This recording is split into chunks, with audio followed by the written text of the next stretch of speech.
Why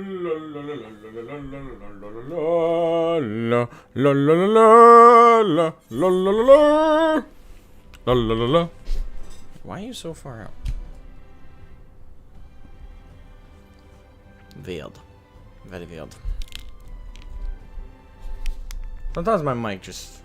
The mic stand, I should say, just kind of shifts itself. It's like, I'm gonna leave him a little bit forward today, and I'm like, no, you didn't. Alrighty then, righty roo. Today's Friday, right? You're forgetting what day it is. Yes, it's Friday. Friday, October 22nd. It's the 22nd of this month. Indeed. How spectacular is that? Truly riveting. Wow. La.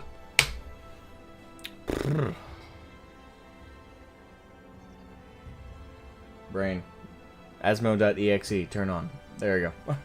Hello, everyone, and welcome to the stream. Hope everyone's doing fantastic today.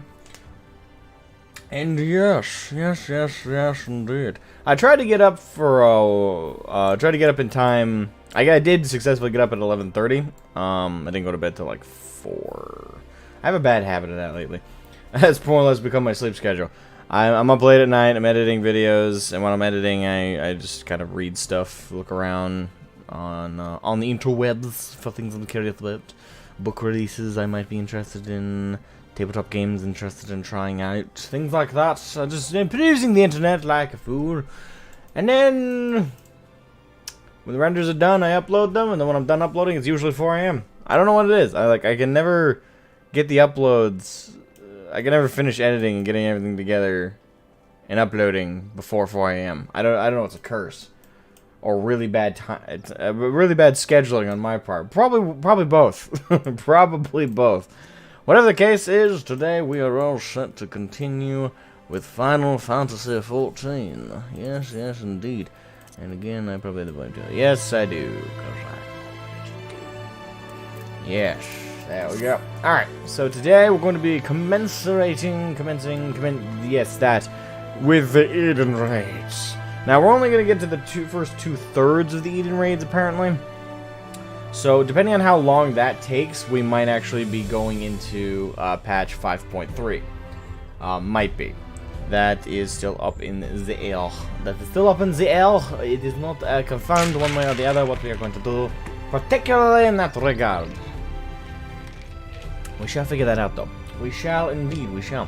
So, depending on how fast we get through the Eden Raids, depending on how efficient we get through that, and how I feel, no matter how long it takes, after the end of finishing them, whether it's an appropriate place to cut the stream off, or if I feel like I have enough energy flowing through my veins to finally get into patch 5.3, we'll be getting into patch 5.3 today as well. If we start patch 5.3, no promises we'll actually get through the whole thing. The whole thing is around 13 quests, and I get the impression, just in based on my recommendeds, which I haven't clicked on, by the way, but my YouTube recommendeds are literally chock full, just chunky boy full of other people doing 5.3, and it's like, and apparently it's a big thing. It's like a lot of people like, oh, check out, this content creator reacts to 5.3, and I'm like, why am I getting so many of these recommendeds? I question this. Chat's still dead. Just double checking. That's not because of an error, is it? It does not appear to be so. No, just nobody's chatting with me.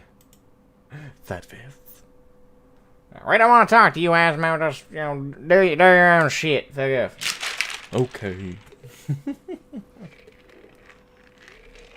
Oh, man. Yes. So, Sarah DeFair, we got another, just about 5.5 minutes. Got another 5.5 minutes before we get underway with the Eden Raids. Once we do, it's gonna be a fast track to victory. Sigvard, you're first. Yes, you are. You are first today. Welcome to the stream, my friend. How are you? I hope you're doing fantastic today. Yes. Got another 5 minutes on the clock till we get underway with the Eden Raids. Now, I was told the anxious Crystarium guard dude is the person to talk to get that underway. So he's the first one we are conversing with.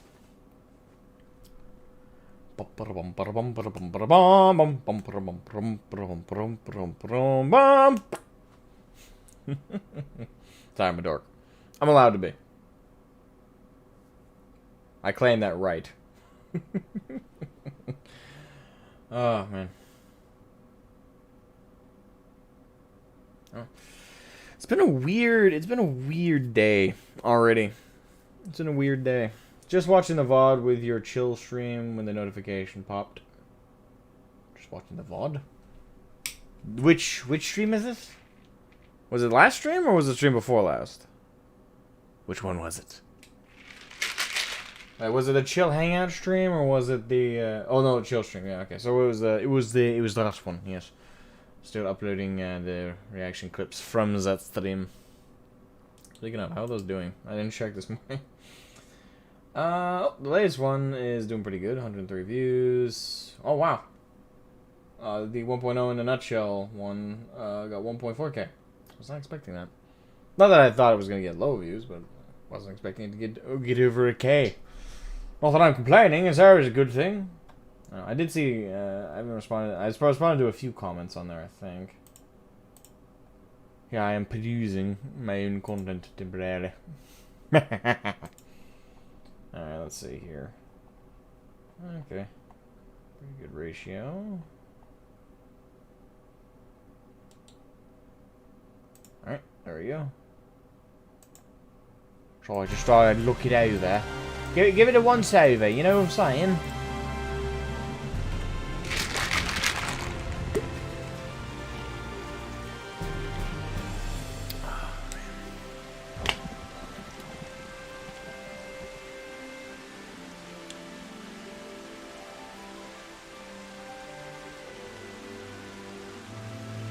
3 minutes left on the clock, ladies and gentlemen, before we get underway with the Eden Rage.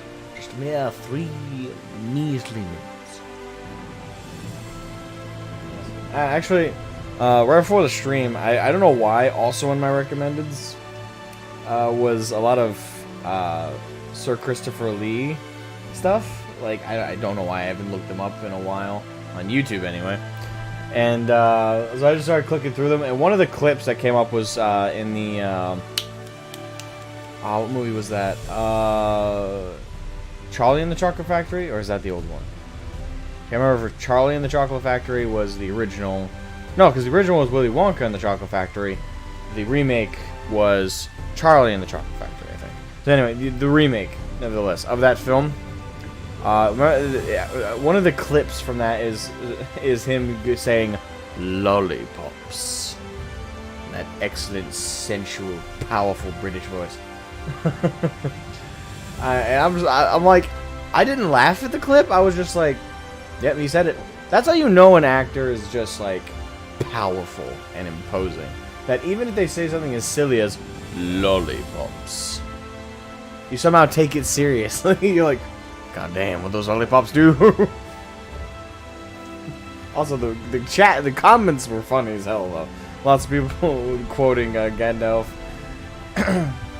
Tell me, friend, what could turn you to madness? And then it's Silent Man, and response is the video lollipops. It's stupid, but it's funny. It's stupid, but it's funny in the best ways.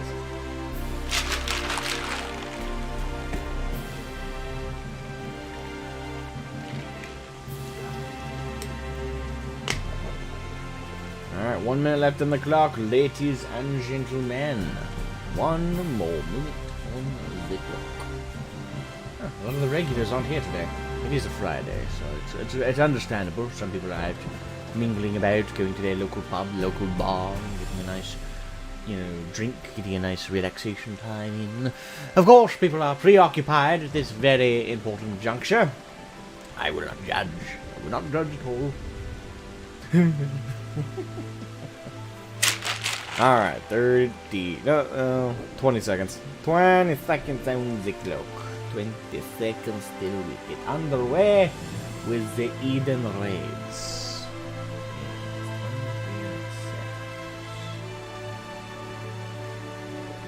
Hold on, let me check something.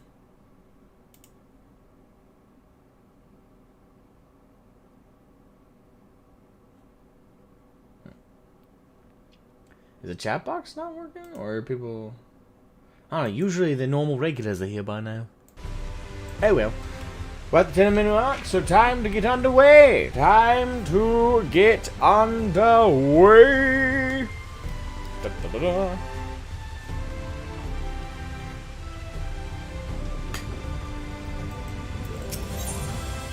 Middle of nowhere.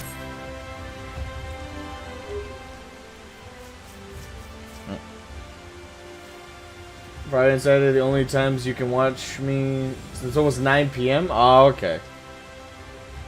Okay, I get you. Matilda Plays, welcome to the stream. I'm doing well. Yeah, no, I get you, Sacred.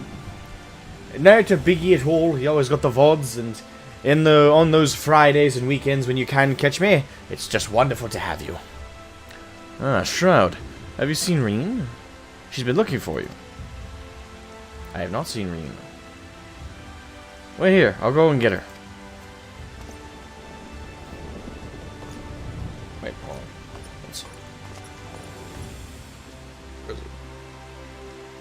I don't know if it's this. I don't know. I'd see the salute again. There you are. The truth is, I need your help.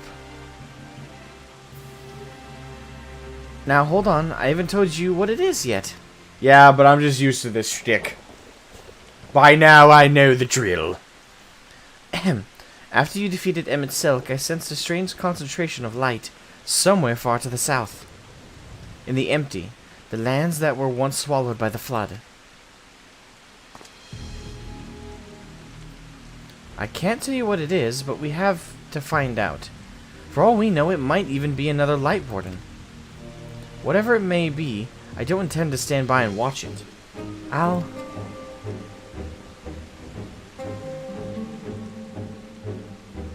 Sorry, I'm getting ahead of myself. Thancred Udion J and I have a few theories that we plan to test out once we find whatever's causing this. The three of us were reluctant to ask for your help, considering everything that you've been through. The thing is, you're the only person who can defeat a Light Warden without becoming one yourself, so we have no choice.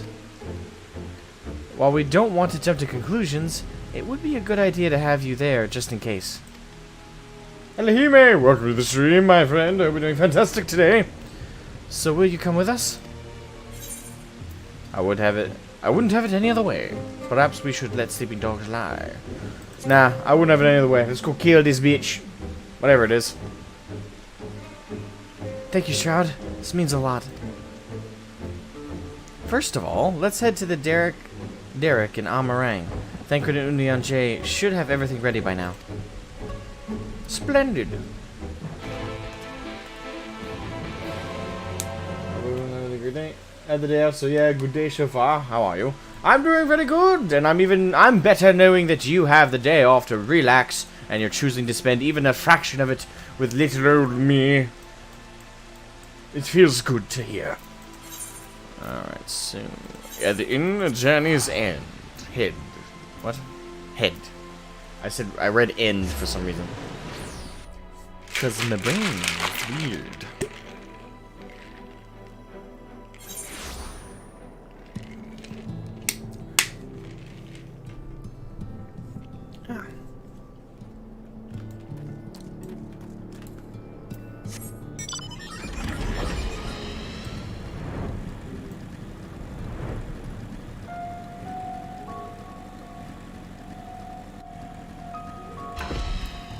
Ooh. Hello. I've seen that as a mount in a couple places, I think.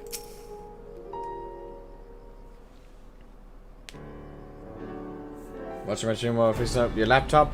Ooh, I hope your laptop isn't too irreparably damaged.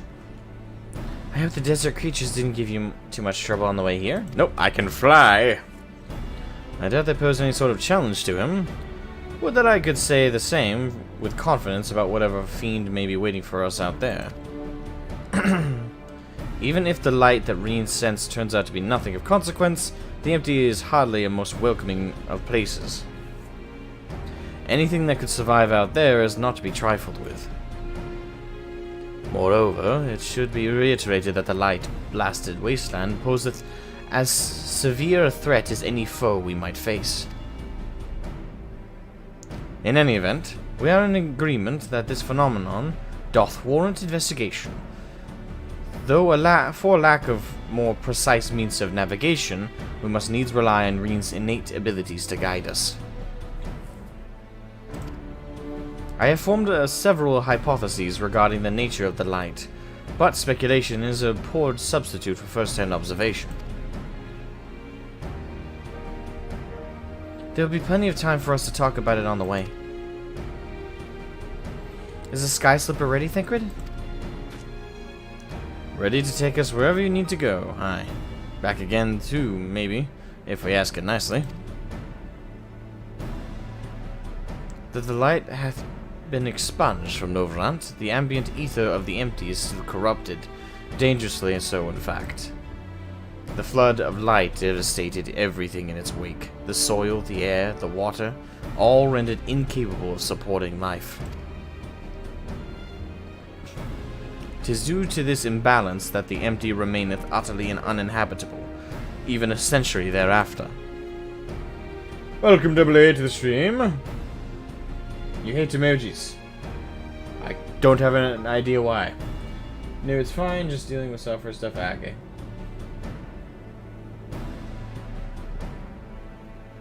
All the Eden fights? I'm doing all that I can today. Supposedly, the last third of the Eden raids or Eden fights, whatever they're supposed to be. Everyone keeps saying raids. Some people tell me they're actually trials. I don't know. Whatever they may be, I'm just gonna do as much as we can, and depending on... because the point of doing them now is because they have spoilers for 5.3. Now, you have to finish 5.3 to do the very last third of the Eden raid / Eden trials, whatever they are. So, we're gonna do as much as we can of this today, and depending on where we are when we finish up what is available to us, and how long that takes, that could take 4 hours, 8 hours, that could take 2 hours. Depending on how long that takes and where my energy is at, as well as where the chat's at, we'll then decide whether to continue on with 5.3 with this. In this stream, I should say. Welcome, Templar Cora. Welcome to the stream. I'll be doing fantastic today. Nice mount. Yes, I don't have it yet. I don't know how to acquire this mount. I have a superior version. It's called the Regalia. Is these were enough?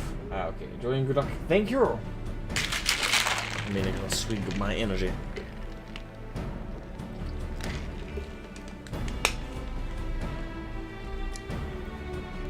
That's why we're taking every possible precaution. Between the ether meters, I've packed Reen's unique abilities. We should be able to detect and measure any fluctuations in our alignments. According to the Crystarium scouts, a few days out there won't affect us to any noticeable degree. But much longer than that, and we risk becoming sin eaters. Since we still don't know how chocobos and Amaru will fare in the empty, we opted for a more mechanical mode of transportation. This comes courtesy of the researchers at the Mean, who found it in the Crystal Tower and restored it to working order. Oh, it was in the Crystal Tower. Okay. Interesting. It's quite safe, I promise. The person in charge said he'll have parts delivered from the Crystarium should anything break. He seemed quite eager to see what we bring back from the empty, even though I told him we're not hunting for treasure. I'll introduce you if we have a chance to stop by Mord Sock at some point. Okay, you get it in Savage. Gotcha. Anyway, I think that covers everything. When you're ready to leave, just say the word. Absolutely. Well then, shall we? Yes, we shall. Let us depart for the empty. I gotta say, that is an ominous name. This is the empty. The void. Slamming that music.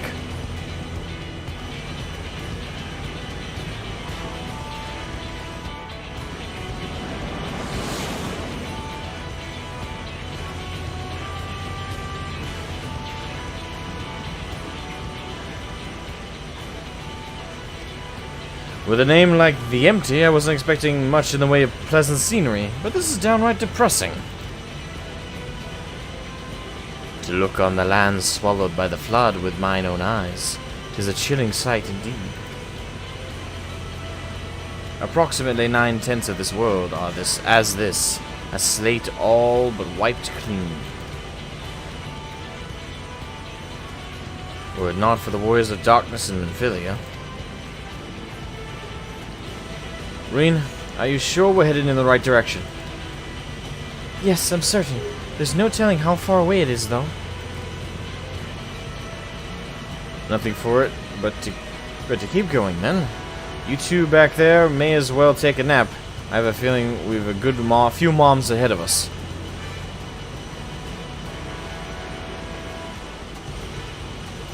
I mean, if you got a long distance to travel in a car and you're not driving, why not? I mean, one rule I always have is if the car is full of people, one other person other than the driver needs to stay awake just to make sure, you know, the driver doesn't start to go. You know, we need one other pair of eyes to make sure they're okay. I have to say, it's a touch larger than I was expecting. And is it sleeping? Oh wait, there, yeah, an opportunity.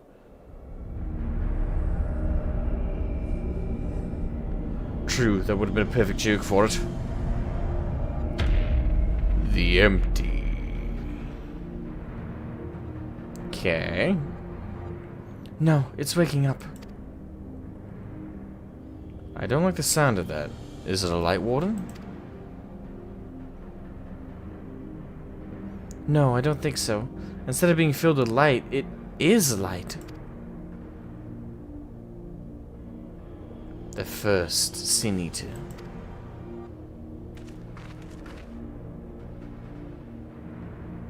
Long have I strived to unravel the mysteries surrounding the flood of light, to discover what set that terrible cataclysm in motion. Every thread led to the same conclusion, the same single point. Or single being.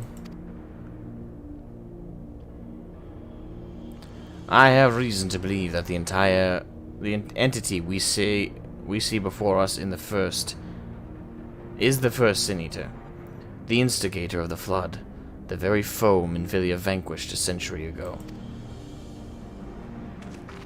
So, in terms of its ether, in terms of like how it represents as an ethereal being, wouldn't that make it just as bad as the Light Warden, or worse?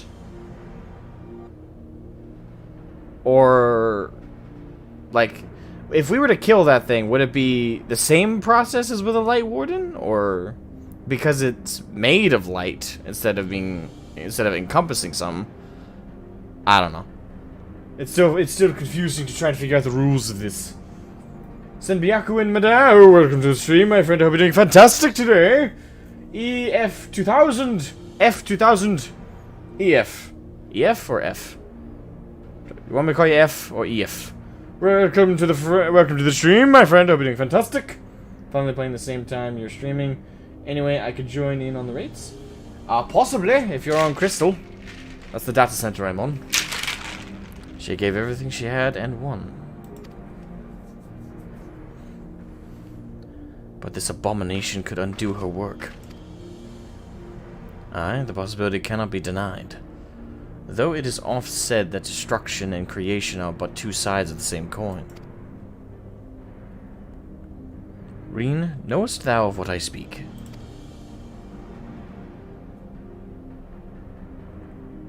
The power to shape reality, to bend the laws of nature, for what was once shattered may be forged anew. You're on Brynhilde. Okay. Yeah, then sure. I don't have a problem with that.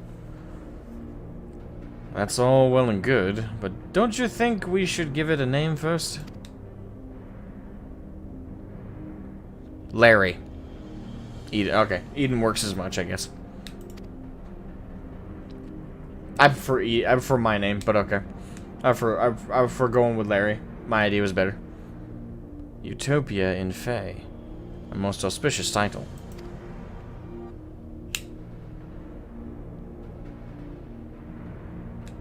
Now that that's settled, perhaps we should find a spot to set up camp. I even brought a couple of tents on the off chance, but pitching the damn thing is something of a fine art. Does anyone fancy helping me? Sure.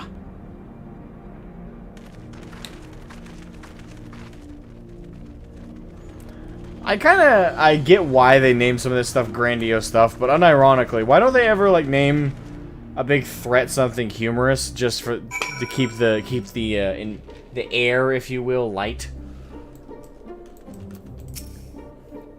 I never realized that putting tents up could be such a bother. Still, I'm glad that we got there in the end. Thancred should be back from scouting the area soon. Once he's here, we can plan our next move. Indeed. During the course of your investigation, you may discover valuable artifacts. These can be exchanged for equipment by speaking with Gol in Mord Sok and Yal in Yulmore. Yal. The names. The names! Alright, deploy the core. I wonder what's taking Thancred so long. Alright, so as I understand how... Oh, I look very... I do like Larry better. Alright, so as I understand it, the Eden raids are in sets of 4. You have 4 bosses that are set up like trials. It's not like a dungeon build-up. So you have 4, 1 wing, done. 4, another wing, done. So it works just like the Omega raids that I did. Although in between the Omega raids was duties you had to do. I don't know if that's the same here or if you can just get straight to the fights and not do the duty thing. Ah, there he is. I also don't know how much questing is going to be involved. Probably a fair bit. Well, that was rather uneventful. Not that I'm complaining. Did you find anything? No, thankfully. There's naught but barren plains in every direction, apart from Eden, obviously. I tried approaching it, and the brute didn't even seem to notice me. I thought it best not to tempt fate, so I withdrew.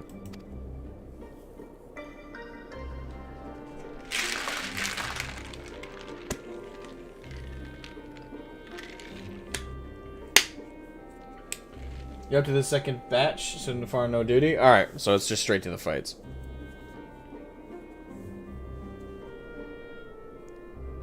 Well, the thing is, what I've noticed, and I don't know if Eden will continue the trend, but from Alexander to Omega anyway, Alexander started out with like 1 or 2, maybe 3 dungeon-style encounters in its build-up. Gideon Thorn, is that you, EF 2000, or is that someone else?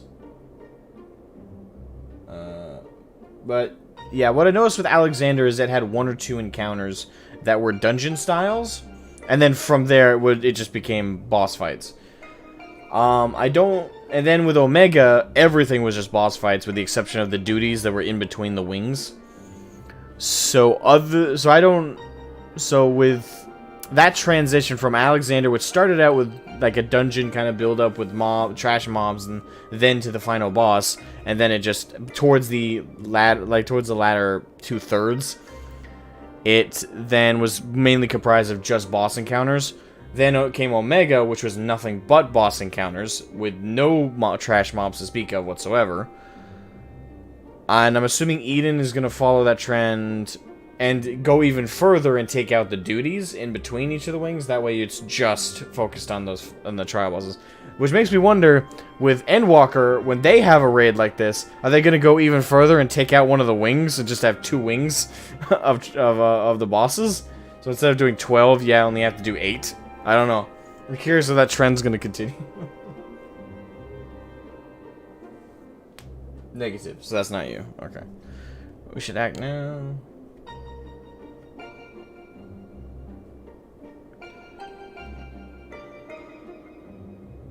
Prepare to die a lot? Oh, yeah. We should act now, before it's fully awake. Meaning what exactly?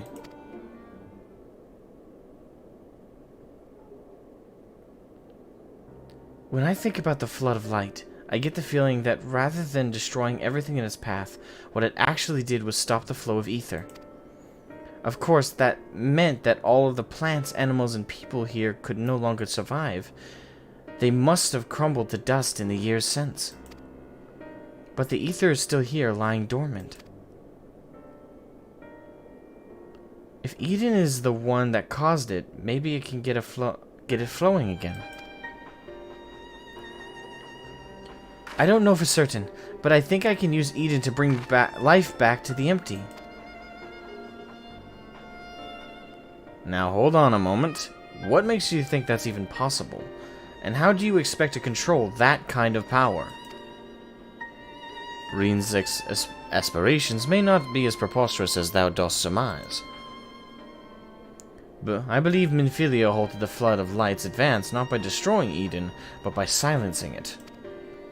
And in doing so, she hath gifted us an opportunity too precious to waste. Even now, the flame of hope burns on.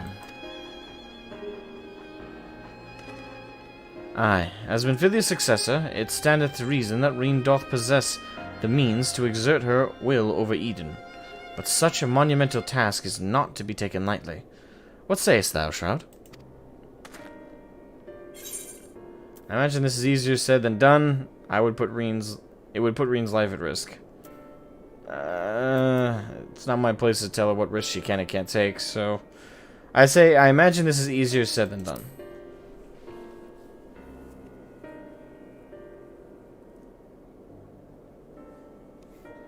Yes, you're probably right, but I have to try.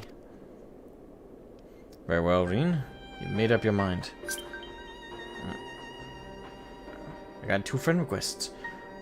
This is the most I've had so quickly. What will I do? You made up your mind? So, how should we go about this?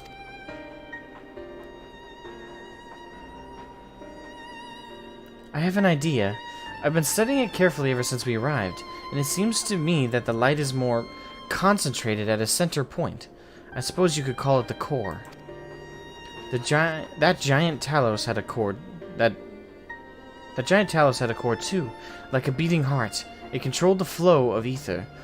If Eden's core is the same, perhaps we could use it to restore the aetheric balance.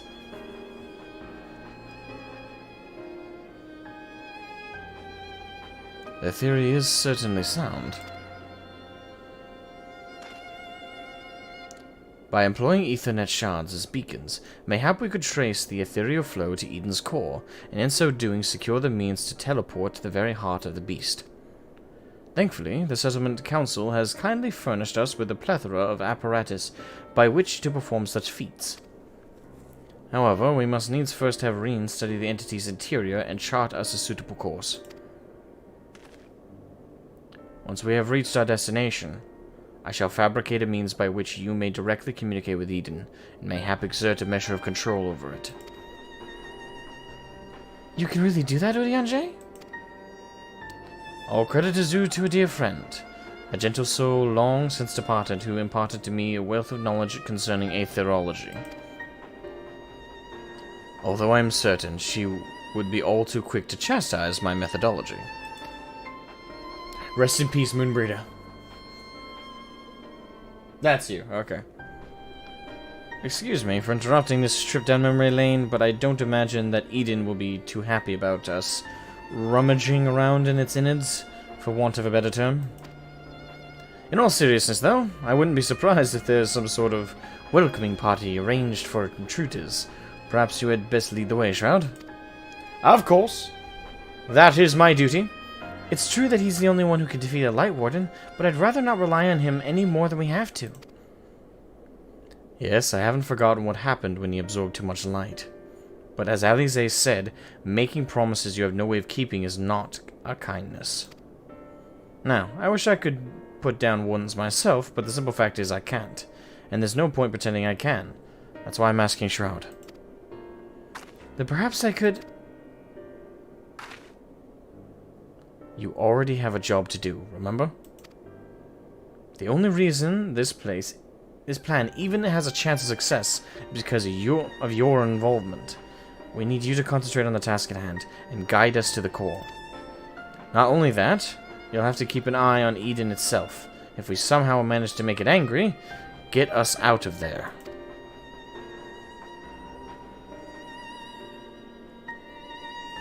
Kiwi, welcome to the stream. Are we doing fantastic today? Are you sure you want to go through with this? Yes, because the plot tells me to. For lack of better plans, this one will have to do. This is what I do best. It is. Kill shit. That's why they keep me around.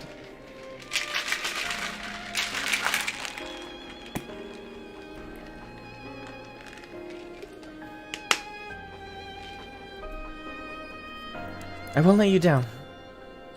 Though we will remain here, Reen and I shall do our utmost to guide thee along the ethereal stream.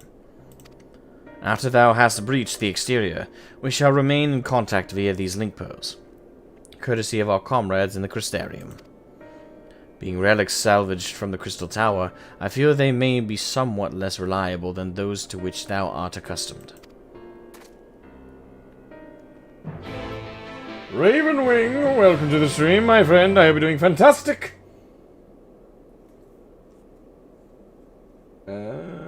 Getting an Eden raid in normal raid roulette certainly causes me to cry a little on the inside. I have a hard time keeping track of all the bright overlapping indicators, though. Oh crap! Is there that many mechanics? All right, this is gonna be interesting. A lot of trial and error, a lot of rage coming up, more than likely. All right, so I got 2 friend requests here. Rena, is anyone in the chat Rena or Rena Fukishi? Or is that that's from Brynhilde? Wait, wait, hold on. Rena Fukishi. The Rena, is that... Wait, that's EF, isn't it? That's me. Okay, so that's EF. Then there was the other one. Is anyone in the chat Gideon Thorn? Gunbate, Asmogan, you got this. Gunbate, I know what that means. I've seen it. I've heard it in anime enough. I should memorize it. You'll be surprised. See, all of you are just like, we can't wait to watch him suffer. And me, I'm like, I don't know what's about to happen. Suppose you can heal. It means you can do it. I know it means something along those lines. I just don't know if that's what it specifically means. Every single song from the main fights in this place are better than even the twinning. Okay. Cinder Flame, welcome to the stream. Yeah, we are. Okay. I don't get too much of a kick out of it. Alright, I don't know who Gideon Thorn is. How you feeling, sir? Hey, just lose the door. Welcome to the stream. How are you feeling, sir? I'm good. I am ready to go here. I don't know who Gideon Thorn is, but more friends is never a bad thing.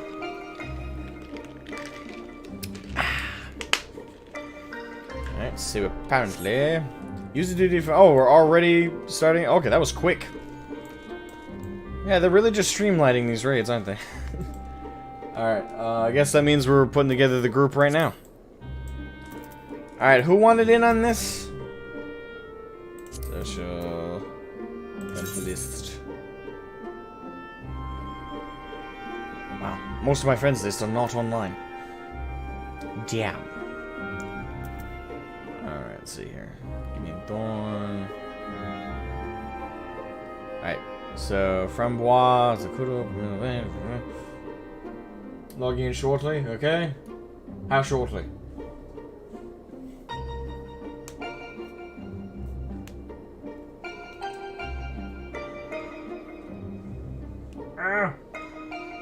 Alright, well, we know Rena's down to go, so we'll invite Rena. Would you prefer I go by your in-game name or EF in the chat? I can do either. Whatever the preference is. Balmung Q. 30 seconds ETH or all game. Gotcha. I'd have to refresh.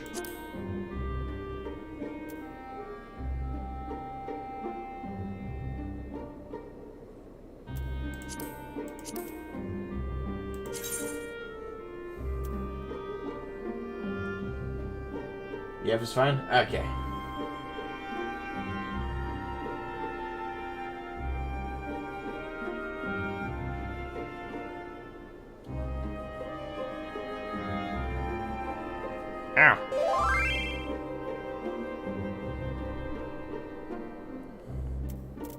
Alright, Nri. Alright, you're in. You're in. Alright, there you are.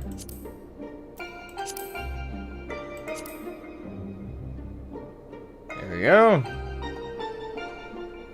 Sent an invite. Instead of being there, I'll just send you good vibes from Elemental. Good vibes are well appreciated. They can mean the difference between life and death. There we go. Crossworld party, okay. Crossworld. Alright, so we got me, Dark Knight, we got a Samurai, and we got a healer. I'm assuming that's everyone. We'll be watching from Elemental DC. Good luck. Much appreciated. Everyone over in Elemental's just got like this movie theater set up with a projector, and they're just like, we're gonna watch this guy die a lot. It's gonna be great.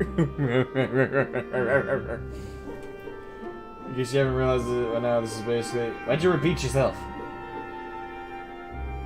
Yeah, I saw. Don't worry. Calm yourself. Ah. No, I already figured they used the same textures and everything from the burn. It's very similar. And it would make sense. They're both ether scorched. Is the best way to put it. Thank you. Ah. Why do you torture me so? I always turn my head and I just turn my head too far and I whack it. Whack the mic.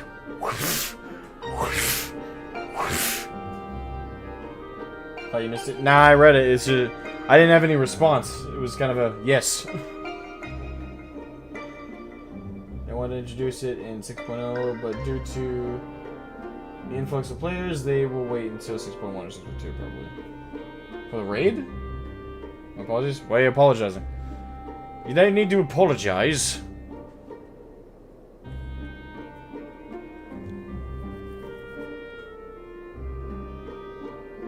So excited for cross DC visits. My main is on Primal. I hope someday we'll be able to play it together. Same! There's a shortage of parts to expand service. Yeah, actually I can't wait for them to do that as well, because hopefully that it won't remove the especially with Endwalker's release with all the dormant players coming back on top of the new players. The queue times are already at the lowest 10 people queues. I set up my phone to keep me on stream. Stream lags when my game is on PC. Gotcha. Yes, some of us have the older technology. Alright. I am impressed that we're already getting into this, That was very fast. There was a lot more questing before both Alexander and... Maybe it's because we're just not doing this one with Sid. So automatic, like with Sid, there's a lot less of a story going on. Alright, should we be ready? Alright. So I'll queue us up because I think that's everybody who can get in is in. Alright, we'll queue up. Eden's Gate. Yes. And we literally have one for everything across the board. We got a healer, we got a DPS, and we got a tank! Me!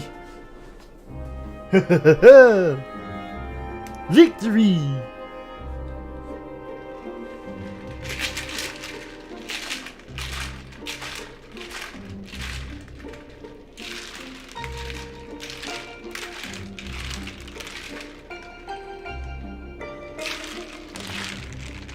I'm currently waiting in queue for an Eden raid. It's been almost 20 minutes though, to be fair, it's 2 AM here. Ah. Did I do the near stuff? If you mean the near raids in this game, no. And I'm not going to do them until I finish playing Nier. Doesn't make a lot of sense to do the Nier raids, which are all a giant reference to Nier. Even if the gear is really cool looking and makes great glams. Oh wow, that was fast. I was expecting a couple of minutes. No, but Nier... I won't do the Nier raids in FF until I finish playing Nier Replicant and Nier Automata. Which will take a lot of time at this rate, because I keep not having any time to record the damn thing. Healer tank queues OP! Healer and tanks for the win. Actually, a lot of my queues as a tank have been long. I haven't had that many insta-queues as a tank. Be careful, huge amounts of ether are rushing to the core. Wait, what's that?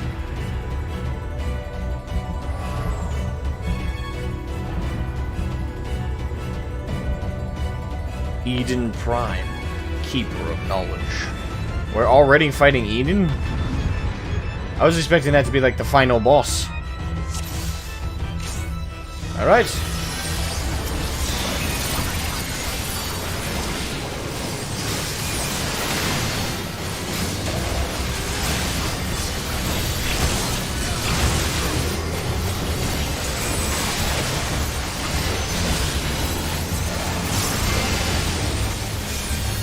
I'm the dad, bitch!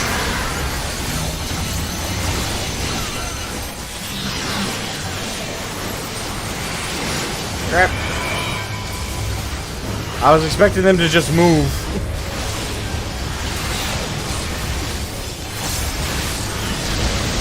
God damn! We just started and this shit's already going from 1 to 100. Jesus.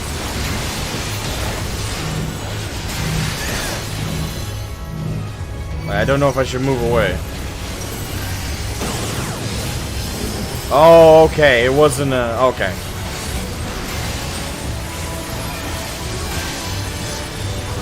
That was marking a beam, not a drop AoE. Gotcha.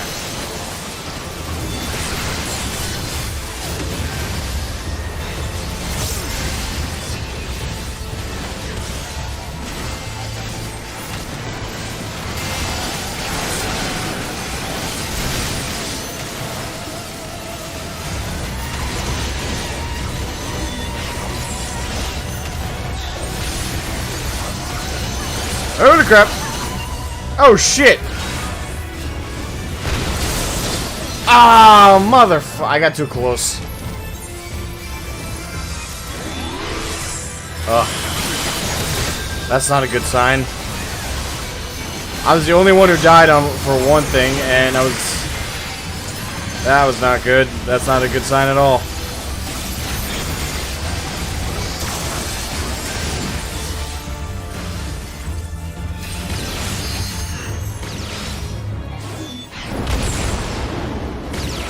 Holy crap! How do you keep track?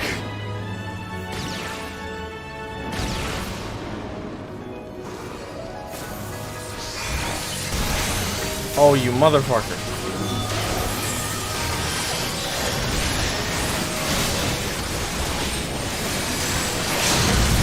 This is the first boss, for Christ's sake.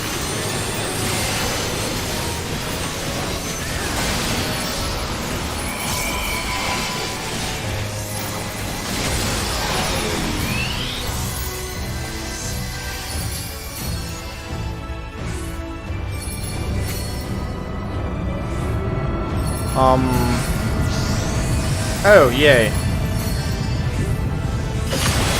Oh, it's the edge! I'm an idiot!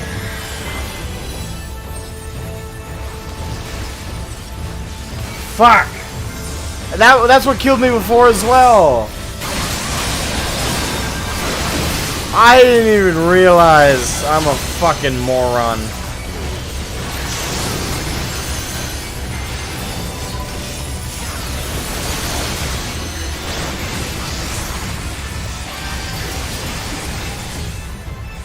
I'm a fucking moron. I didn't even realize it was the edge. Oh, is it an active type maneuver?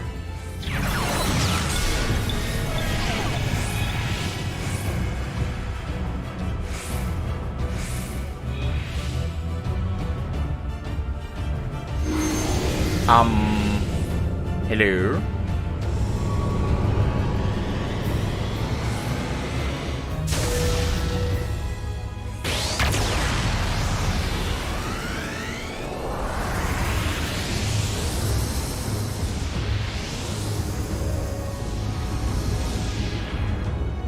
The fuck?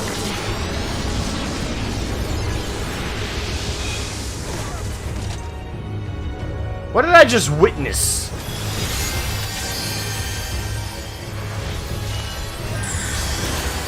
Okay then.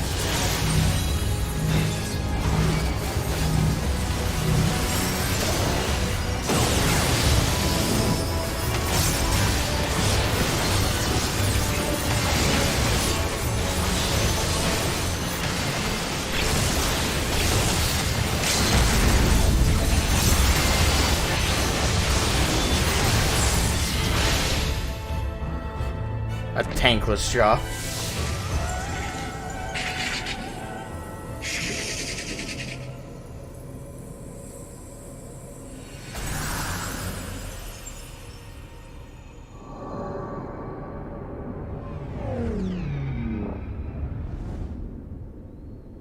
You told me not. Well, I didn't see that. I can't. Yes, I'm gonna fight a boss while reading chat. That sounds efficient. I mean, I try to do that, but it usually gets me killed. So what did we learn? What did I learn? I learned a couple things.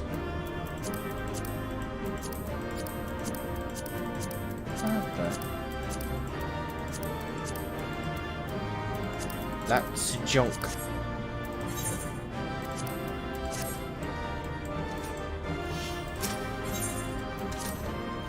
I learned there's a shit ton of mechanics, and the shit is like that. Like, it doesn't give you a second to breathe. I will say this. I wouldn't have died if I had looked at the mechanics.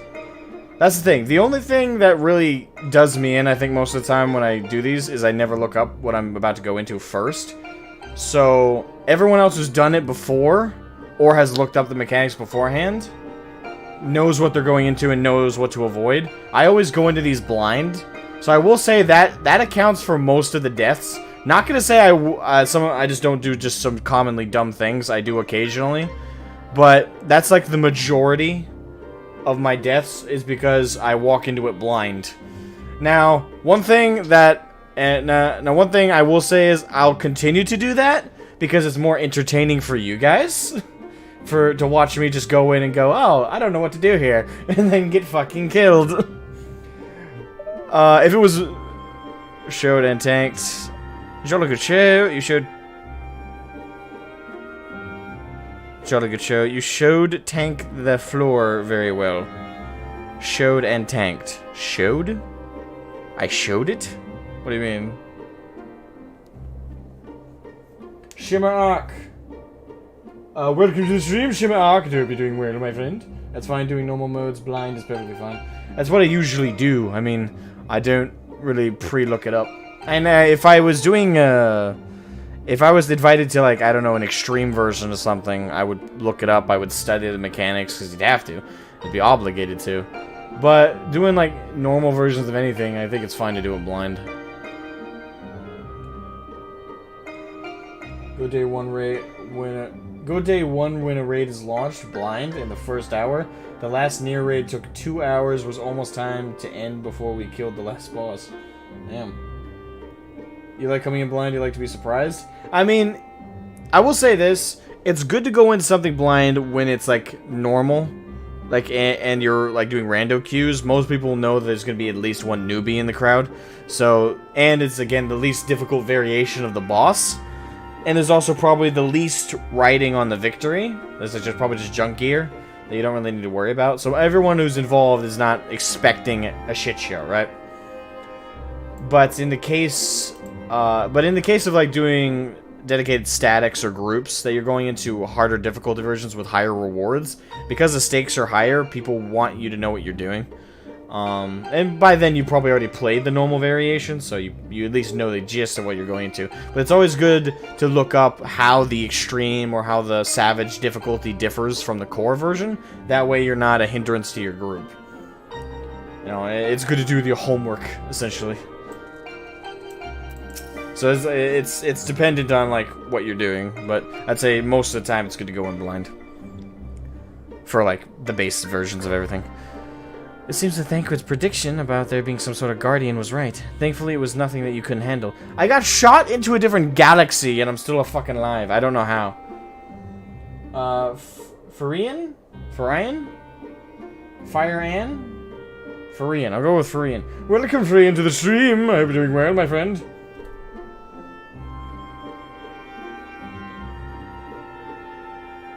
I've seen some people demand guides watch for normal modes, and I'm just like, why?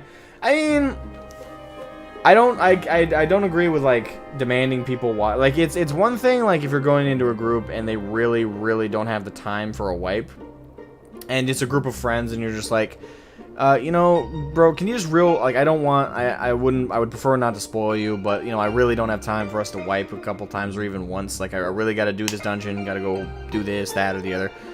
So, can you, you know, look up a guide, or just ask us, and I'll give you the gist of all the bosses and all the information I gotta do real quick in chat, and then we'll get this done. If it's a specific situation like that, I can see it being okay. But most of the time, yeah, like, there's no real need to be like, oh, you have to look at every single guide video, and you have to derive from these videos exactly what you have to do, and this is the mechanic that you absolutely have to watch out for, and if you don't do it right the first time, we're kicking you from the group. If you like that, fuck off. It's definitely situation specific, but I'd say generally, yeah, it's fine to go into things, especially normal mode. It's fine to go in blind. Into another galaxy before? Well, apparently I'm being shot into another galaxy before Virgin. My cherry was popped today on that one. Let's see. You are? You are what? Korean?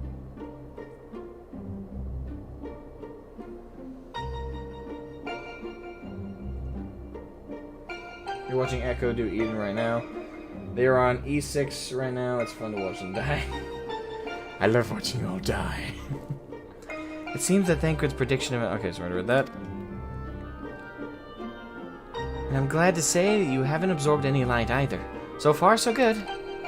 Now, if the way is clear, the Ethernet shards can send us to the core, and back whenever we need. Why don't we give them a try? Speak with Ring Eden's core.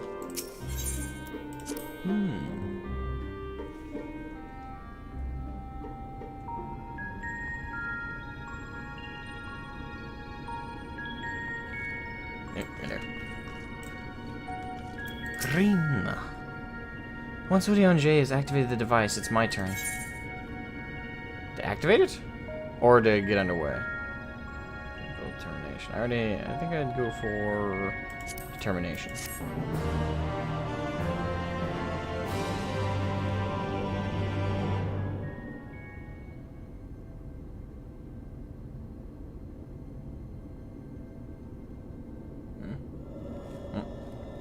The time hath come, Reed.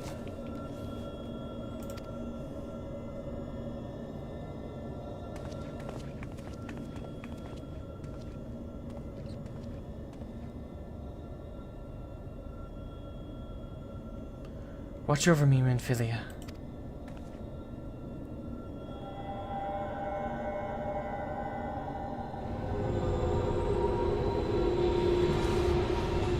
Is it supposed to happen? Eden is offering considerable resistance. Not now. Not when I'm so close.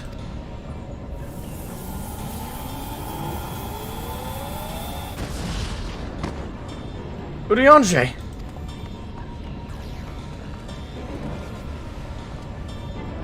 I am unharmed, but what of Reen? No, you listen to me.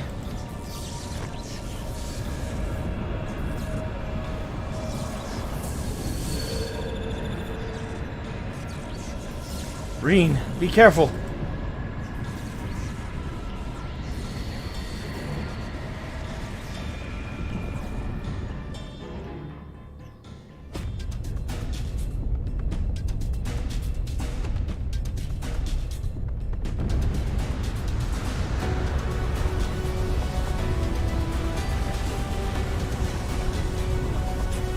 Oh boy.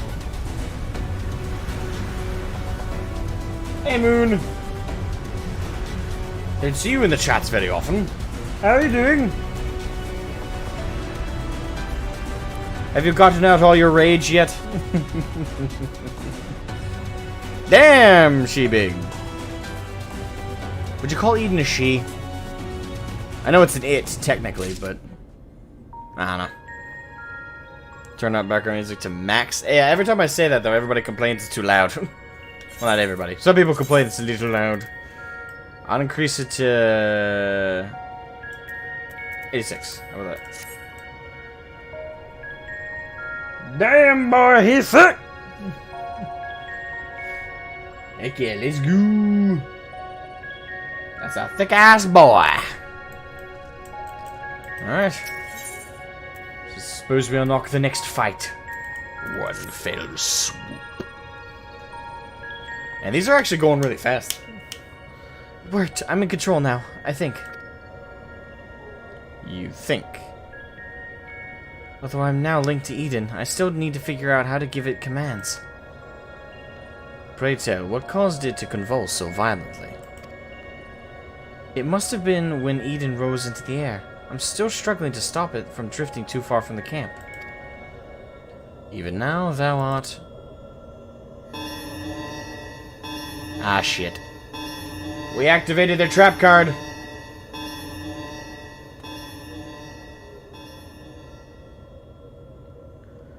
Reen, what's going on?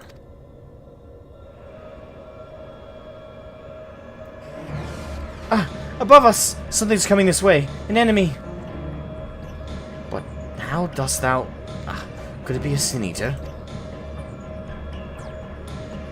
I can't see them clearly, but... No, that's impossible. What is it? They're inside, too. Lots of them, trying to reach the core. Uninvited guests, eh? If I'd known they were coming, I would have tidied the place up. Shapes are poor a substitute for a viable stratagem. In that case, I suggest that you and I deal with the ones who've already inside. Iron Shroud can welcome our airborne adversary. Well, apparently I'm the designated fly swatter. Reen, find out if Eden has any defenses we can make a use of. Preferably ones that don't recognize us as the enemy. I'm not sure about that, but I can use the ether currents to send you wherever you need to go. That's my girl. Alright, everyone, we've got work to do.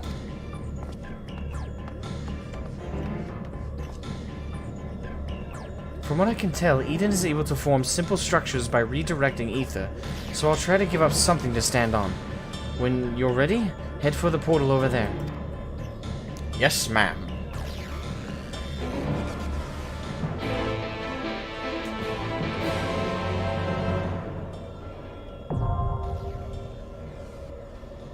Hey Jackson, welcome. Also Zianani, did I welcome you? I don't think I welcomed you properly. Welcome. Let's see.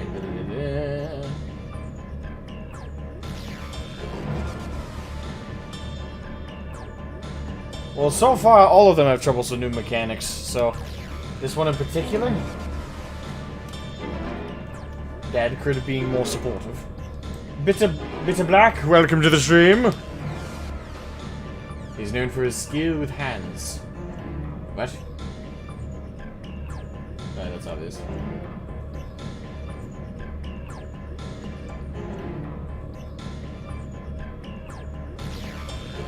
What's your singing? Okay. Alright. So we're already... This one is some particularly punishing fear mechanics, so be sure to look away from the boss. Okay.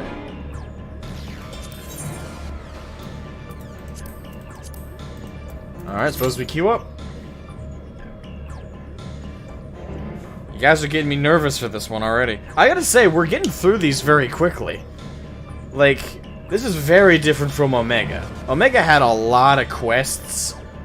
Like, Omega had at least 3 or 4 quests, or at least 3 or 4 quests worth of dialogue between every single boss. This one, it's like, quick convo, next thing, quick convo, next thing. I don't know if it's gonna stick with that, but if we stick with that trend all throughout this raid, we'll be done in time to definitely to start 5.3 at least.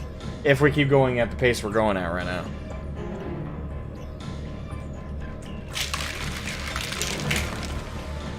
Omega had a lot of fluff. It didn't... I'd say Alexander had more fluff overall, but Omega had a lot of fluff for what it was doing.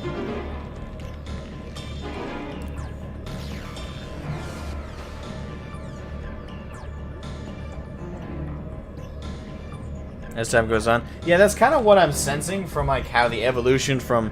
Particularly from Alexander Or actually, we'll even throw in we'll even throw in the coils there, right? Coils of Bahamut, then to Alexander, then to Omega, and now to Eden. You can kind of see a trend with them slowly snipping out a lot of the stuff that kind of drags about this. Like the narratives are necessary, and they give context for why you're doing what you're doing. But sometimes it can get a little heavy-handed with how much like side stuff from the raid itself that happens, like duties, dungeon-style parts of the raid. Then you have a lot of dialogue and conversation about the story of the raid. A lot of it can kind of add to like how long it feels to do the content, but at the same time, it's not a negative. It's just I could see a reason to streamline that a little bit. Yeah, Coils did have a very important story to tell, so it dragged for a reason. It wasn't a pointless drag.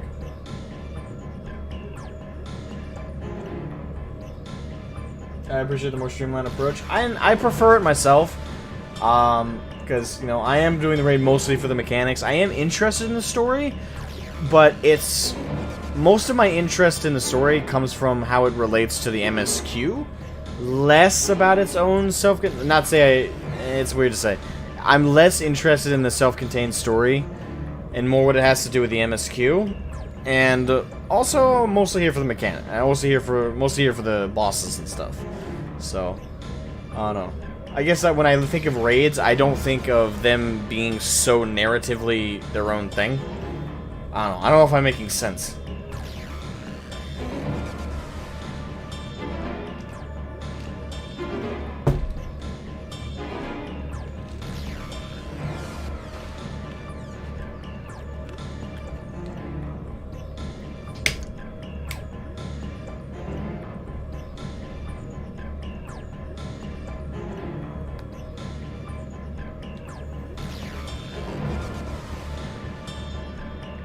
40 minutes queue for E7, then I lost connection, I give up. I'm just gonna do that tomorrow, which means I'll have to stop watching after E6, which is a shame.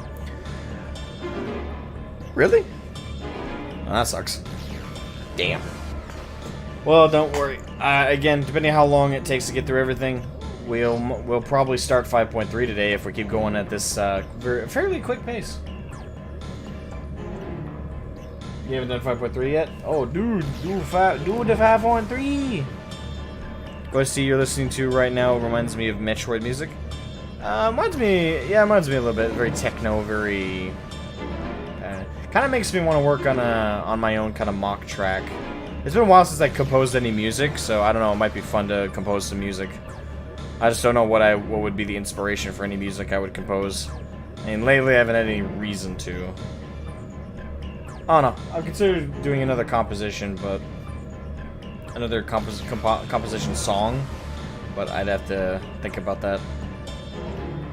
I don't have the time to do it is the other problem. Like, composing music takes a lot of time, obviously. It's been a while since I've had the opportunity to put together a song, though.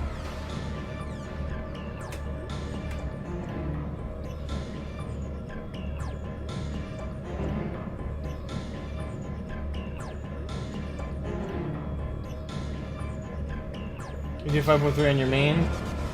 You're not ready to do it again.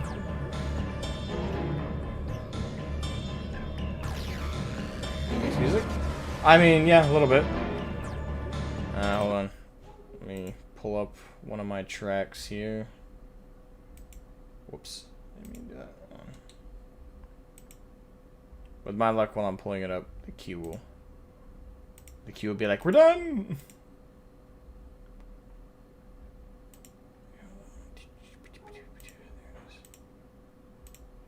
This is, I do multiple genres, but this is just one of the ones I've put together. I'm hoping you guys can hear it.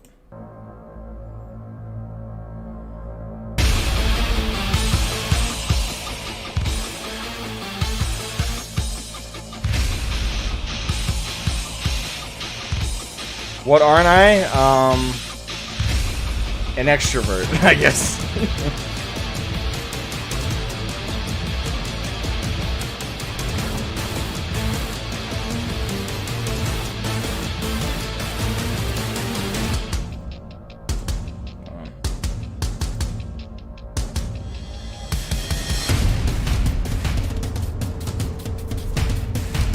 Yeah, I do have... This is, the video portion of it.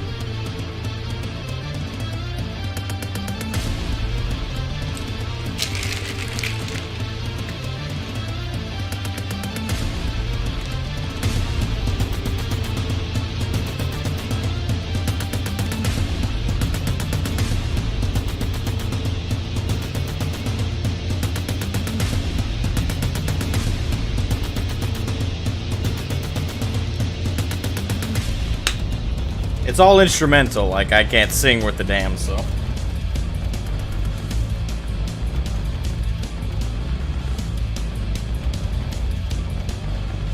I thought about doing a track for V from Mom's Den, because she uses some stock music for her outro. I was thinking about doing a track for her just for her outro, but I'm not sure.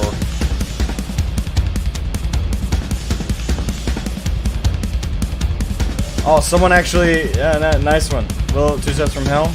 Yeah, someone actually caught that. Not very many people. Well, one person guessed Doom, which was, I used similar instruments, so I can see why someone would guess Doom.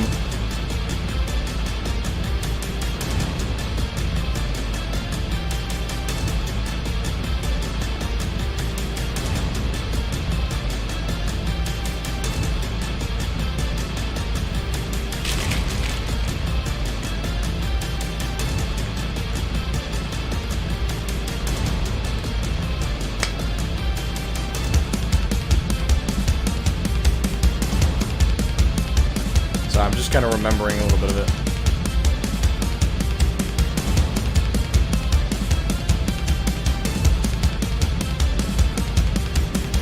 Alright. Can't remember how long I had this build go.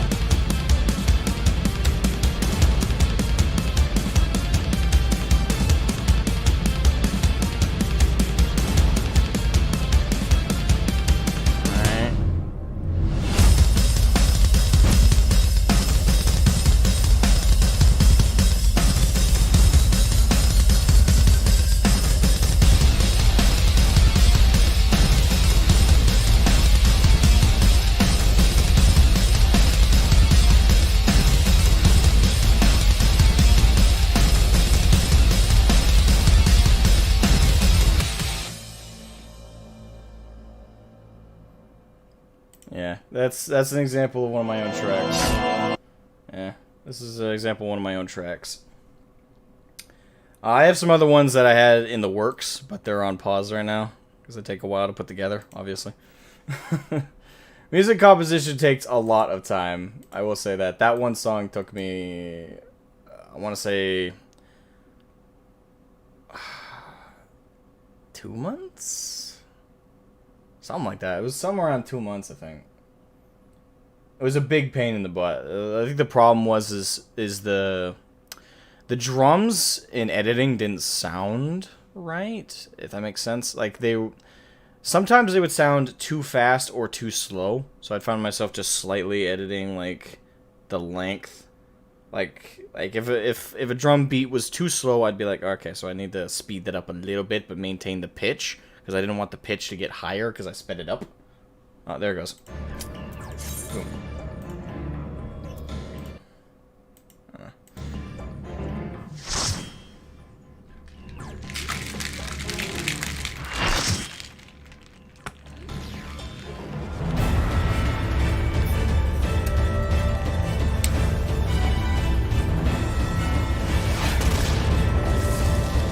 Alright, what do we got? What do we got? What are we up against here? Void Walker.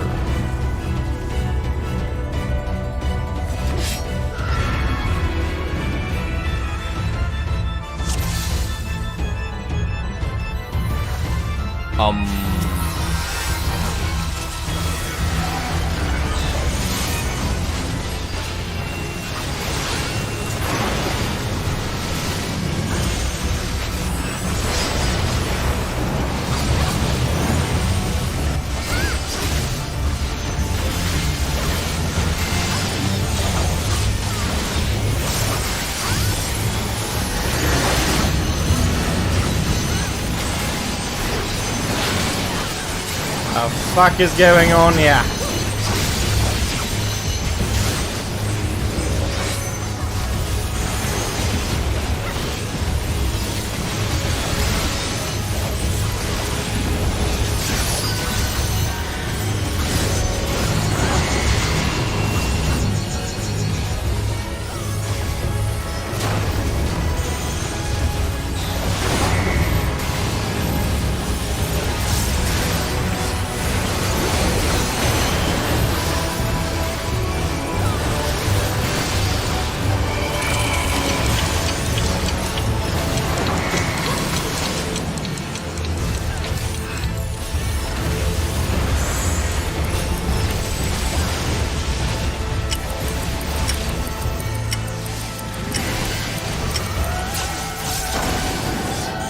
Oh, okay. The ticking is interesting.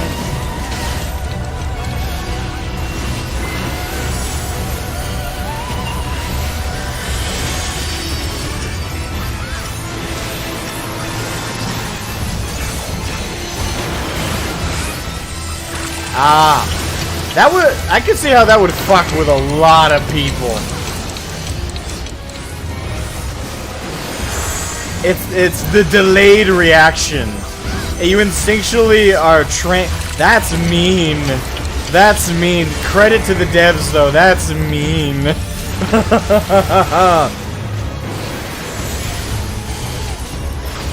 The delayed, especially since they train you to just react to this stuff so thoroughly.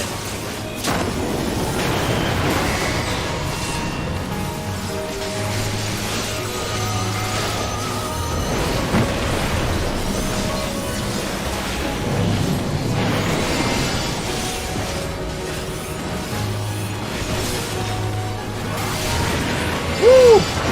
I hate those ones. I hate it when they try and launch you off the platform.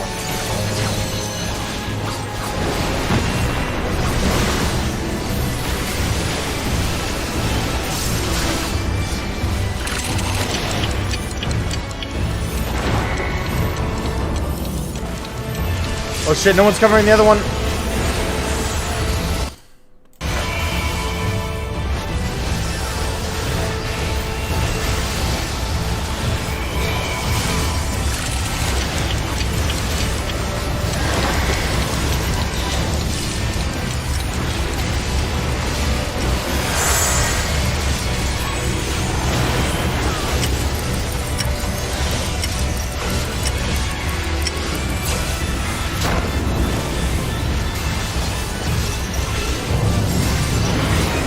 Back.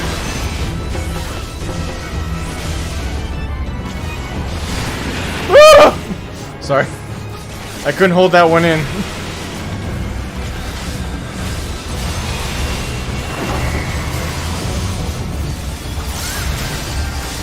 That scared me. I was so close to the edge.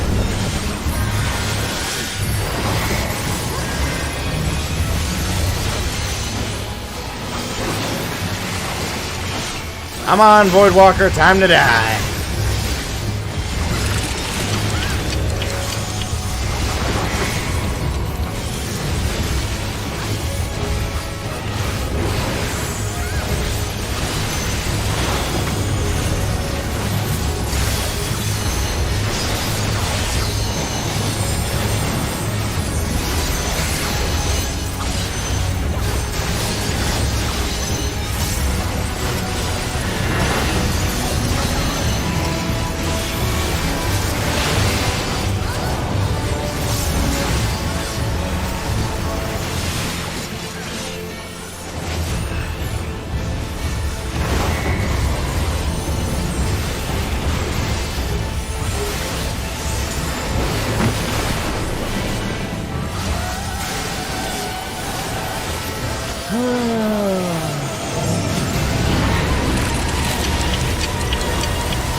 Come on, baby.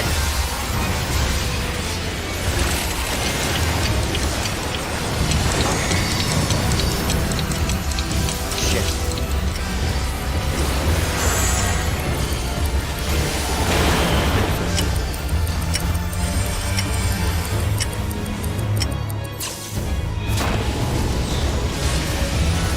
Someone LB his ass. Or not, I guess.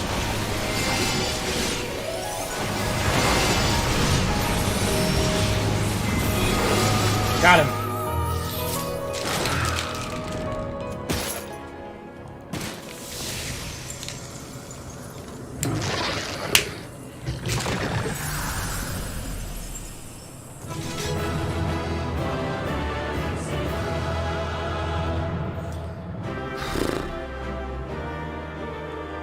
least I didn't die on that one.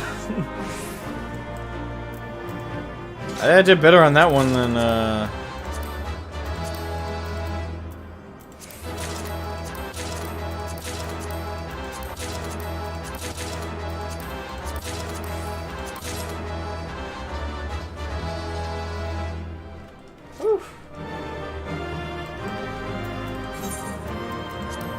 Yeah, I think the weird thing is I adapted to that change of pace better than I thought I would. Although it was kind of mean. Like, you gotta give credit to the devs on that one. Gotta give credit to them on that one, because that was mean. Like, you train an entire player base that when they see that symbol, oh shit. Like, everybody pack on real quick when you see the shoom, shoom, shoom. And then when you get that circular wave around you, immediately move away. But here, it's like, no, it's on a delay. And that alone will fuck with people so hard. Oh.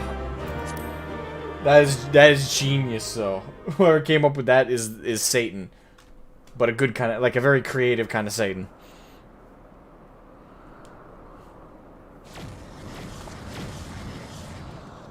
Shroud, thank goodness you're unharmed.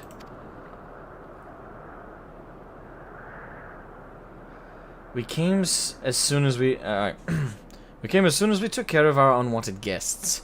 They were a stubborn bunch and quite unlike anything I have seen in the first. No, I won't let you. Or is that a lady? Damn the light. Damn you all!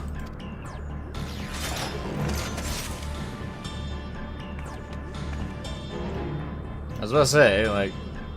Who are you? Who are you? What do you want?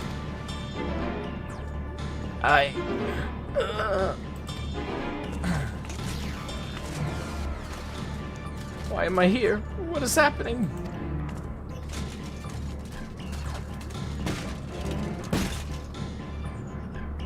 Ruh-roh, Reggie.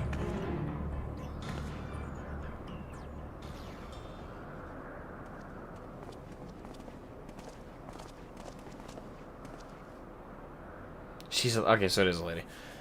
But there's something strange about her ether. It's hard to tell. It's full armor. It's full plate armor. She didn't seem too pleased with Reen taking control of Eden, which may be what caused her to appear out of the blue. Beyond that, it's anyone's guess. She said damn the light, though, so it doesn't necessarily mean she's against us. 'Tis plain she is not a Sin Eater, not even a part of as Vothri was. Yet this knowledge does little to assuage my fears, for she is nonetheless possessed of a power most terrible. Seems like she's a Dark Knight. On the other hand, if she's feeling cooperative, she might be able to tell us more about Eden. I'll keep an eye on her until she wakes up. There's no telling what will happen when she does, but I'll make it clear that we mean her no harm. Well, no further harm at the very least.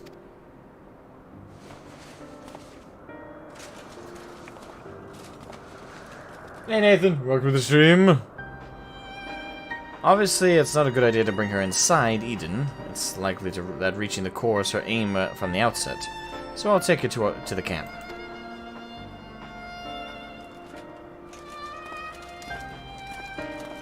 Ever Mr. Chivalrous. I do like the detail of her clinking armor, though. Now that things have settled down, I should get back inside and try strengthening my link to Eden.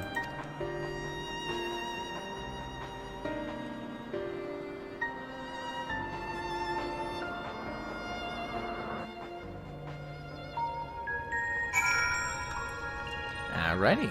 Oh, we have a member leave the group. I will have to be right back. Dog is getting angry at me for not walking him yet. It just stopped raining. Continue on without me, and I'll return when I'm done. Okay. We shall do that.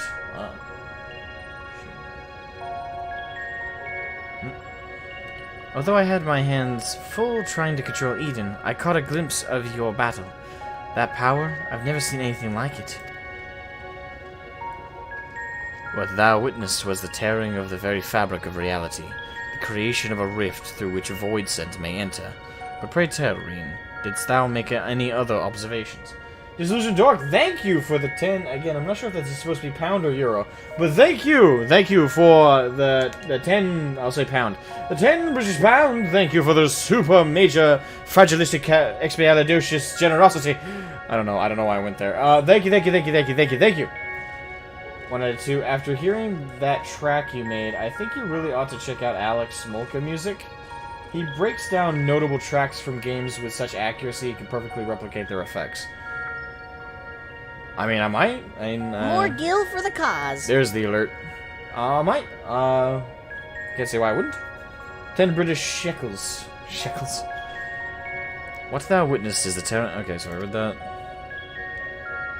I couldn't sense any light at all in that girl or her servants. And I can't really explain how, but she reminded me of Emmett Silk.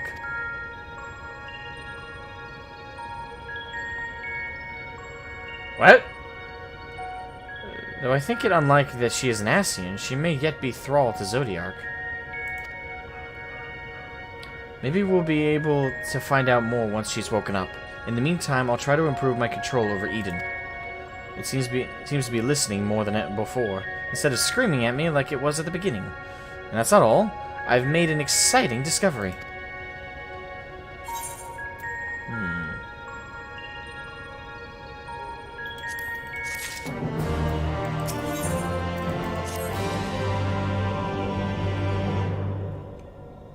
I feel a lot more confident in my ability to control Eden now. Of course, this is only the beginning. And we shall accompany thee wheresoever this path may lead. But pray tell, what manner of discovery hast thou made? I understand how Eden's power works. You should know this after me and Ball dirty you so many times. Well, it's the symbol. It's confusing.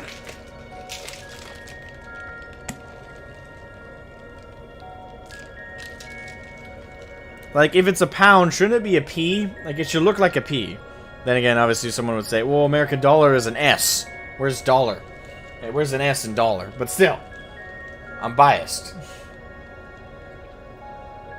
Alex, such an amazing musician. He did an interview with Soken alongside Husky by the Geek. Well, that's cool. And therefore the true nature of the flood of light. The flood of light. Yes, it affected the balance of all the ether in the empty, shifting it so far towards the umbral that it stopped flowing altogether. The power to tip the scales. And to tip them back again. That's what Eden does.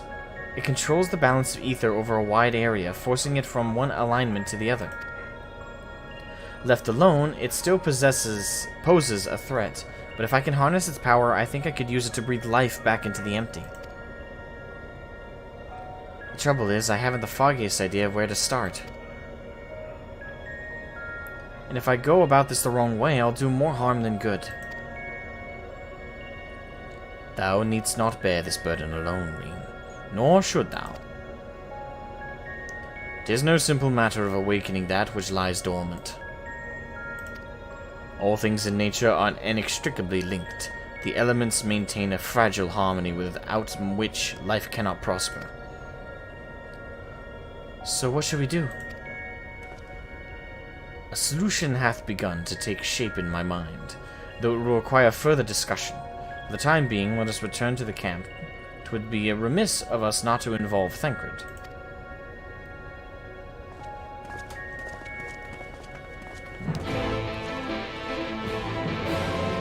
Yeah, we'll get it together. Alright, let's go talk to Thancred.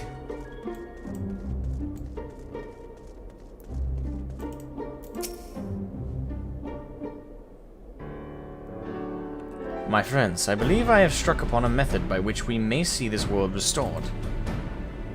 Urianger, before you go any further, allow me to make a potentially very long story slightly shorter. The plan is to control Eden and realign the ether of the empty, right? In essence. Disillusioned Dork, thank you for the super chat. Thank you, the second one. And another 10... And another tenner. Thank you. He even composed a boss fight version of the FF14 Endwalker theme. In a few days after the teaser went up, More gil for the cause. It blew Soken's mind and landed him an interview with him. Soken even said he sees him as his teacher. Wow. That's going... damn. He sees him as his teacher.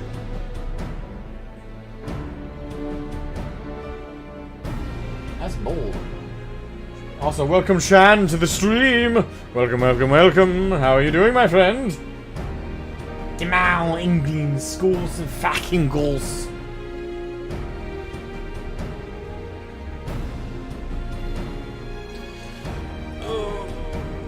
Oh, God. Oh. In essence, yes. However, unleashing elemental energies haphazardly will not suffice. In addition, the empty is unfathomably vast. Were we only able to effect change over one small region at a time, it would take many lifetimes to complete even a fraction of our task. Instead, our energies would be better spent revitalizing each element in order, that we might set in motion a more widespread transformation. Alright, see you later, Ellie. Thank you for joining us for the stream. I hope you have a fantastic afternoon. What's the journey? Yes. One at a time. I hate to say this, but I don't think Eden will be able to draw out a single element without affecting the others.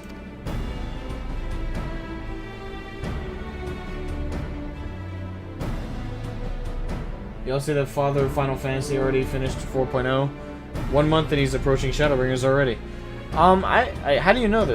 There's a guy, like, I think I know who you're talking about. The creator of Final Fantasy, or one of the key creators of Final Fantasy 1, right? I heard he played the game. Does he stream it? YouTube videos? Or is it just like he posts on social media and says where he's at? I'm kind of curious to look into that.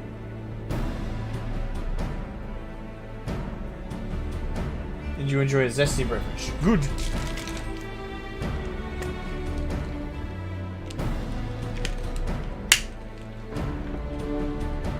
Okay, he tweets about it.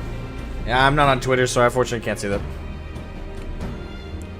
For that very reason, we shall select a location in which the ambient ether we wish to restore is at its most potent. Even in a dormant state, certain elements will be more prevalent and therefore more easily manipulated. Then we rebalance the ether and return it to the land, whereupon it shall be born in ethereal currents to the farthest reaches of the empty. But that's to prevent that element from breaking free of Eden's hold and causing a disaster of some sort. It must needs be contained. The question is how. Shroud, indulge me a moment if thou wilt. Pray imagine a corporeal manifestation of each of the individual elements. What dost thou see in thy mind's eye? Moogles? And primals come immediately to mind. Like Ifrit's fire, Titan is earth, Garuda's wind.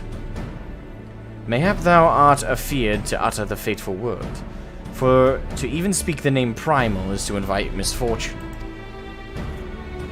Though invite it we must, as the ether is drawn forth and realigned by Eden, we shall perform a summoning as Master Louis Soir once did on the fields of Cartanu. As one who hath laid low countless primals, thy memories will shape the ether into a deformed entity, deiform entity, which must subsequently be dispersed in the traditional fashion.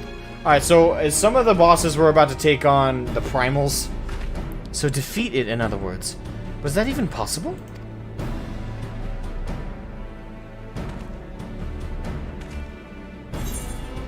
I break my fist on primal. Wait, I break my fast on primals? I break my fast on primals. Is it supposed to say fist? It's either that or being torn to shreds. To be honest, I'm not entirely sure I can.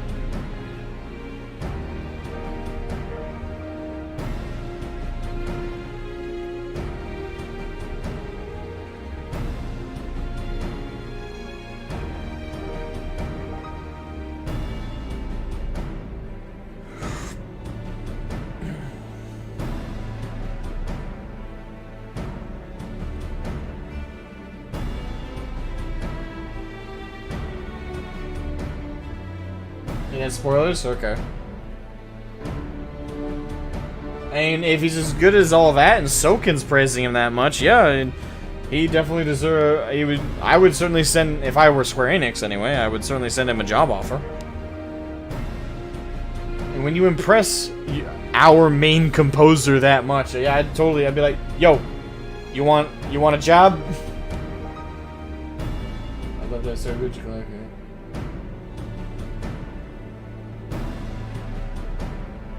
I like this man.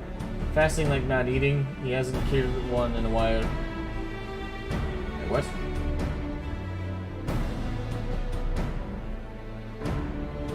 Oh, fasting. Okay. I thought it was a misspelling of fist.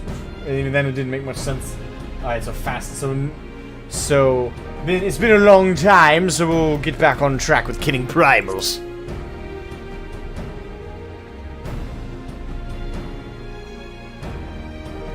Lest thou forget, 'twill be one more than an approximation of foe thou hast previously bested. I have every confidence in thine ability, Shroud. As do I, though it might help to have some idea of what you will be up against. Have you decided which element to tackle first? I propose water, the source of all life. Which would be Leviathan, right? As for the location, an area to the west of Novrant was once home to the world's deepest ocean. Alas, the flood light reduced it to yawning chasm. Water. Yes, that seems like a good choice. I'll see if Eden can take us where we need to go. And I shall prepare for the summoning. Thancred, wouldst thou keep watch over our enigmatic antagonist? She may have vital information to impart. In the event that she becometh agitated, thou mayest have need to restrain her. Someone's got to do it, I suppose. I'll be praying for your success while I wait here, twiddling my thumbs.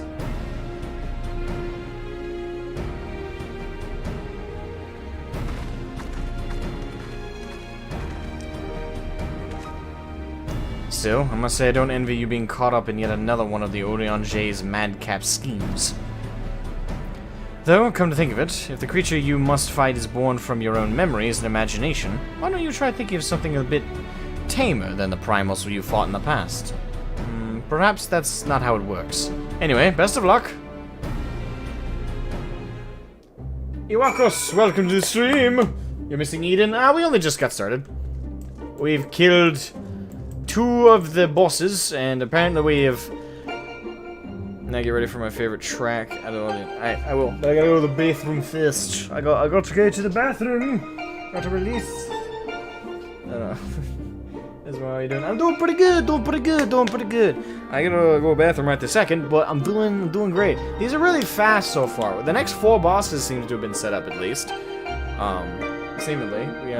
The next 4 bosses we have, at least assuming they have the list of Leviathan, and then in whatever order they end up being in, Ifrit, Titan, and Garuda. So that's the next 4 bosses, but the thing is there's only 2 more left in this wing, so that's, the rest of this wing is set, and then the next wing of bosses is set for 2 of those, but there's also 2 bosses unaccounted for that if each wing is 4 bosses. So I don't know what's going to be in the next wing other than 2 more of the primals. But anyway, I'll be right back. I go to the bathroom.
Alright, I have returned.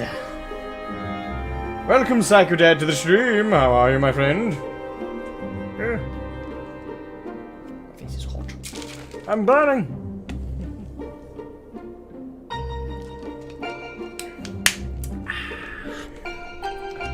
Yummy. Alright, back on track.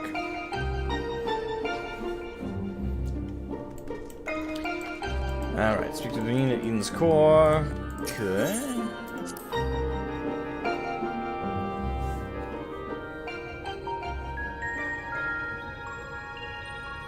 Primas are breakfast. They're also lunch and dinner, if you want to go for it that way. You can also make them second breakfast. What? Ah, Niri. What's up? Eden seems to be responding well to my instructions, so we should reach our destination in no time at all.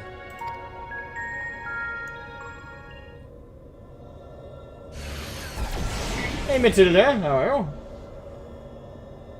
Oh no, you were here earlier. Oh, you're saying hello to Iwakos or Psychodad? Alright, this is the place. All I can see... I'll see if I can draw out the water aspected ether. The rest is up to you, Shroud. Man, these fights are really fast. Or getting to them is fast. By themselves, not so much. Memories of Leviathan come flooding back.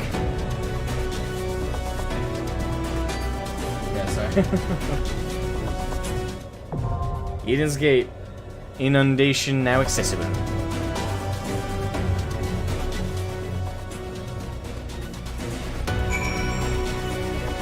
Alright, now to queue up.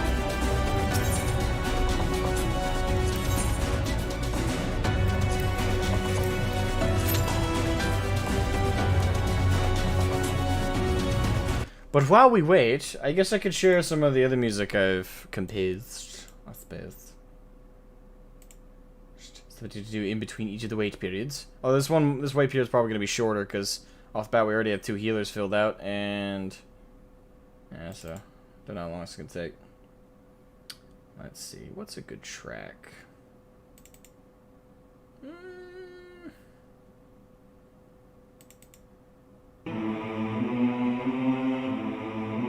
Wait, hold on. Let me double check this is the right one. Yeah, it is. Okay.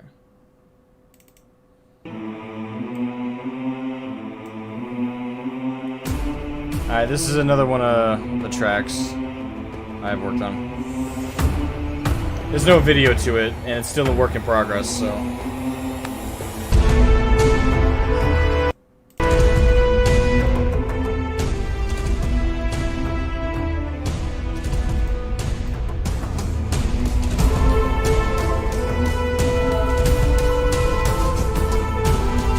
I don't know, let me know if you guys can't hear it for whatever reason.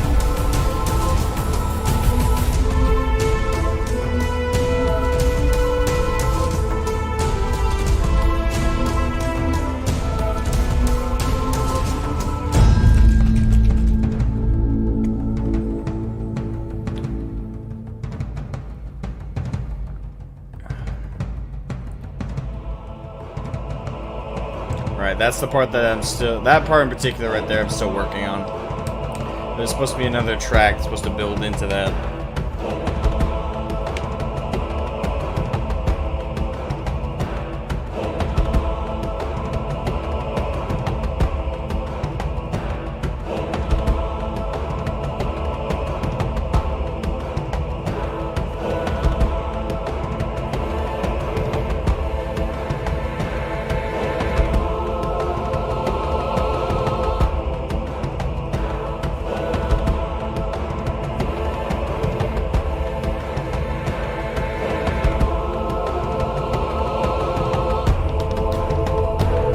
Okay, good. This is the update. Okay. I wasn't sure if this was my updated one or not till that one.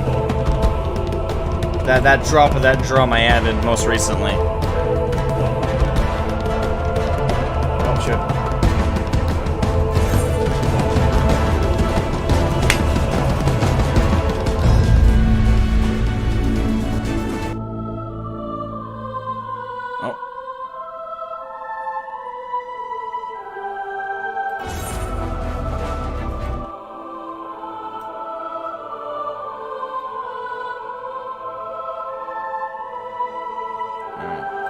that's a good place to stop anyway.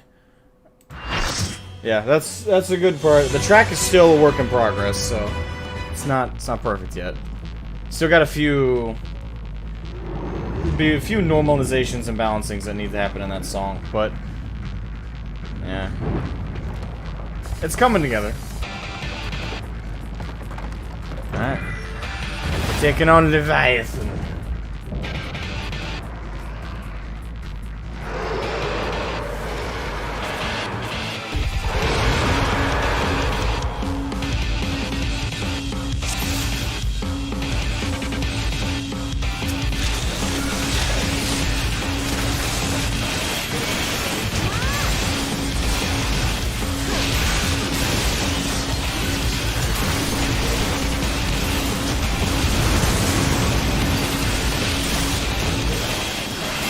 Brace myself? Oh, yay.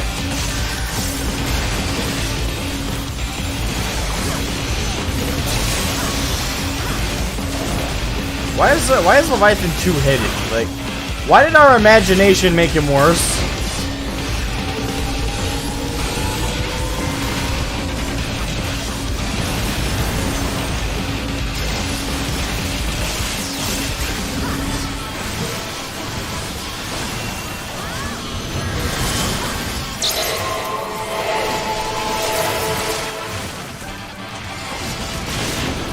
Oh, come on.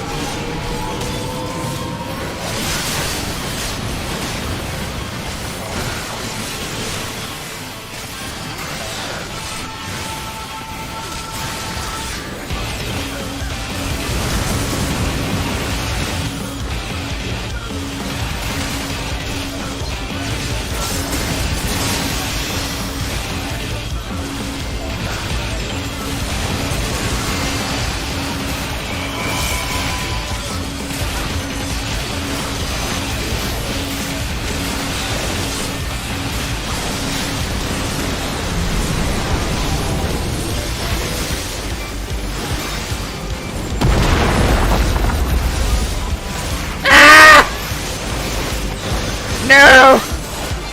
Leviathan, you bitch!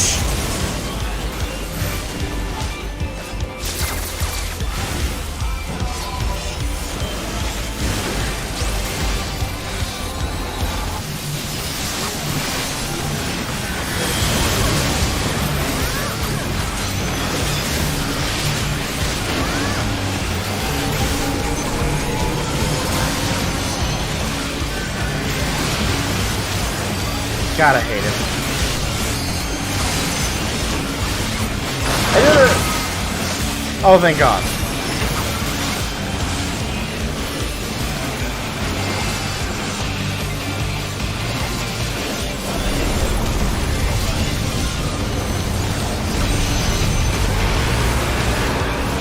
Okay. Wait, hold on.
Hi, how are you?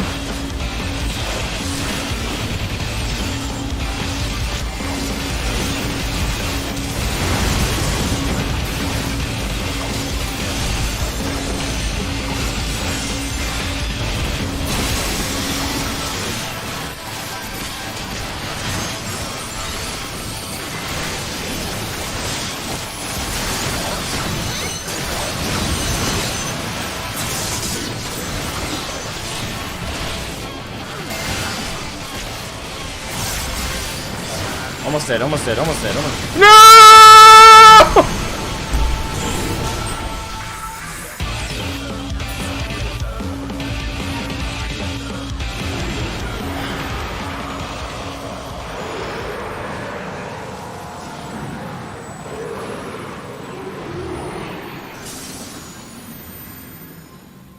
Right at the end.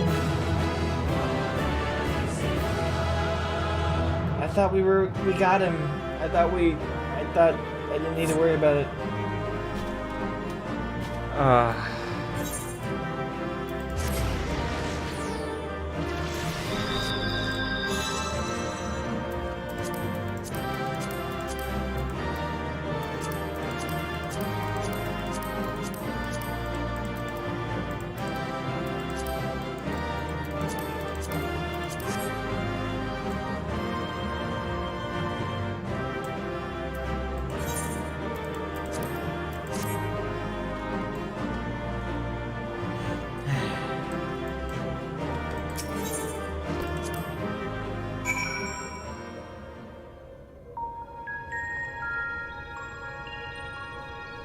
Damn it.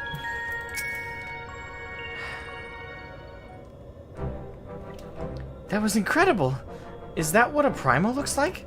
It looks a little worse than what it's supposed to. Oh, not quite the same then. But why is that? The Leviathan of the Source was summoned by the Sahagan, to whom he was no less than a god. Without their faith, the deiform entity that we brought into existence differed on a fundamental level, though it was no less formidable.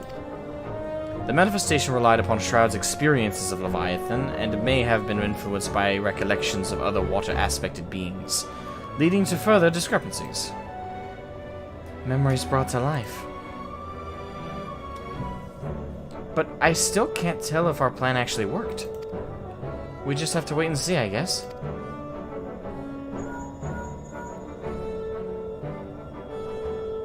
How goes it?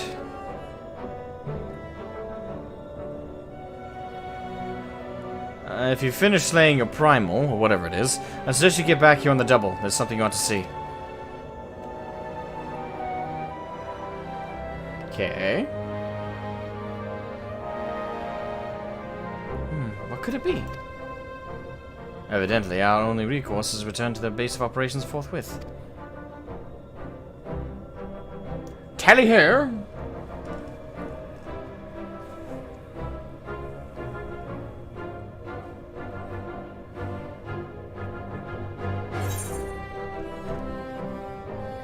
Alright.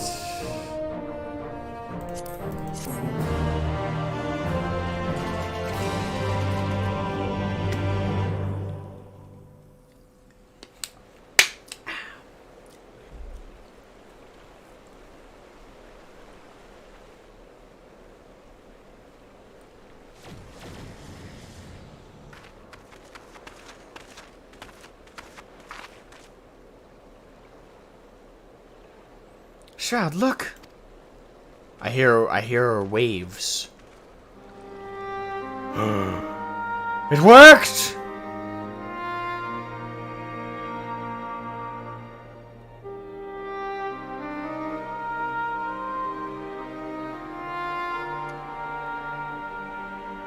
Oh, that feels so cool! We're literally returning life to the first. That's so cool!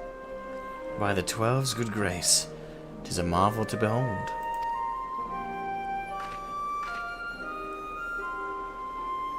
I never thought that a whole lake would suddenly appear like this.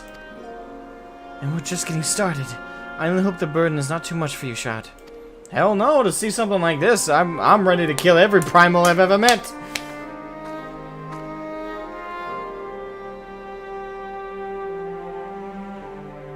That feels epic. We're literally terraforming the first back to a livable world.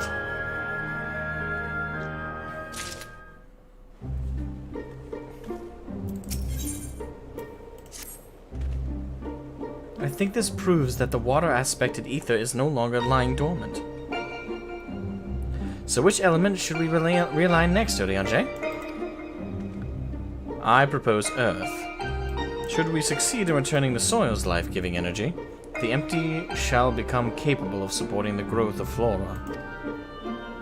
Imagine that! Forests in the empty!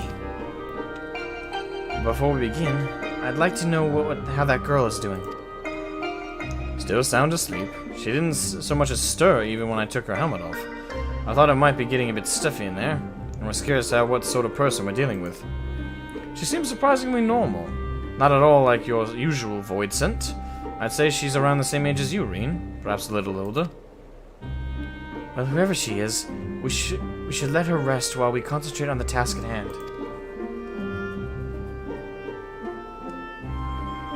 As much as I'd love to go with you, I'd best stay here in case she wakes up and is feeling less than cooperative. Oh, that was not good. And while I wait, if wishing I had something to read, my thoughts will be with you as you fly off to face the next opponent. It must be a strange feeling to bring something into existence through your own willpower, only to slay it immediately after. I almost feel sorry for the poor things. All the same, wish you luck. He does have the best primal theme, hands down. Yes.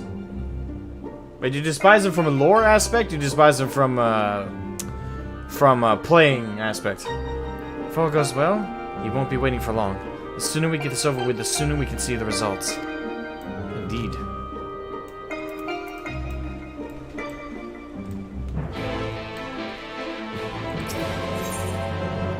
It's crazy. He's Eden's core. Alright, to the next one.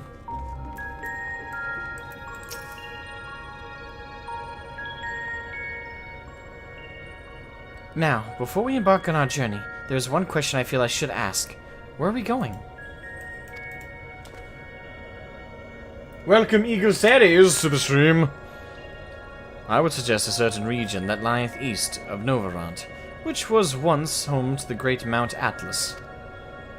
And for the Earth-aspected Primal we wish to invoke, what could be a more fitting choice than Titan? I don't think I've heard of that one. What's it like? Oh, how is our imagination gonna twist Titan? He's worshipped by the kobolds, the landslides, the landslides! No! No! PTSD! The landslides! The landslides! No more!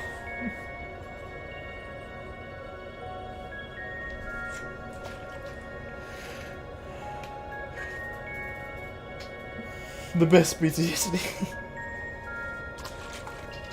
Oh, God. I know, I'm gonna collect that for the meme.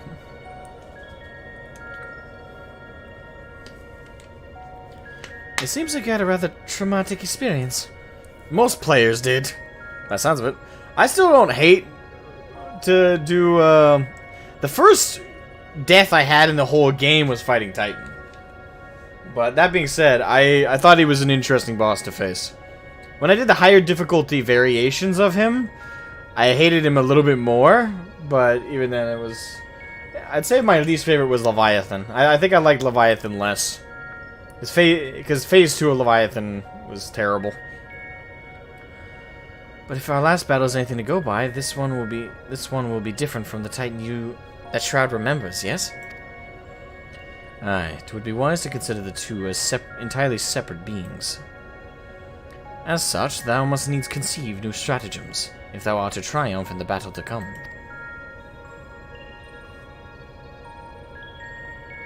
Past experience will avail thee not, I fear.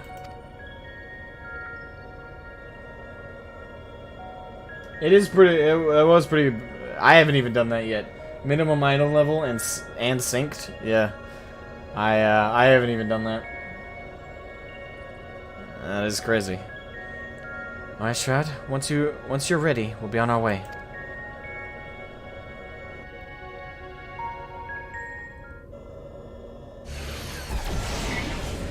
And I took on Ifrit at minimum item level, but not because I selected the button, is because I was at my minimum item level.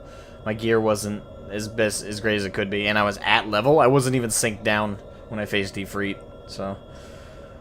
For Ifrit, I technically have done that, but not by, like, selecting minimum item level, and, you know, I just was minimum item level.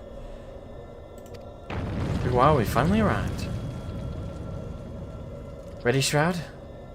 Smooth over.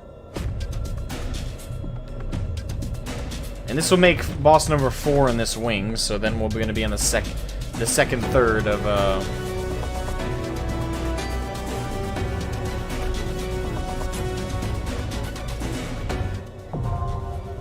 Eden's Gate, Sepulchre, now accessible.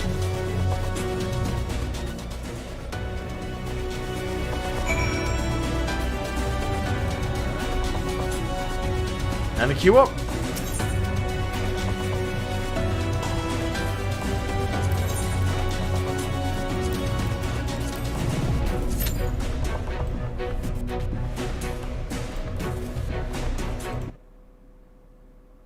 Actually, how did the rest of my song go? I don't think I've listened to the last part again.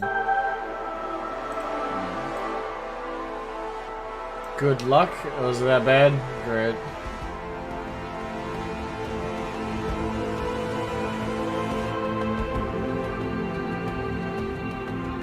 Oh wow, that was fast.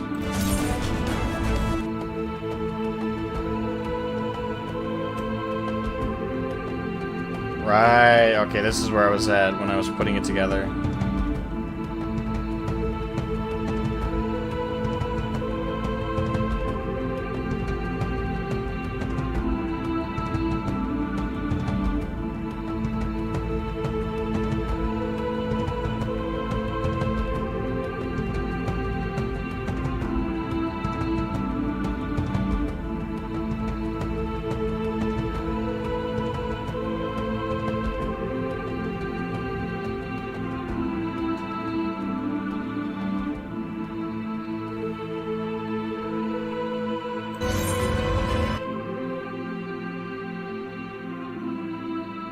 Okay, yeah. I remember where I was at with the song now. Yeah, it's the middle part that I'm still editing on this song.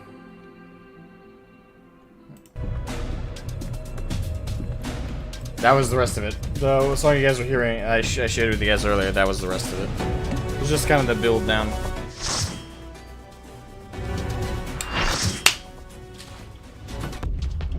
Alright, there we go. Eden's Gate, Sepulchre. Oh, fuck. Yep, definitely not the Titan I remember. Up on the next one, welcome back, EF.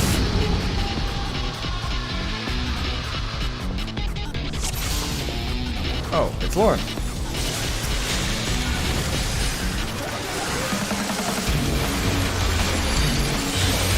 Sorry. I don't know why I hesitated for a second there.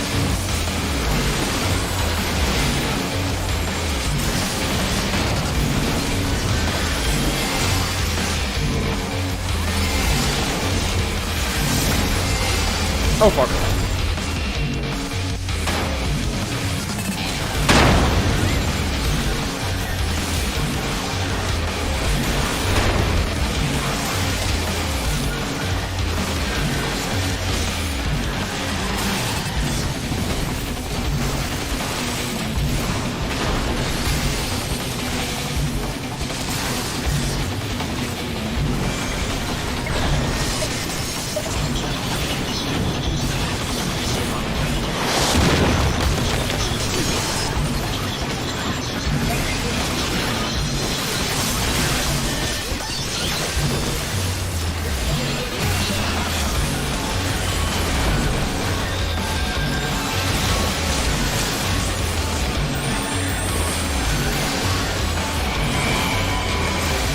Oh, fuck.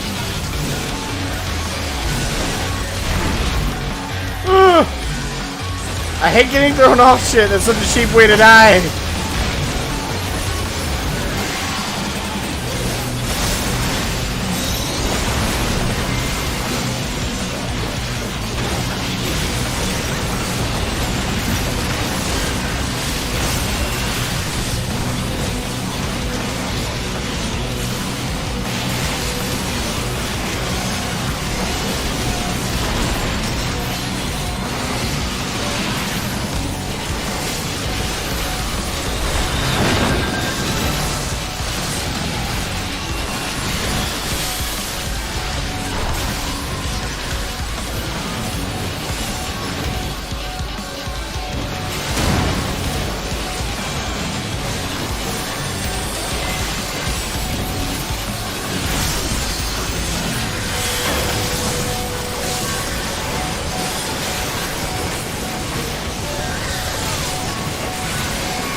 to go down, big boy.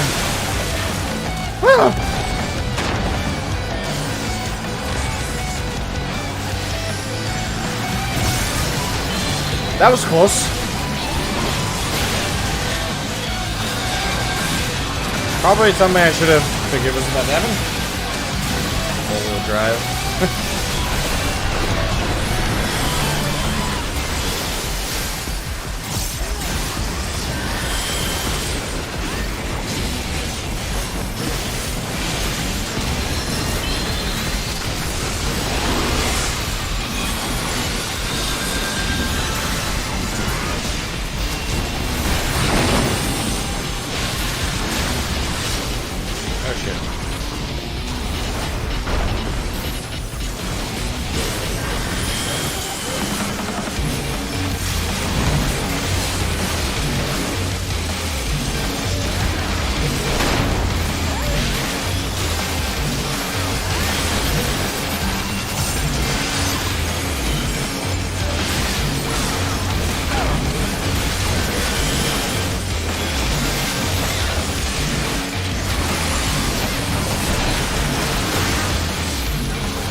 Didn't die in this one.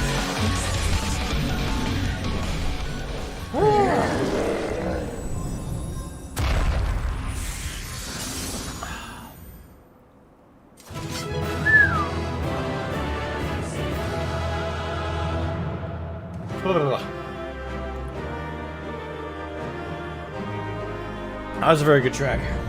I like the music. I couldn't pay attention to it too much though. I was concentrating with excessive zeal. Oh, damn it, that was a minion. Wish I had rolled need.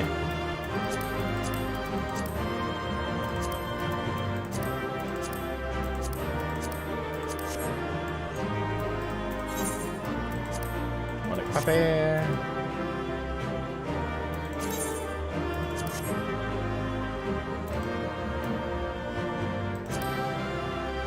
Oh.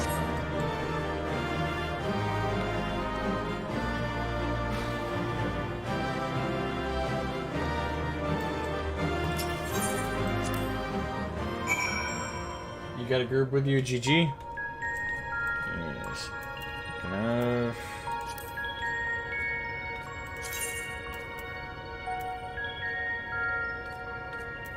Yeah, and the thing is, Lauren... We just queued up with Lauren randomly. I won't bother Lauren right now. Lauren might be busy. Oh, hello.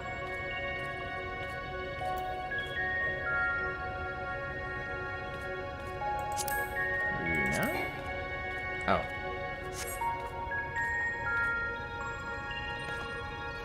But why can I not invite Rena? No, not busy at all. Oh, Lauren! Okay, good. We can invite you. If you want in. Alright, boom. Welcome back. You must be exhausted. What do you remember about Titan? Thanos car. Welcome back. You must be exhausted. For a creature made of rock, he was a lot more agile than I was expecting.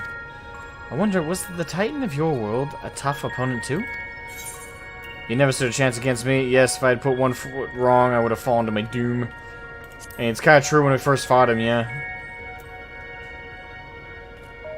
So all it would have taken is a momentary lapse of concentration. I don't like the sound of that. But more importantly, you've defeated another elemental being, which means we're a step closer to reclaiming the empty. I can't wait to see how much of a difference we've made this time. Same. Critical hit, determination. Determination.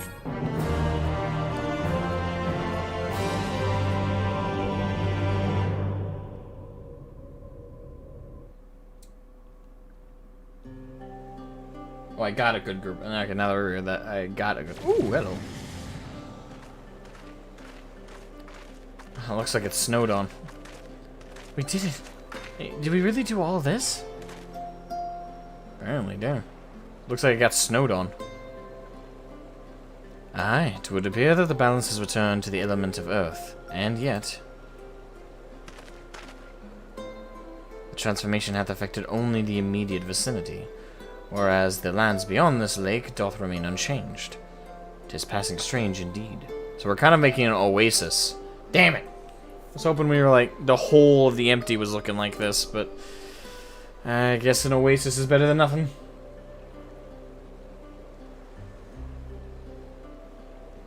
Each have entirely new faces? Oh yeah.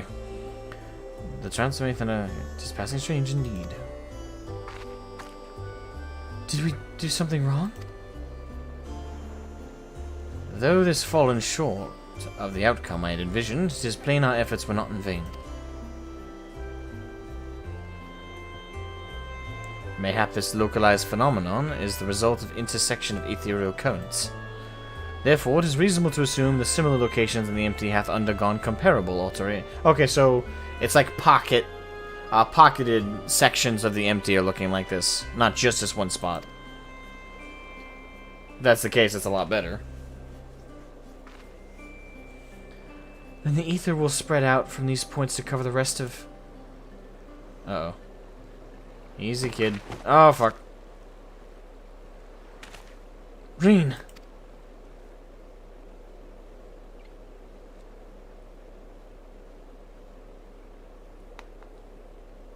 Oh, boy.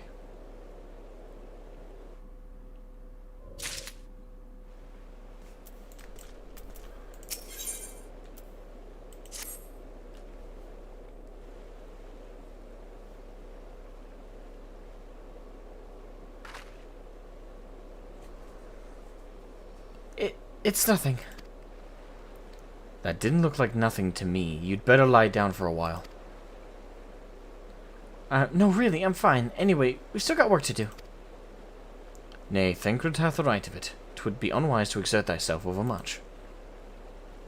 I appreciate your concern, but I do wish you'd stop fussing. Reen, thou knowest not the strain thou dost place on thyself. Though the elements of water and earth hath been restored, continued exposure to the empty stagnant ether may yet sap thee of thy remaining strength. Now that you mention it, I've been feeling a bit out of sorts ever since we got here.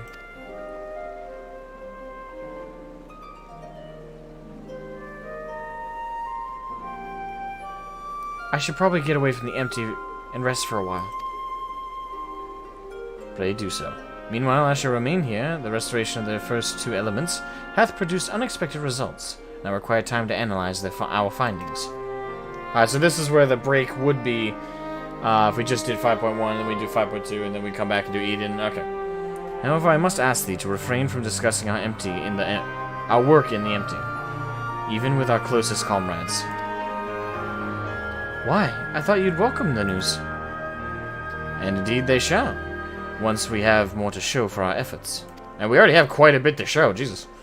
Nevertheless, this mission is one of surpassing danger. I am loath to place our dearest friends at risk unless absolutely necessary. You have their best interests at heart, I'm sure. But to be perfectly honest, I'd prefer not to keep secrets from people that I trust with my life. I don't want to make a habit of this, but I'll do as you ask.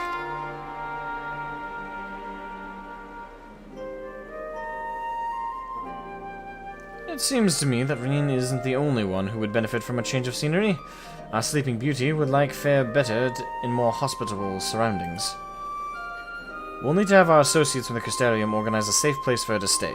If you and Shroud could go on ahead and have a word with them in Mord Sok, we'll catch up with you once Urianger is finished. Whatever it is he needs to do.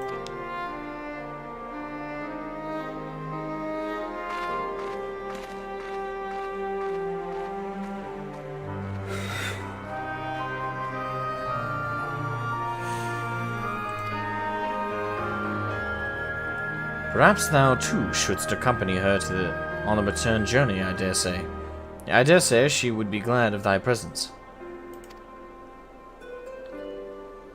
No, not this time. She's come such a long way since we first met, and I worry that relying on me too much will only hold her back. We won't be staying in the First forever. The time will come for Reen and I to part ways, and for her to follow her own path. I know you understand this too, Ryanje. I see you trying to pass on as much of your knowledge as possible while you still can. And to her credit, she's actually taking most of it in. Reen is possessed of a natural affinity for atheology, unlike some who shall remain unnamed. A natural affinity for staying awake during your lectures, more like.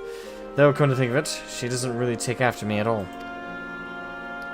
However, like thee, she is predisposed to brooding in silence in lieu of voicing her concerns. The banter, says the master, keeping his cards close to his chest. Anyway, Shroud, you'd better take the Sky Slipper with Reen. It's true that she's been through a lot lately, but so have you. We'll need you ready for the challenges that lie ahead, so go on and get some rest.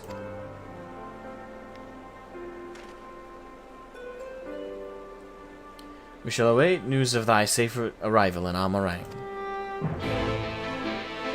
Yes, sir! Alright, so quick detour, then we'll be back at it. Okay. Damn it, can't mount up. But why?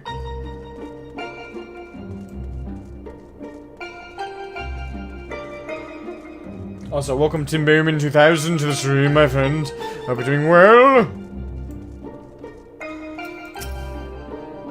It seemed like you were all having quite a serious discussion. I hope I haven't given you any cause for concern. Nah. Well, if you say so. I probably shouldn't stay in the empty any longer than I necessary, though. So do you want to take the first shift piloting, or shall I? I'll do it!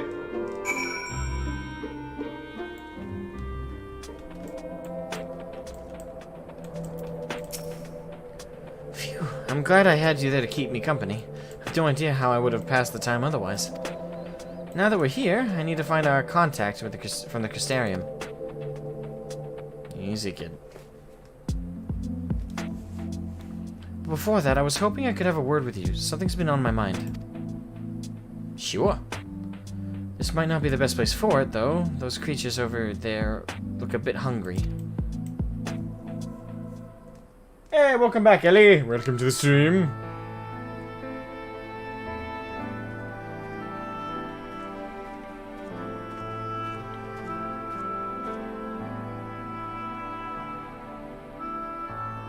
When I first spoke to Thancred and Urianger about what I had sensed in the empty, part of me wished we could have just left it alone. I guess I was scared of what we'd find.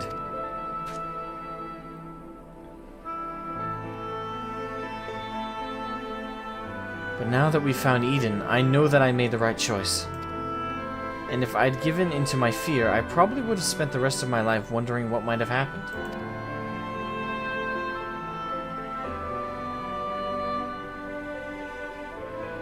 From now on, whenever I hear that voice inside telling me to run away, to hide, I won't listen. That's not who I am anymore. Even so, all the courage in the world is not going to help me decide what we should do with that girl when she wakes up.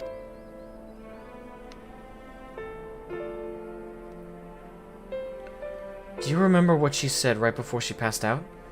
Why am I here? What is happening? What if she's being controlled or forced to act against her will? Whatever the case, it's clear that she's not a monster. She's a person like you or me. Obviously, she knows something about Eden, and we need all the information we can get, but more than that, I just want to talk to her. Find out who she is and if there's anything we can do to help her. On the other hand, we mustn't forget that she's already attacked us once. What's to say she won't try it again when she wakes up? Exactly. Be cautiously suspicious. Nasser Amulafi? Nasser. Welcome, Nasser Amulafi, to the stream. Hope you're doing well, my friend. How are you? You are amazing, but if you don't mind, can you tell me how to pronounce your name? If you don't mind, of course. Me? If it's talking about me, it's pronounced Asmogan. I know some people say Asmogan, but I pronounce it Asmogan. That's if you're talking to me, of course. She keeps us from reclaiming the empty. It would be all my fault. It's no good. I can't make up my mind. What do you think we should do, Shroud? If Alphino were here, he'd talk things through with her. Even Emmett Silk had his reasons. We should at least hear her out. There's not much we can do until she's awake, which is true. So, I don't like either of those two examples. If it were Alphino, they all amount to the same thing, but I don't know. If I could throw a fourth one in there, it'd still be along the same lines, but I would be more quoting myself, and I'd say we hear her out, but be suspicious just in case. We have to keep in mind that anything she may say may very well be false. Always mispronounce it as Asmongold. Yeah, it seems to be a trend. I don't know how, though. It's not even spelled the same. If Alphino were here, he'd talk things through with her. I guess Alphino's not a bad one to quote.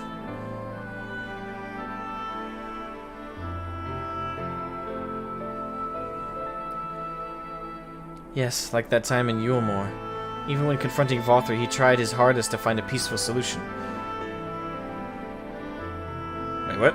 Oh, Alphino, was good. I was like, Vothri didn't try and find a peaceful solution. Hopefully, she'll be a bit more willing to listen.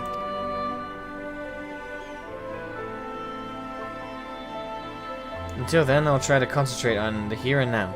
Speaking of which, I still need to see to Orionge's errands. The people we're on our way to meet lent us the Sky Slipper and most of the apparatus we've been using. And since we've been sworn to secrecy, I assume the same applies to them and their colleagues.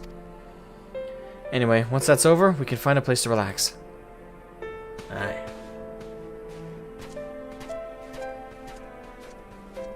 Yeah. I gotta make a video one of these days just addressing that whole thing, because I still get comments on videos of people being, huh, nice leech on Asmongold's name. Or it could be something nicer like, oh, you know, are you a big fan of Asmongold? No. No offense to the guy, it's just, I'm not a huge fan of Asmongold. The most I've watched him is when he transitioned off of WoW to FF.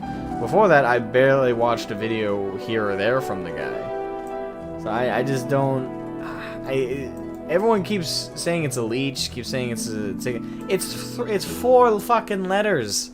ASMO. Everything else is different. The whole name, and when you look at the whole name, it's not the same at all. Like I don't get the mistake, and I also don't get the assumption it's a leech. If it were something clear, like Asmon Silver or something like that, like instead of Asmon Gold, just change the mineral, something like that.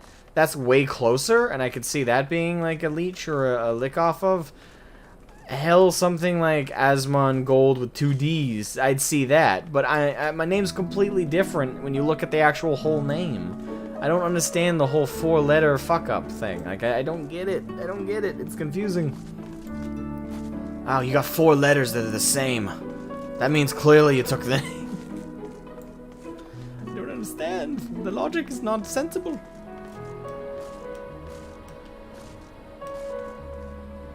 Trust is something you should always give people a chance to earn. Oh, I always give people a chance to earn, but I'm always ready for them to stab me in the back as well.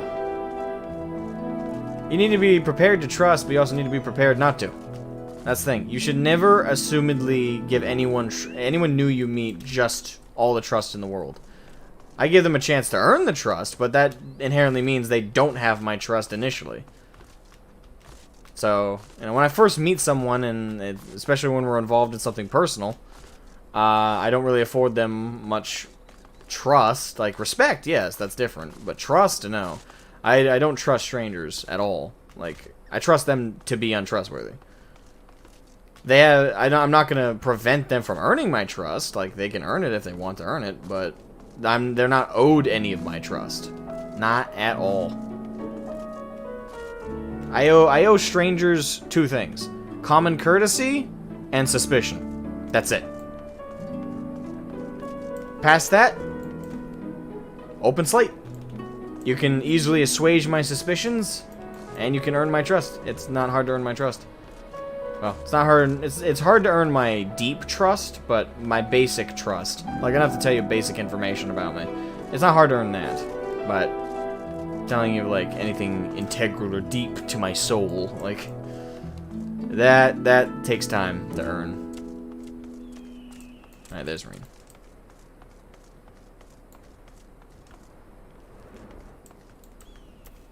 I don't get it either. I don't. It's 4 letters. It's 4 goddamn letters. ASMO. Automatically, anyone with ASMO in their name stole it from Asmongold. Clearly, he's the first one ever to have ASMO in their name in the title. Even though the character that my name is based on, which is Asmodai from Warhammer 40k, has existed since, I want to say, early 2000s. Well before Asmongold had a channel. I'm pretty sure. The character of Asmodai has existed in the lore for a long time. I could be wrong. He could not be that old of a character. But Asmodai has existed for a long... At least I've known of him for a long time, so... I don't know. I just don't understand 4 letters. Now that we're here, let me introduce how you 2 members of our inner circle, or whatever you want to call it,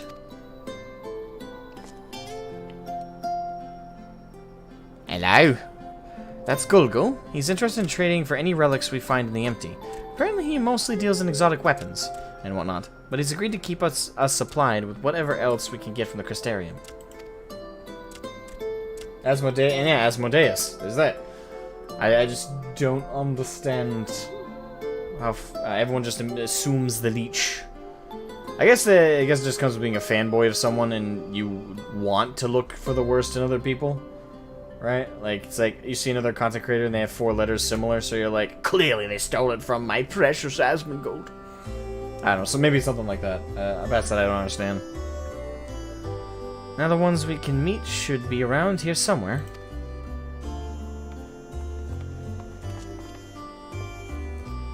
Ah, Reen! What a relief it is to see you returned unharmed from your expedition. I'm sorry to have kept you waiting. We were gone a bit longer than we expected. Shroud, I'd like you to meet Louis. Louis. I'm gonna call you Louis. I know it's Louis, or Louray, but I'm gonna go with Louis. It's a pleasure to make your acquaintance. As representative of the Settlement Council, I'm here to oversee the delivery of equipment deemed necessary to your mission. I will be on hand to provide any assistance you may require. Pleasure to meet you. Actually, there's something we'd like you to take care of. It's probably best not to talk about it in the middle of the market, though. I'll take it from here, Shroud. You should get some rest. But before you go, I'd like to thank you for everything you've done. We still have a long road ahead of us, but if we give it our all, there's nothing we can't handle. Hell yeah.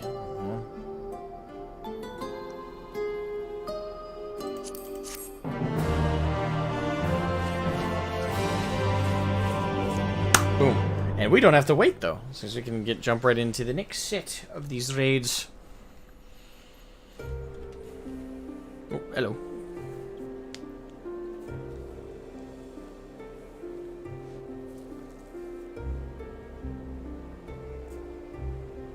I see.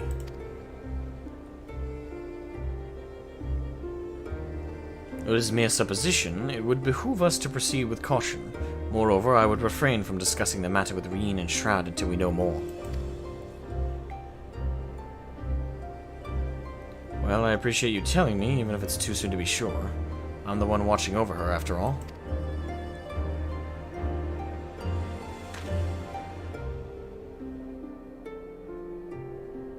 Why piety? That's for yours? Because I can sell it.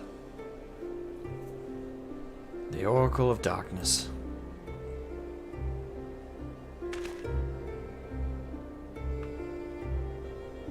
I pray it is not true.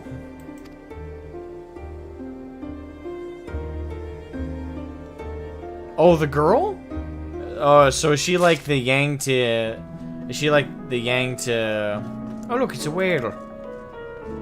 It's a whale! Whales! So is the girl that we captured the Oracle of Darkness... Does that mean she's like the Yang to Rin's Yin? Kind of thing? I should have supposed there's an Oracle of Light, this should be an Oracle of Darkness, but... Interesting. Oh, fancy! Rina, nice. You're riding on a very interesting mount there. He's got a fancy little crown. Alright, let's go to the next quest. Yalford.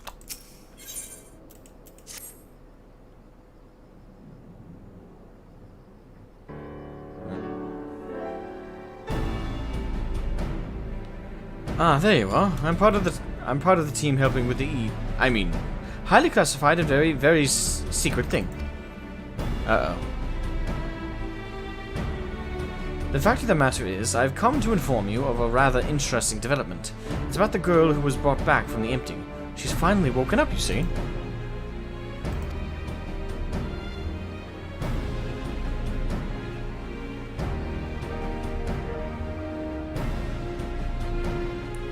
Yalfor. Yalfor? And Shroud too? We heard the news from Thancred, is it true? Why, yes, it is most certainly is. Apparently her name is Gaia. Ooh, okay.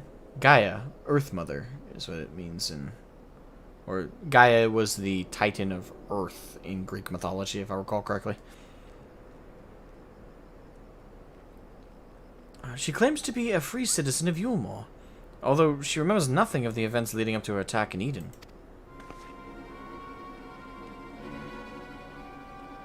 She lost her memory? Parts of it. At the very least, we also cannot be sure whether she's telling the truth or if she's merely a ruse. Or if it's merely a ruse.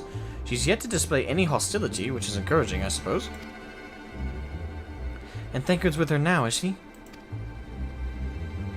Yes, he's taken her to Yulmore, mainly to verify what she's told us so far. Quiz the locals, that sort of thing.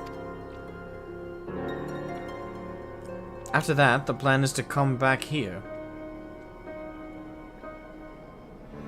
Though taking rather longer than I anticipated, I'd hope nothing is amiss. Aftershock! Welcome to the stream! We're doing well.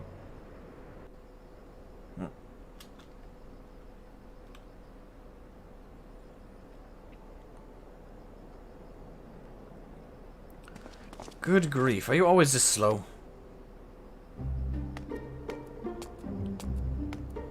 Is this Gaia? That's a unique face build.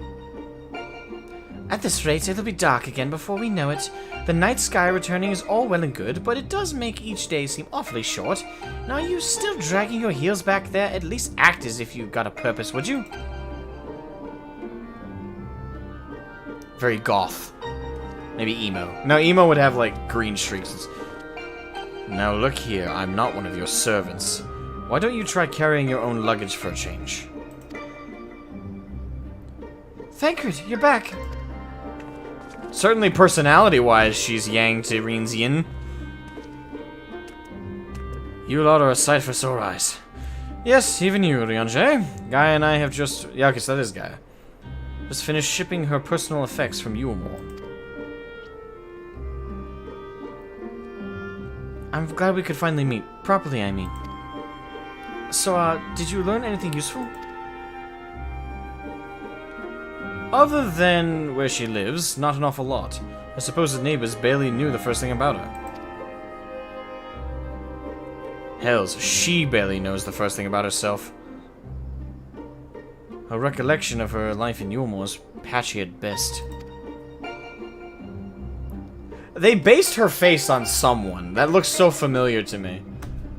They based her, like, face on someone. I can't say who, I don't know. but that looks eerily familiar.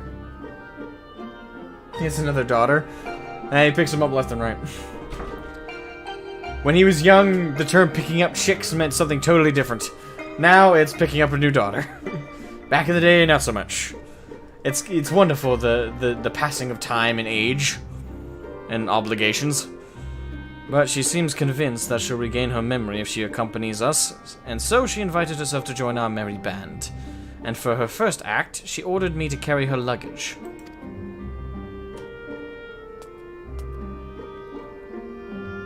If you insist on standing around talking, might I suggest finding a place to sit down first? My feet are killing me. Get sneakers, I guess? Yeah, exactly, wearing the most comfortable looking shoes. Then perhaps you should have chosen more sense. Yeah, there you go. Still, it's not much of a bad idea, shall we?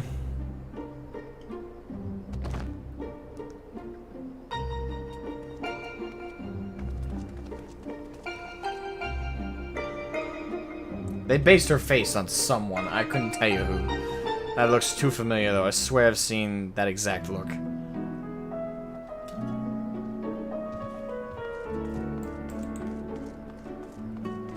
Nomura designed her character?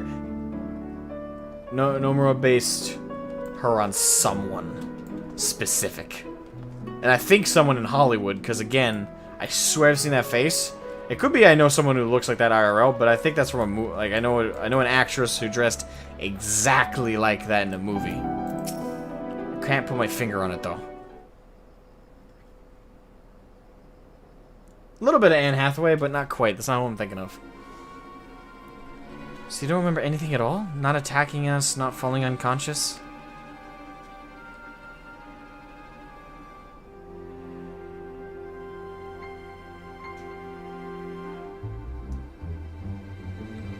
Such selective amnesia would rightly raise suspicion within those of a cautious mind. Yet if she doth speak the truth, it would lend credence to my current hypothesis, though admittedly some further... Not now, Ryonche. She's only just woken up. We don't want to bore her back to sleep. In any case, I prefer to follow my instincts. And you're telling me that Gaia means us no harm. After such deliberation, I thought it only right to let her know about our work in the empty, as a sign of goodwill. After all, trust works both ways. I wouldn't have told her that. Personally. Though I would ask you, Shroud, not to let your guard down just yet. It ain't down.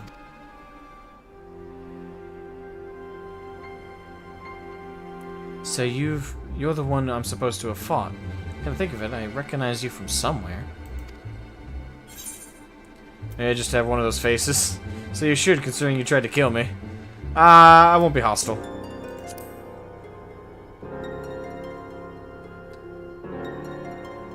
Yes! Thank you, Eagle Series, Jessica Jones. That's the character. That's the character, yeah. A little less bug-eyed.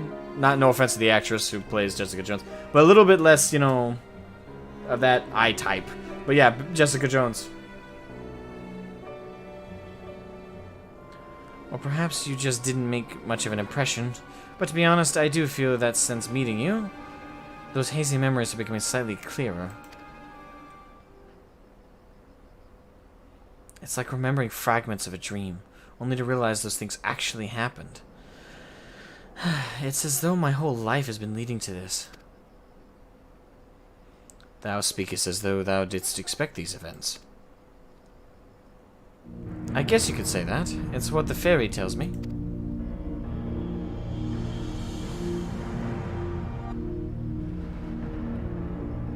I kind of liked her better with her armor. Not gonna lie. I can't see it, but it's as though there's someone else inside me. I can hear its voice in my head. It whispers to me and lets me use its power. Magic, I suppose you could call it. Not that I know much about that sort of thing.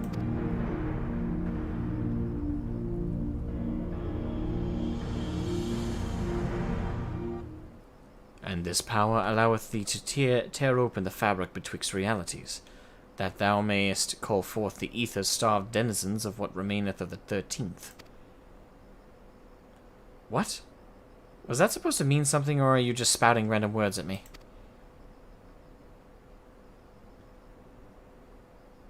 Honestly, I don't know how you all put up with this. I've only just met him, and his insufferable prattle is giving me a headache. Gods, I still can't believe I'm having this conversation. And to think that I was flying about in a suit of armor waving a sword. That doesn't sound like me at all. Yeah, it doesn't look like you at all. She is super rude. Someone else inside you. Like Minfilia was inside me.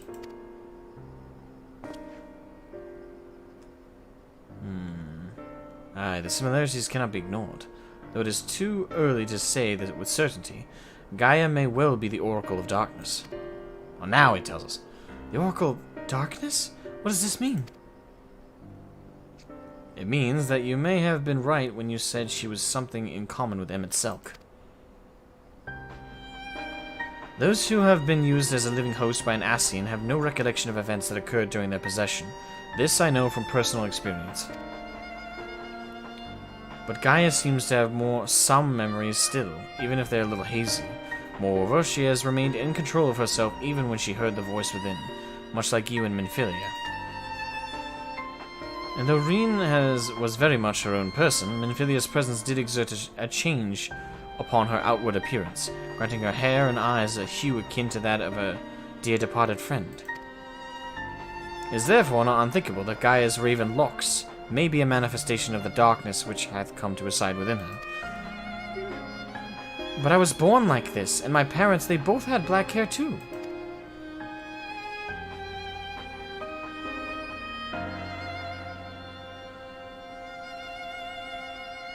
Or at least I think they did.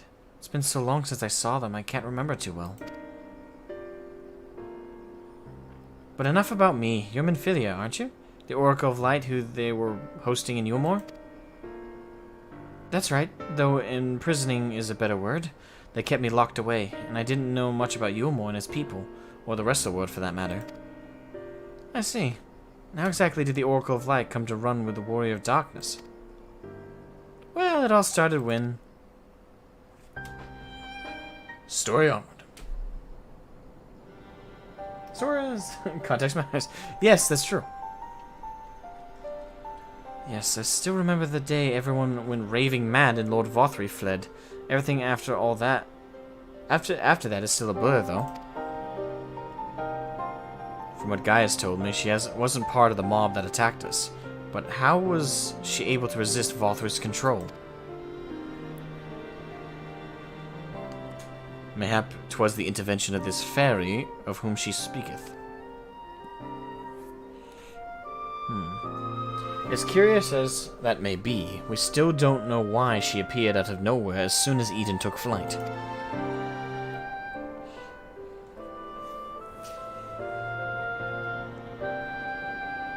This is just a guess, but I'd say the fairy reacted to it in some way, and for whatever reason made me go after it. Yes, that seems like the only explanation. I don't know about you lot. But I've had enough nattering. I'm going back to Eden. What? But why? The fairy wanted something from Eden, and knowing what that is will bring me a step closer to discovering exactly what has been living in my head all these years. Besides, my memories aren't going to restore themselves, and certainly not through idle chit-chat. So I'm going, and that's that. Oh, great. Gaia, wait! Insufferable. Utterly insufferable, and yet we can't, well, leave her on her own devices. Come on.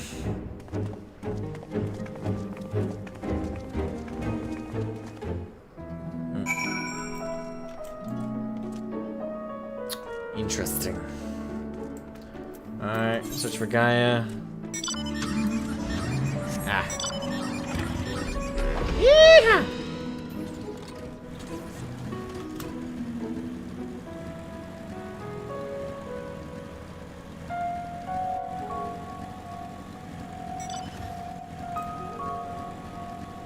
Wales. Like a miniature Yennefer minus the violet eyes. Yennefer. Kinda, but it's the lips and it's the thick lips and the dark lipstick that I would disagree with that analogy. Yennefer had fairly thin lips, and I don't remember her having that kind of lipstick on, at least not regularly. So I think because of the lipstick and the eyeshadow in particular, I'd say the Yennefer comparison kind of breaks down. But I see where the raven hair and the light-colored eyes is where I can agree. Surveying. Boom.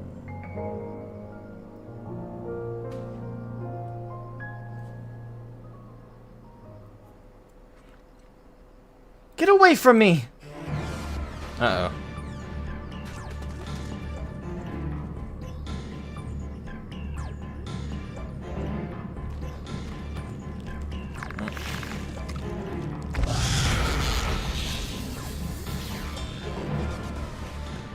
Gaia!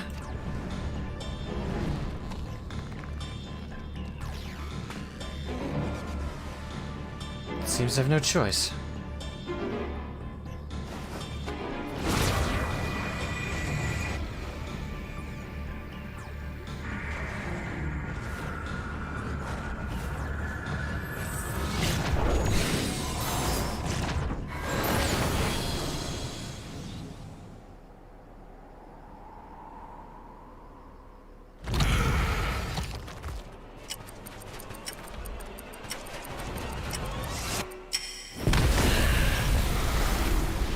There's the time ticking.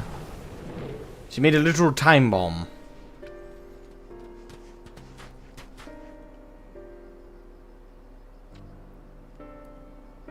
The power of darkness. I mean, we're integrally familiar with that being Dark Knight. What am I?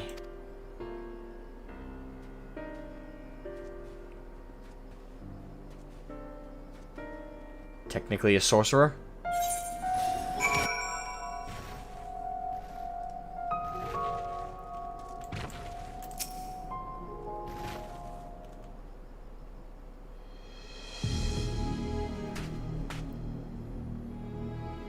What are you all gawping at? I don't mean to stare, but it's not every day I see magic like that. So this is the power of the fairy you spoke of. Ever since I was a child, it has whispered to me, telling me what to do. That's how I came to use its power. Wouldn't that mean she's kind of like a... Fuck, what's that healing class that summons a fairy? Wouldn't she be like a dark evil version of that? Or maybe not necessarily evil, but dark. There are things I can't even explain. Holes ripped in thin air, terrifying creatures crawling out, ghastly-looking blades and armor appearing out of nowhere. But worst of all is the dark energy that comes from inside. This power, it feels as though it's only flowing through me and never truly mine. And even when it answers my call, it always takes a few moments for spells to work. So in summary, you don't have control over the magic. Well, it's not as if I ever tried to control it. I haven't made a habit of fighting wild beasts. Unfortunately, it's part and parcel of traveling through Amarang, and while I understand that you want answers, you're not going to find them unprepared as you are. But if your heart is set on this, then we'll help you. Reen, think about what you're saying. You're seriously considering taking Gaia to see Eden. There's no telling what might happen if she loses control again, so the safest option is for her to stay away until our work is done. Somewhere we can keep an eye on her. You must realize it's for her own good. I don't know, for a second there I thought she was going to be like, "You're not my dad!" For a brief second I was expecting that. Scholar? Okay, so she's like a dark scholar kind of thing right now. Although earlier she was in full plate armor with a two-handed sword, so Dark Knight. It's confusing. Must concur with Thancred's assessment. And right now, without the armor and sword, she's acting basically as a dark scholar. But she gets the armor and sword back. Dark Knight. With unique abilities only to her. Dark kind of Dark Knight. At present, we know precious little of Gaia's origin and less still of her powers.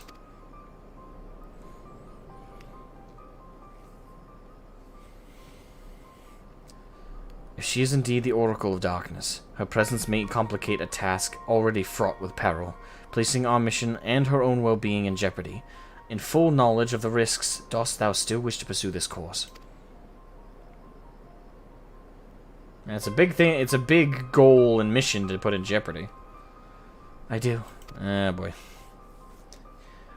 Do you ever notice that in any of these kinds of stories that they never go the cautious route, they always take the risk? Like, there's so many stories similar to this one where, like, oh, if we bring this person or bring this thing, it could represent this major, you know, monkey wrench into our plans and could very well lead to the failing of our plans that's already in jeopardy and is already very fraught with danger. But you notice they almost never, like, I know I get it, like, in a story, if someone were to do that, the credits would roll and that would be the dumbest plot ever and wouldn't be as engaging. But you got to admit, it's a trend. It's a cliche. A lot of stories, like, cautious route. Nah, let's take the most risky route possible for only potentially small rewards. Well, go big or go home. Apparently. It wasn't so long ago that I was living in isolation, being held against my will. Maybe the people keeping an eye on me thought that was for my own good. Letting their personal experience cloud her judgment. But if we shut Gaia away for our own convenience, we're no better than Vothri and Raji. I'd say circumstances are different.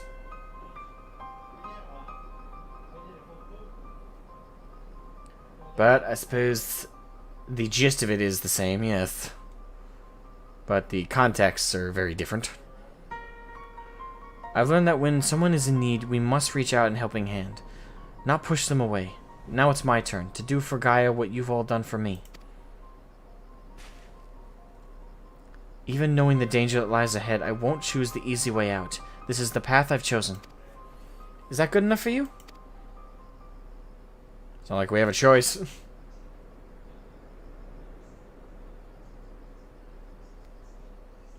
Well, can't say fairer than that. How about you, Orionje? The light in thy spirit doth burn bright. Mine apologies, my dear, but we felt it necessary to test thy resolve. Let it suffice to say thou hast left no room for doubt. No, I still have doubt, but I don't have doubt in Reen's intentions or her goals. I have doubt in this whole situation. Hold on.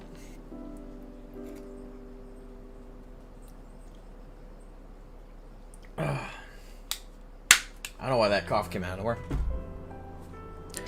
For what it's worth, Reen, I never doubted you. But make no mistake. The danger that Urianger and I spoke of is all too real. If you're prepared to go through with this, we'll be right there beside you.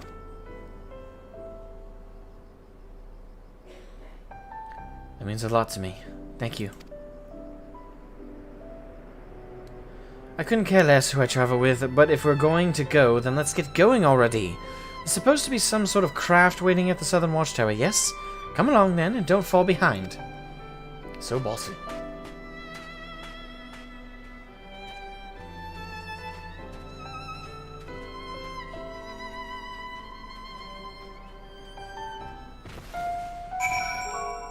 Her legs? What about them?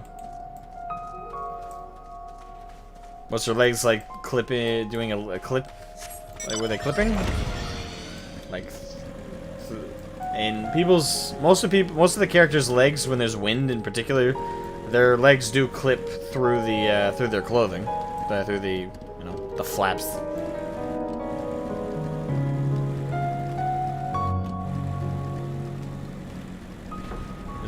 Was that what you saw, or?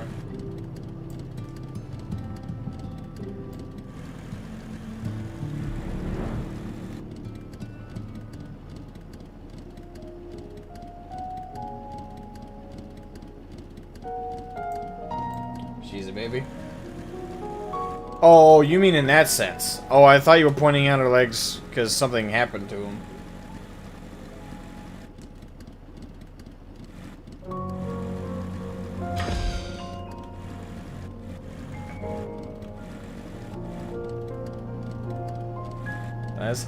Isn't she like 16? And she's a kid. Easy, guys. It might be a bit of a tight squeeze with the 5 of us, but we'll manage. Perhaps Uri and Jay can sit on top of our luggage. The luggage being held in the hammock back there? Really? It's kind of dangerous. A little unwise. 16-ish. Yeah, guys, no.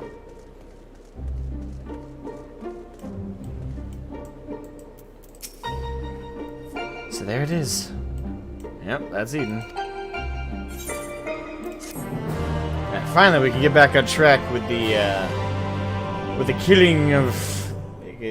So we're 3 hours in the stream. So just the first part took 2 hours. So this is probably gonna take us another 2, maybe.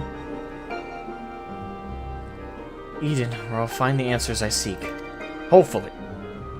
No guarantees.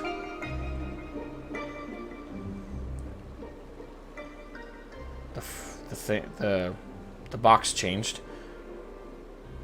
The bringer of the flood, the first sin eater. Would it lead me to my past or my future?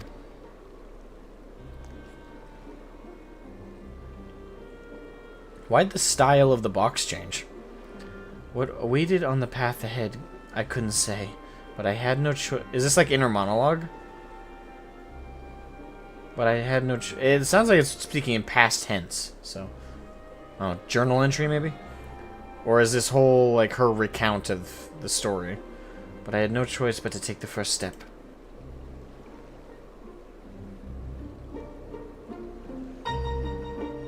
Fair no thoughts, okay.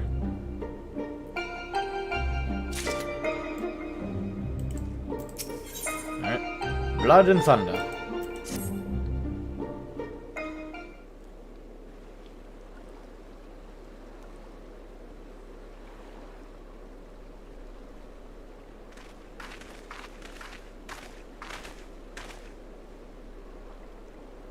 I know what it's like. It was the same for me.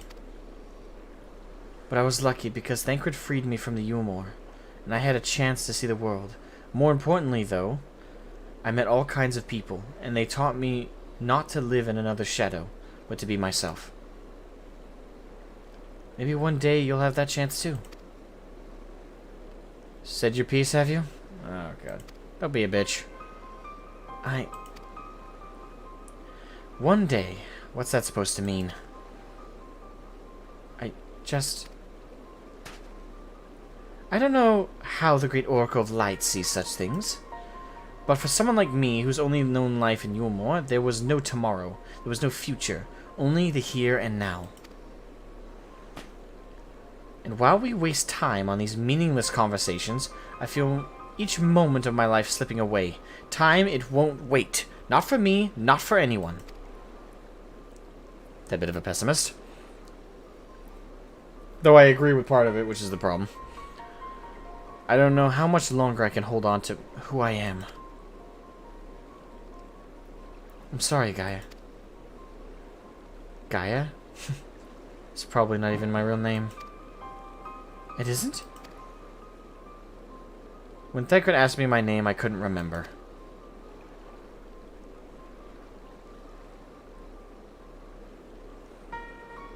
That's when the fairy whispered to me, Gaia.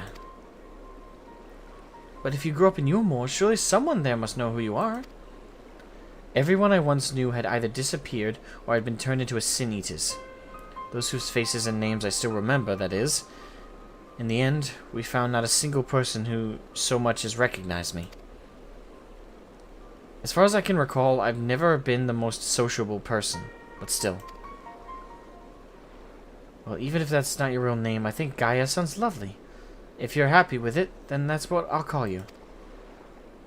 And if you're willing instead of the Oracle of Light, please call me Reen. It's not the name I was born with, that's long forgotten now, but the one the people whom I consider family gave me. Is that so? Well, as much as I'd love to keep this chatting, there's something that's bothering me. I thought the fairy would have reacted to Eden in some way, but so far nothing whatsoever.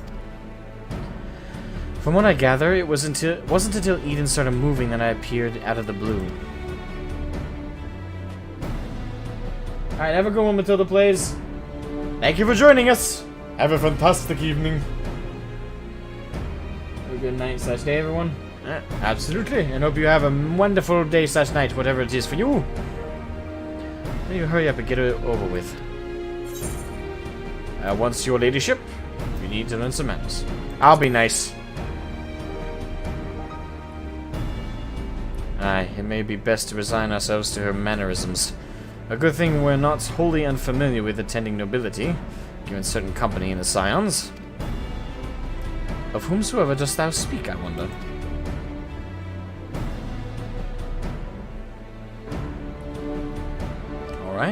Alright, everyone.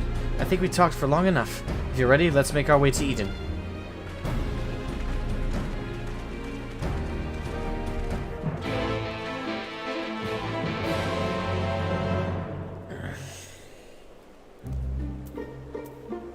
Her narration is a reference to FF8's protagonist.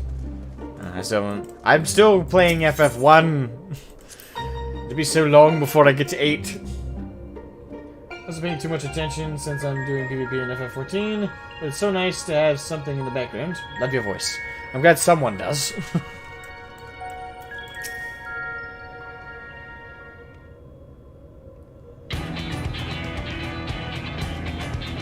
Following my initial changes wrought by the release of Water and Earth, the Empty hath displayed no further signs of alteration. Stability, some may call this, and be satisfied, but in truth it is passivity. Passivity stemming from light's ever-pervasive presence. If we are to break the status quo, we must needs employ a catalyst, a third element that shall rouse and stabilize those unleashed energies in activity. Therefore, I propose lightning. Oh. Okay, I didn't consider that. Yeah, we have other elements to draw from, other than the core 4 ones I typically think of. Actually, those aren't really elements by scientific definition. But everyone calls them elements anyway.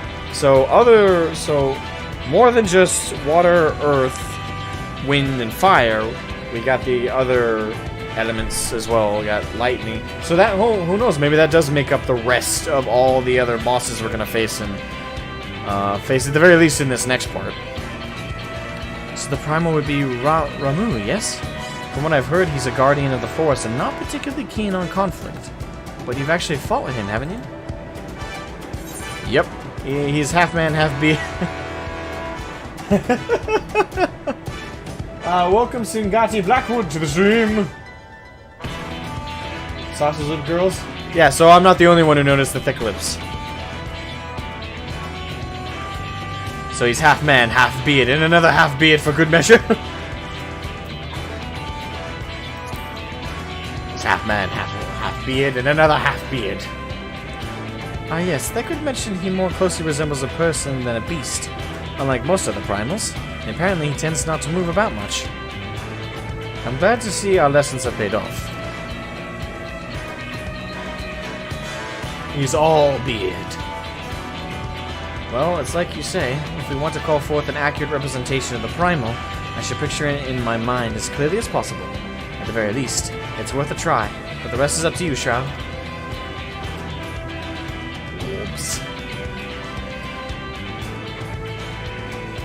In order for this to work, we need to actually fly somewhere, yes?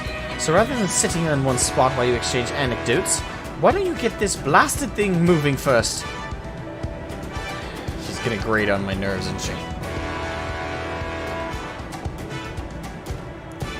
One must admit, the suggestion is not without merit. Veen, might I suggest the Gandalf Thunder Plains is our next location. These plans, it is writ, were perpetually blanketed in storm clouds. The only source of illumination, the ceaseless barrage of lightning. The ambient ether that lingereth there shall provide ideal conditions for the summoning.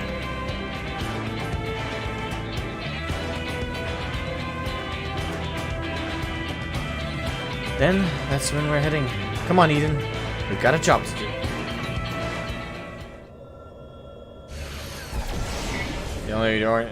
I hope she's only annoying in this early bits. This should be good as any spot as any. Alright, here we go. Next one. Alright, Shard, whenever you're ready. Spectacular. Alright, let's bring the bearded bastard back.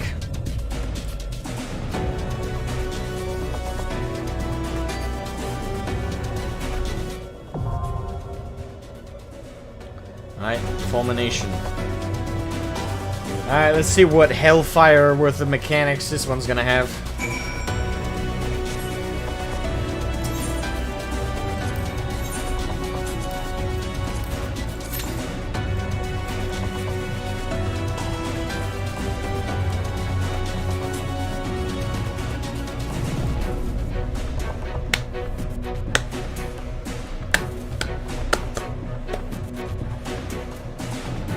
Actually, I know this will be the last song I force you guys to go through that I've done, but there is a song I did for like a horror song, or like a more, what do you call it? A darker themed song I've composed. Hold on. While we wait for the queue. Yeah.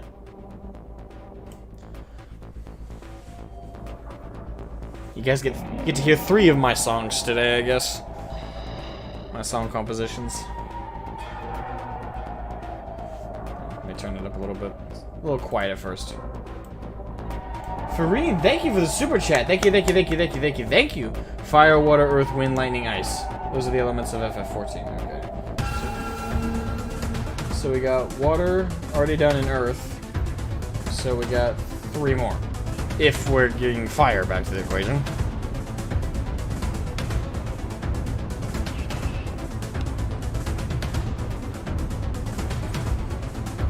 More gil for the cause.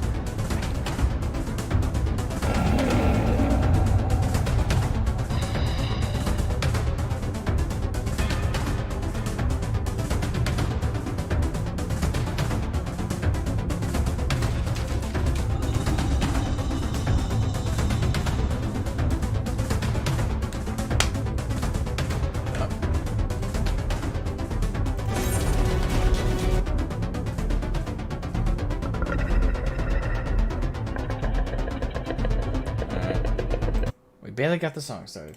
Yeah, that's the first chunk of the more darker Halloween-ish themes song.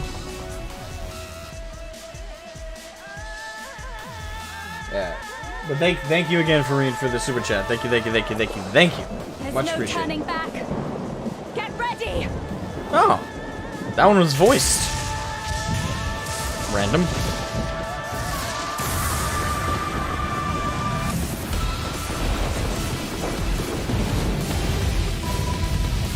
Oh no! His glorious beard! He's been deprived of it! Oh, this is Ramu.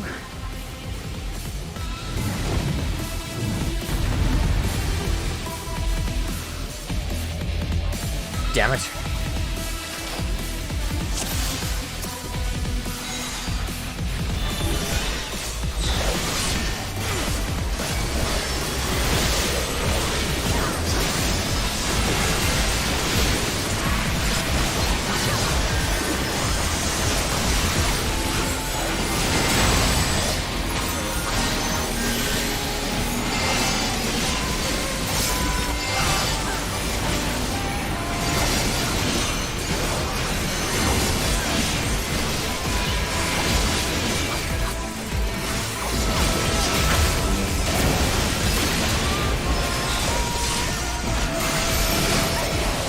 Oh, thank you, Lauren.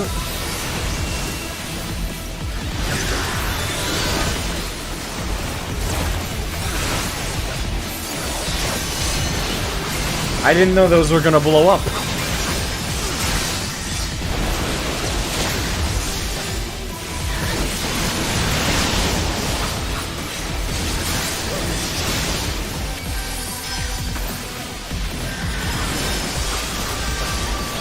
I should have figured they were gonna blow up. What doesn't blow up in these boss fights?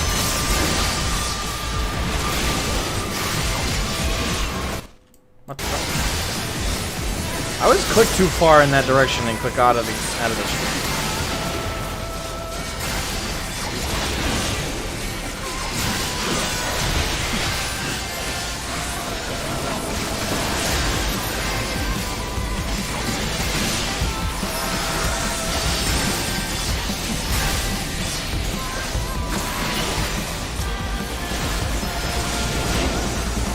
Oh shit.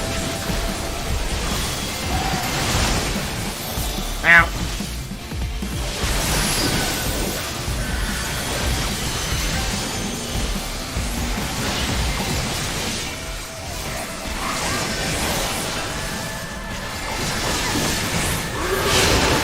Oh fuck! I thought I was out of that.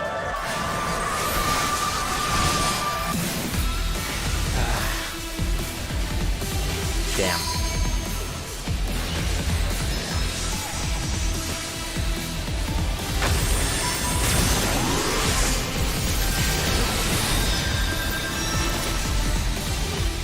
Oh, of course. Okay, that one wasn't my fault.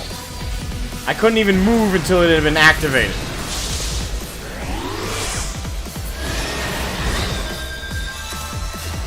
I think we're gonna wipe, though. A lot of people are dying.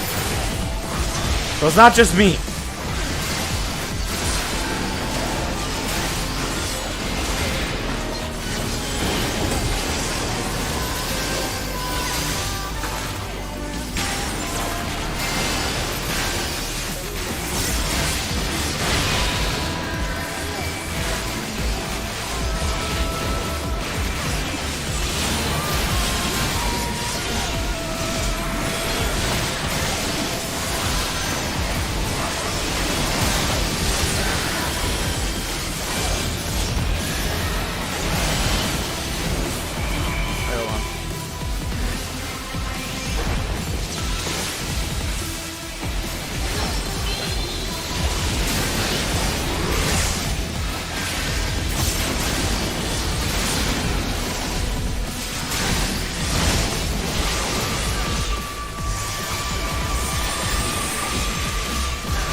Oh, that was so close.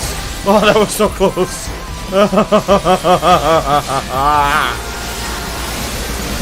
Fuck you, Demu!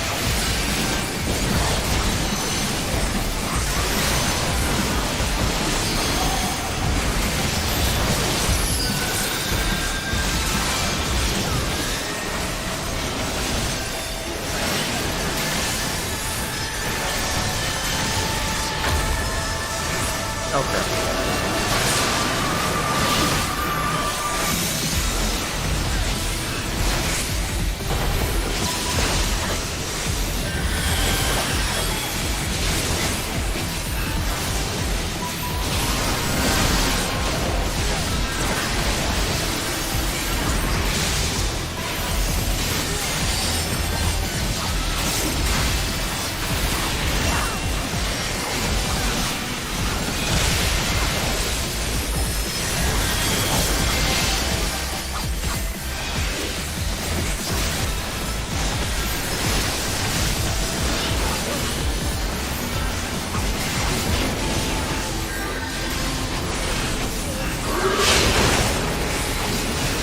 God, that scares. The sound that makes jumps you. It's like.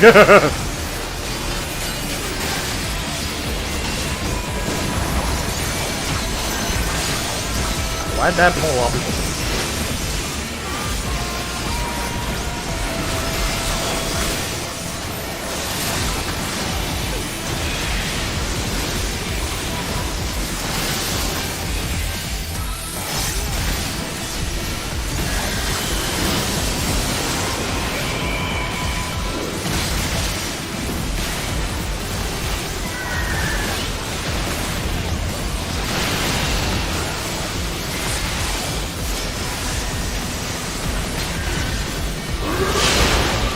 Oh god, I hate that sound!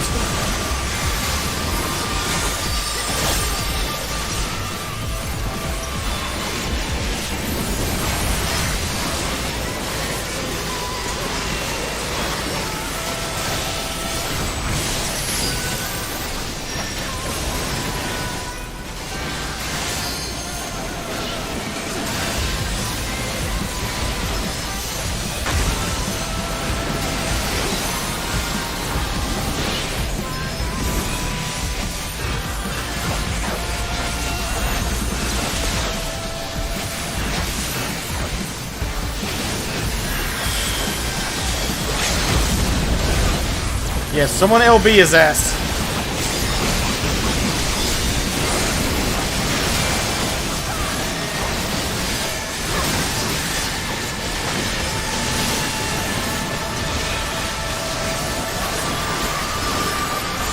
Yes, we got him.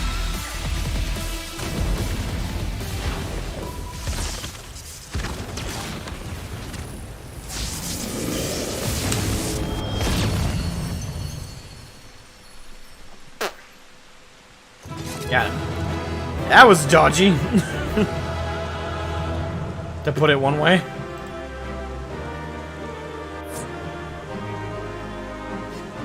Eye melting fight, yeah.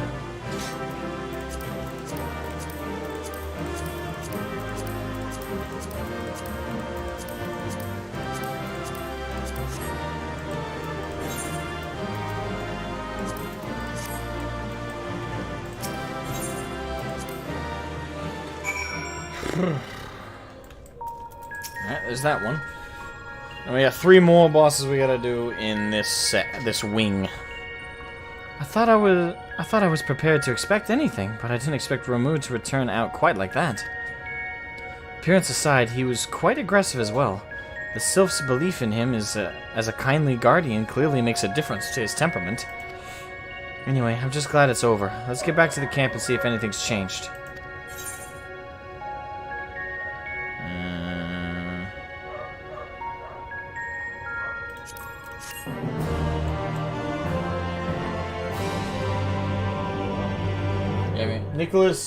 Nicholas Chisholm, welcome to the stream.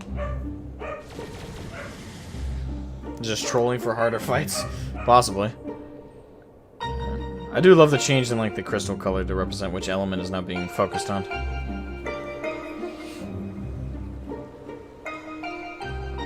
The crystal's a different color, but apart from that, it all looks the same. It may look the same, but it feels different. The air has grown slightly humid, as it does before rain. I have to say, I'm not exactly prepared for wet weather. If Eden can control elements and so on, can't you tell it to spend those clouds somewhere else? Speaking of which, I'm not very impressed with its so-called powers if changing yellow crystals to purple is the extent of its abilities. It's no surprise the fairy didn't bother showing up. I hope that whatever's next is more worthwhile. Rather than influencing the ground beneath our feet, Eden hath brought change to the firmament above. And yet, 'tis clear that a more dynamic element is required for the natural cycle of precipitation and evaporation to be complete. Would that be called fire? So we need movement. Okay, no, wind. Damn it. I've got to fight Garuda. Oh, great. What is our imagination going to turn Garuda into? Most certainly.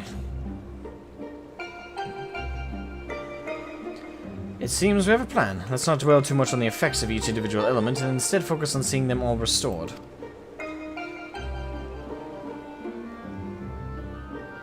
The power of an oracle. Not to be sniffed at, it seems.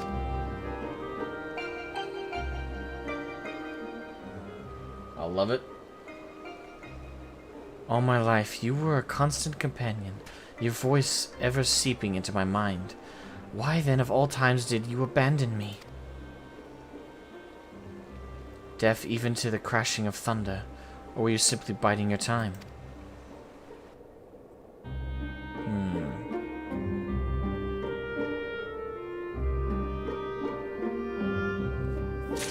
Yeah, we already noticed the change to Bowman. It used to be all white, and now we got, not only do we get water, but we also got earth. So, yeah, I already made a note of that. I did think it was already pretty cool.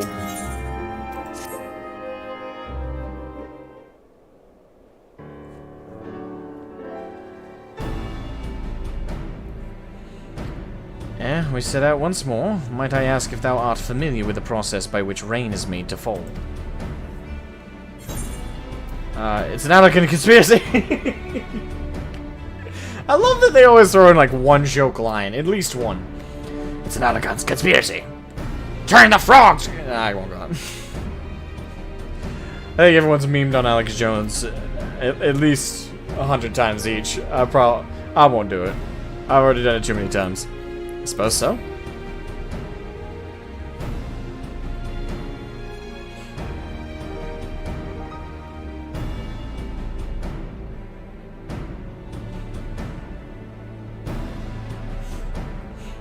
Then thou shan't have difficulty understanding the explanation to come.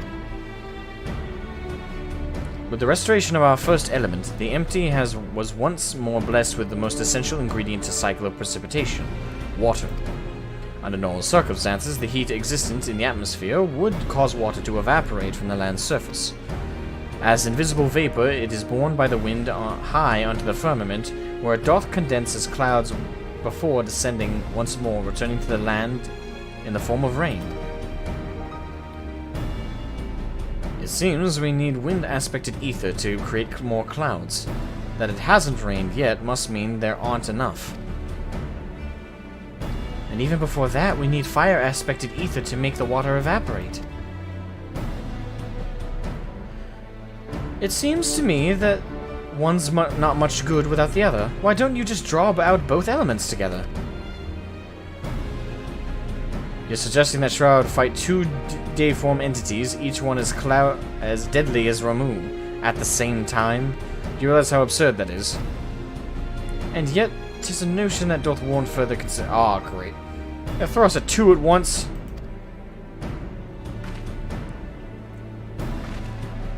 Oh, you can't be serious.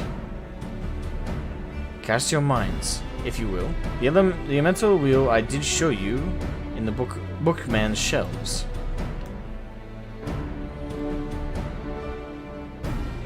Garuda and Ifrit. Yeah, fire and wind right there, next to lightning. Wind giveth rise to lightning, whose spark doth produce fire. By restoring both wind and fire in tandem, we may maintain balance between these dynamic elemental forces. The ensuing battle shall indubitably present an ordeal unlike any Shroud hath ever faced. I believe, however, that this path doth lead to the prize we seek.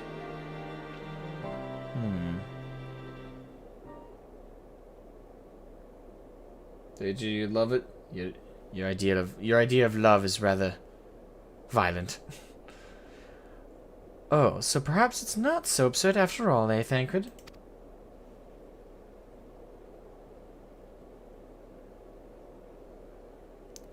I wouldn't dream of questioning Urianger's grasp of the science behind it.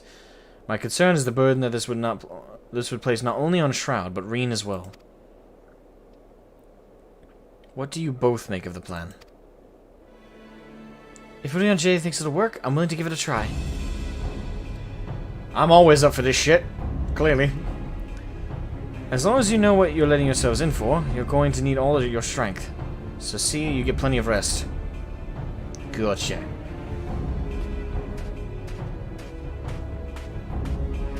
Kaya!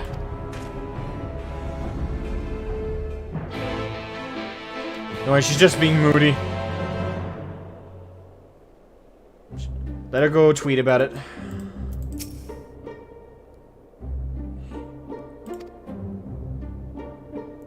It seems Reen is reluctant to air her concerns. Were you to rally her spirits?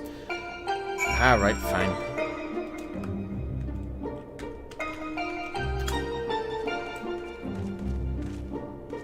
Pep talk time.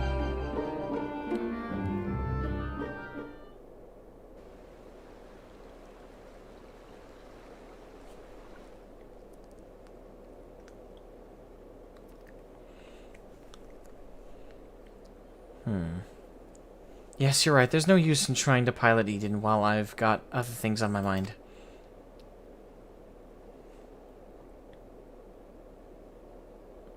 It's about Gaia, you see.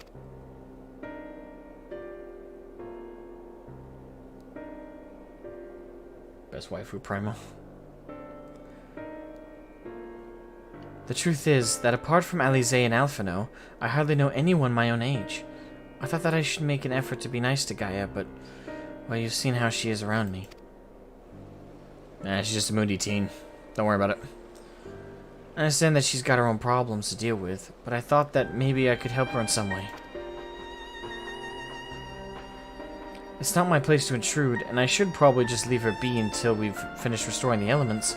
After all, that's more important, isn't it?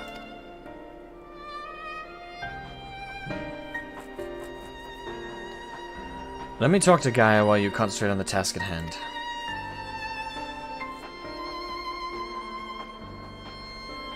Is what I would have said once upon a time. It seems to me that you're the one best qualified to take care of this little problem. I know she can be a bit prickly, to put it mildly, but if anyone can get through to her, it's you.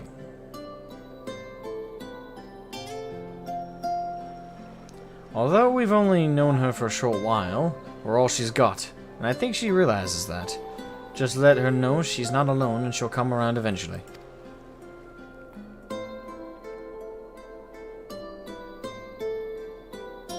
Alright, I'll give it a try. Do you have any advice? Thancred certainly has a gift for gab. He'll know what to say. Orionje can talk the hind legs off of... Thancred. Shiva best waifu primal? I would almost put Garuda ahead of Shiva, actually. For me. I'm afraid that since arriving in the first, I've had little time to mingle with any of the locals. I haven't a clue what young women like Gaia would be interested in. Neither do I. That's given me an idea. I'll start with some small talk and go from there. Actually, since before she even woke up, I've been asking Lena about what's popular in your Crystarium. I thought it might be nice to show Gaia around the place one day, you see? So that's what you were doing. I suppose it makes for a nice change of pace from all that studying. Lakshmi. Nah, Lakshmi would probably be second. Well, in certain ways, Lakshmi would kind of beats Garuda. It's kind of. But there are two specific tools of the trade that I think Garuda wins out on. I have to do a side-by-side on that one. Point is, Shiva wouldn't be my number one. And his powers of observation maketh her a veritable font of wisdom concerning the behavior of the Crystarium citizenry.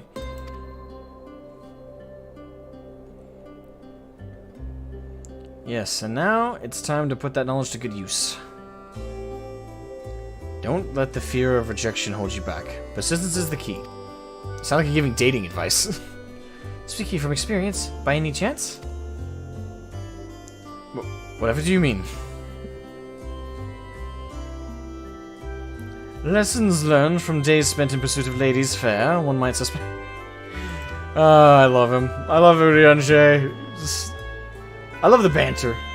God, you couldn't help yourself, could you? It's alright, Thancred. Your secret's safe with me. Is it a secret? May I remind you that the reason we're here is to create a better future for everyone in the First, which includes you and Gaia.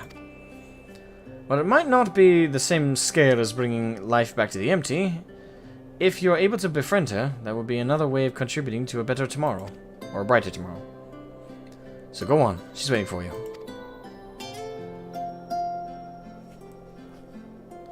Alright, wish me luck. Reen is ready to approach the decidedly unapproachable Gaia. You had best observe the conversation from within earshot. Time to observe. I could just imagine Urionje, Thancred, and me all doing that like cartoonish, like one leans out the bottom, one leans out in the middle a little bit further, and one on the top just leans out the most. Which I think in order would be Thancred, me, and Urionje. In terms of height.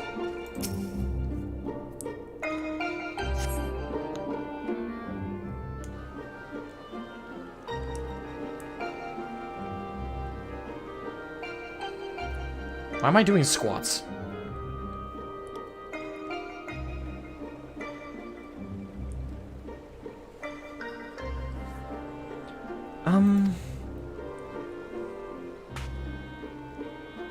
What do you want? Nothing really. I can wait till later. For all we know, there might not even be a later. If you've got something to say, hurry up and spit it out. It's like talking to a thorn bush. Is everything alright? Not feeling strange from being around Eden or anything? Is that what you came here to talk about? Actually, I wanted to ask you.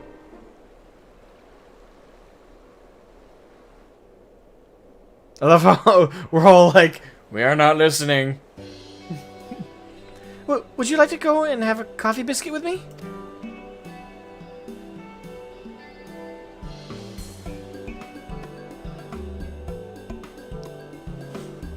I love whoever chose to set up this scene composition-wise. Just keeps shooting back to us and we're like, yes!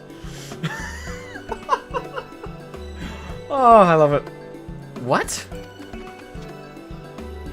Coffee biscuits. They serve them at the second serving in the Crystarium. Everyone's talking about them, so I thought that maybe once we finished our work here, you and I could go there together. Let me get this straight. You came to talk to me about biscuits. Yes, they're light and crispy, and when you dip them in the coffee, they go all nice and squidgy.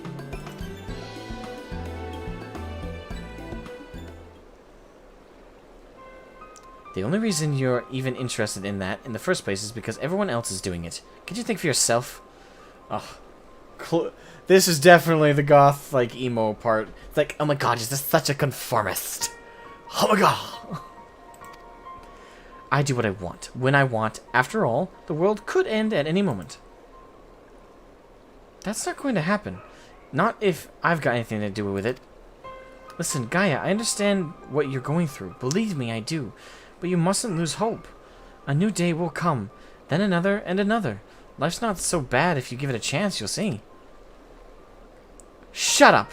You think you know me? Even I don't know who I am. I'm sorry, I can't, like, the music is being serious, I can't take it. Like, I was in high school, not but like 4 years ago now, actually. God, I'm 22, it feels weird. 4 years ago, trust me, I'm so fresh off that boat, and I remember talks like this all the time at graduation. Just like everybody freaking out and shit. So I to me, I'm just like looking back like, yeah, some things just don't change. Something about being a teenager is just everything's so dire. We will find it together. I've seen enough pain, enough loss. I don't want to see any more, and that includes you, Gaia. Why do you care so much about other people? What have they ever done for you? I'm sure you haven't forgotten how we Morans treated you, the precious oracle of light, like a bird in a cage. And yet you act as if none of that ever happened. So forgiving, so selfless. You and your family brought back the night sky, and you finally had the chance to lead a normal life, but instead you're flying around in a giant sin-eater, trying to turn a barren wasteland into some sort of paradise for what? I may not remember much of my past, but I'm fairly certain I've never heard of anything so ridiculous. Out of morbid curiosity, I'll see it through to the end. But if you think that makes us friends, you are very much mistaken. Oh. Exactly. You don't know me! Oh, God. I think the worst part is we're three older gentlemen trying to help her with teen-girl relations. That's a recipe for disaster. I surmise that to keep Gaia waiting over long would only agitate her further.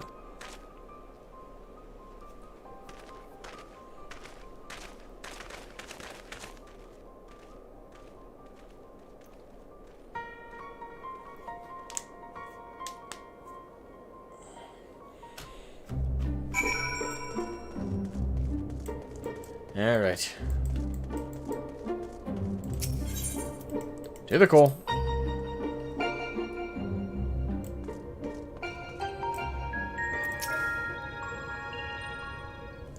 Well, some angsty teens do have legitimate reasons. Okay, put a pin in that. To defeat the dayfall manifestations of both wind and fire shall require every last mortal might of thy strength. That thou hast triumphed over such beings in previous encounters should be at the forefront of thy mind as we commence the summon.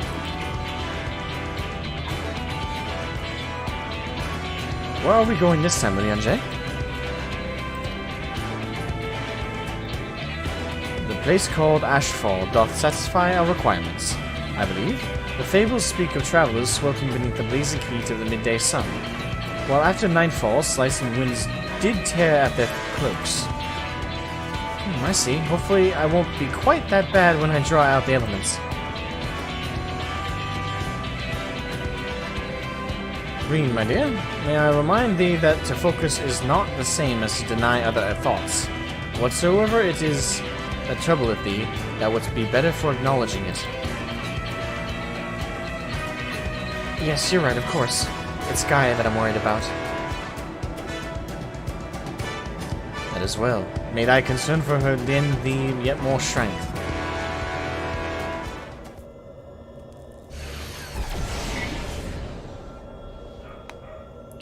It's time. I'll begin drawing out wind and fire in equal measure. When this meeting we're after, because this is our okay for this wing of 4 bosses. We have Ramuh.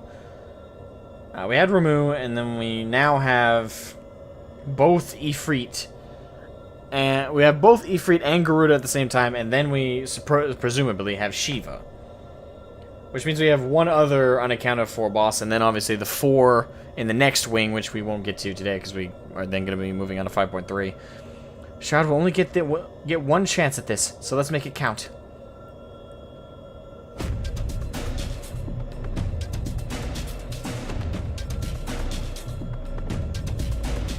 Memories of Garuda and Ifrit rage through your mind.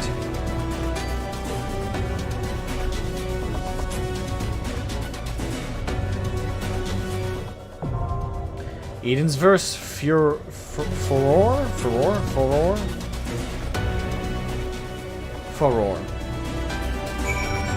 Right, queue up.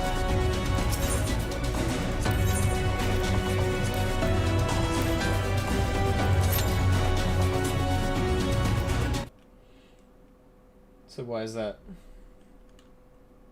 Huh? Why is what? Why is it there's a 4th boss? I mean, I'm assuming.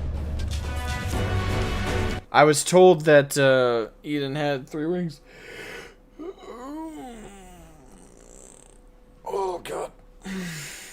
And I was told that like Omega, it had 3 wings with 4 bosses each. So I'm assuming safely there's more than just the 3 encounters in this arc.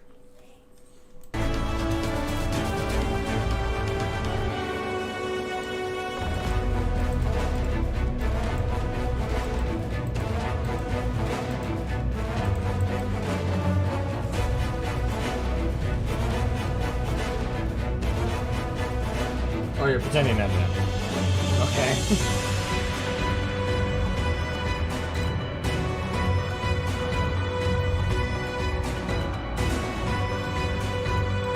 Alright.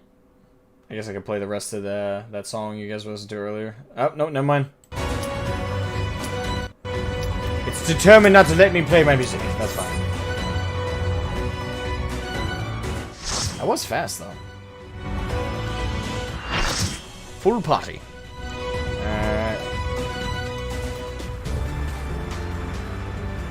Here we go! Eden's verse, furor. It worked! Both wind and fire have answered the call! Ifrit looks definitely different. Garuda more or less looks like herself. A little bit different.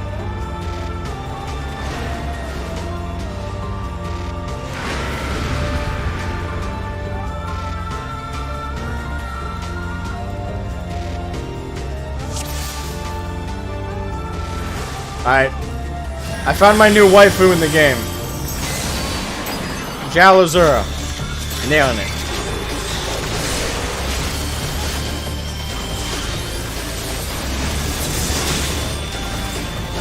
Found my new waifu.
Every time.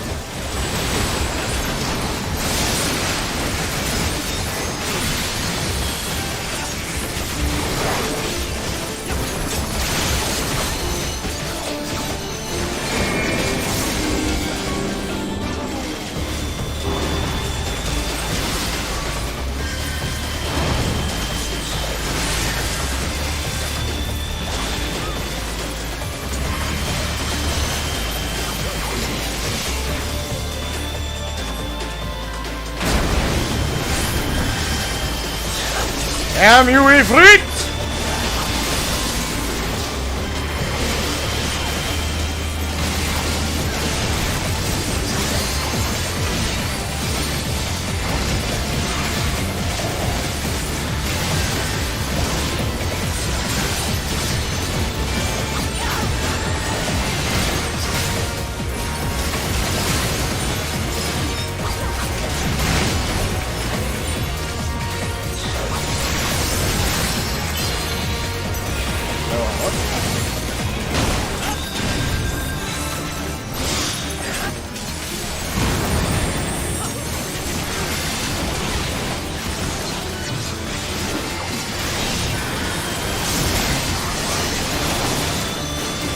Okay.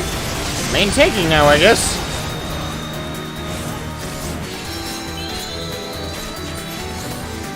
Oh shit.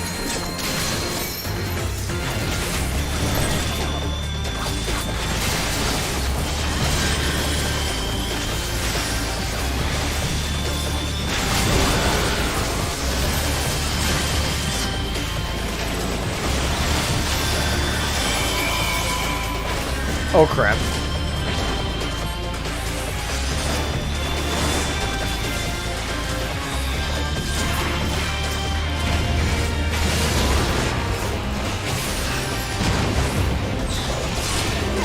Oh crap, I stepped into it! I hate insta-kills, they suck!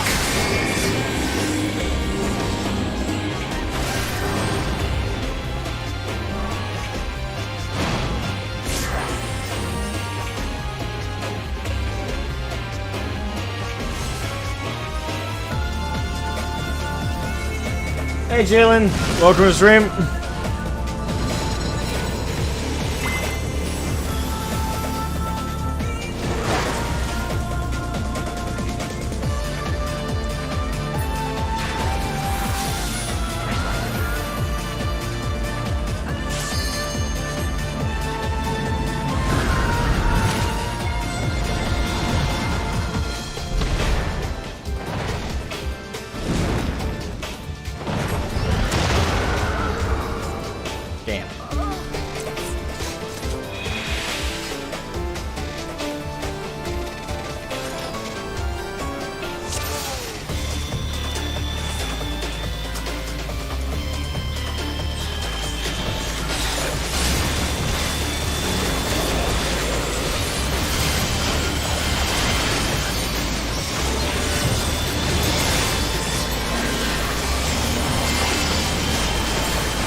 Okay.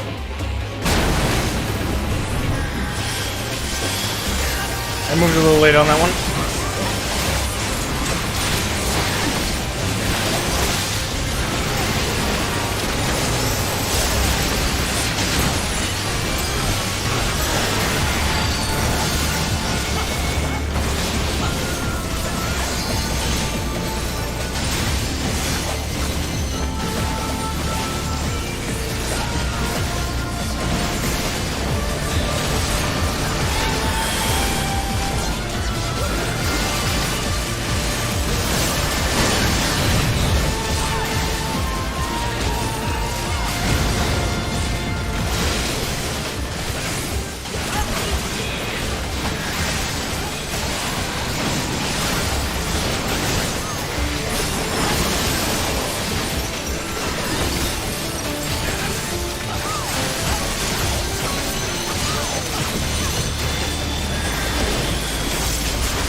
Ah!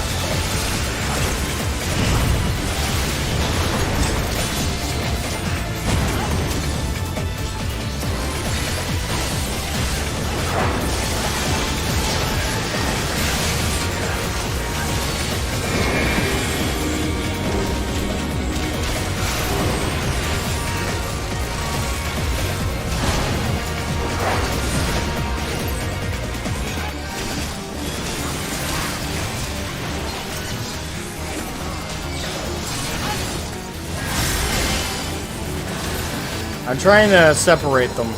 I don't know if that's necessary, but...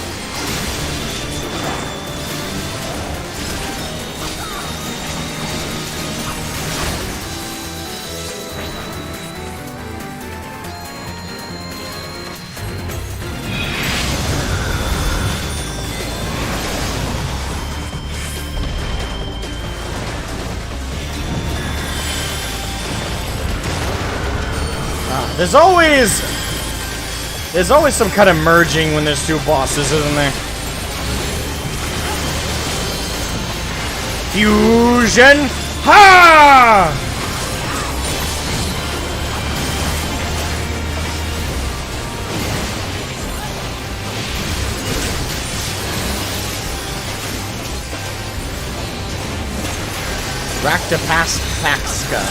Pasca.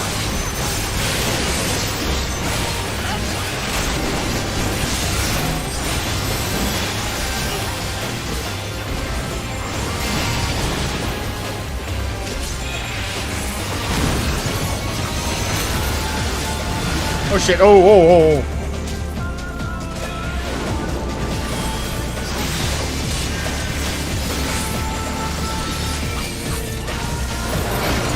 Oh crap.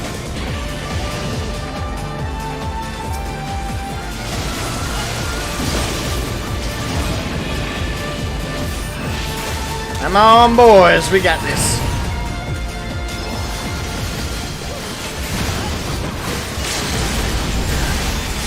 Oh shit, oh shit, oh shit, oh shit.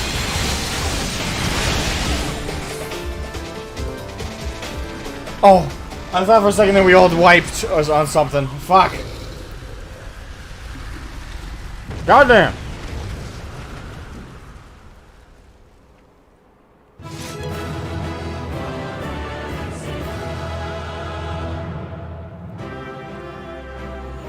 All right.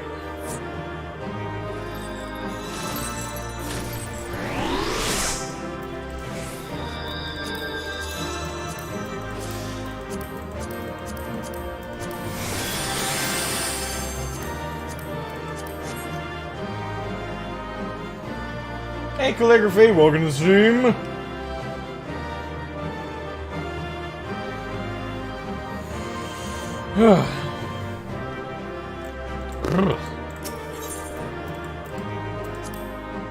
See, like I told you guys earlier, once I know the mechanics, I think I can keep up pretty well. It's going in blind and not knowing what I'm gonna have to deal with that makes it harder. That was incredible. I never imagined they would fuse together like that. Hey, honey, sorry, but I knew they were gonna fuse together like that. It's a rule. Two bosses fighting together, they're gonna merge by the end.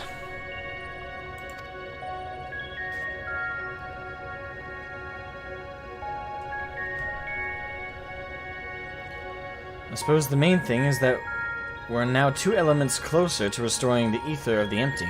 Let's go and see what the difference is made.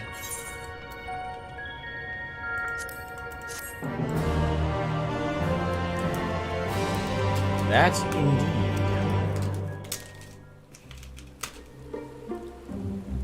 Ooh, that's pretty.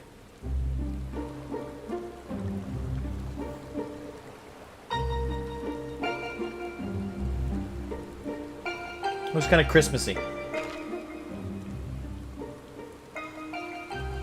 It actually worked, just like Urianger said it would.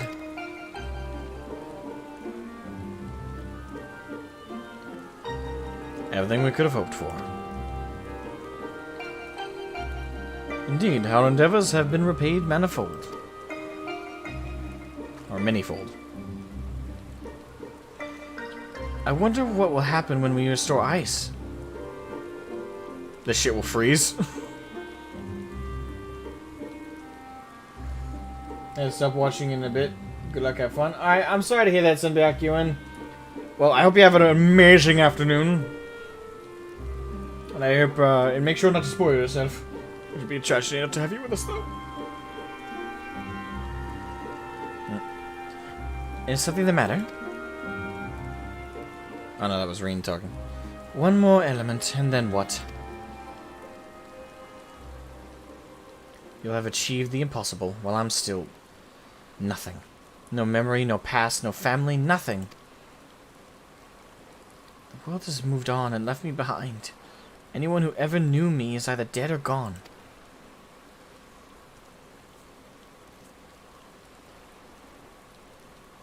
And to pat a Lala for good one. I don't have a Lala on hand to pat. I'm going to sleep. Yeah, go to bed. Get some rest, damn it. 5:30 in the morning? Damn, what are you doing here? I appreciate it, but rest easy. So, Almighty Eden, you can mend this broken world, but you can't restore one girl's memories. Give me back my life, damn you! I still hunger. Ah! Extinguish the accursed light. Awaken our true power. Enough riddles. Tell me who I am. You are... I am? Gaia. Gaia.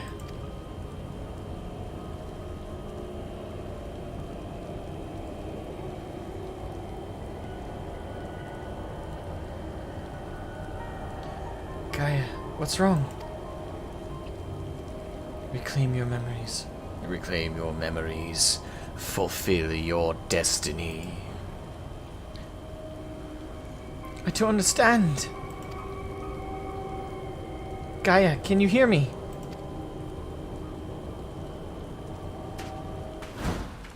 Get away from me!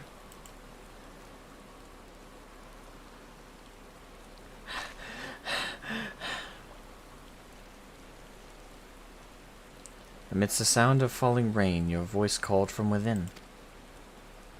Long after the rain passed, your voice echoed on.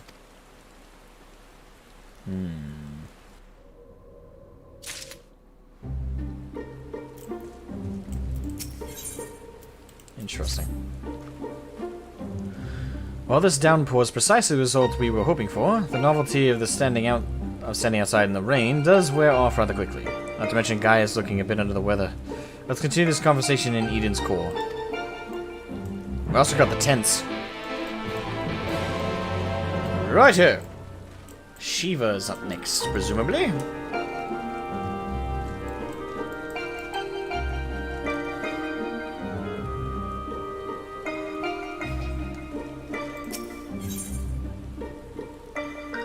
Speaking of, there's storm clouds over my house right now.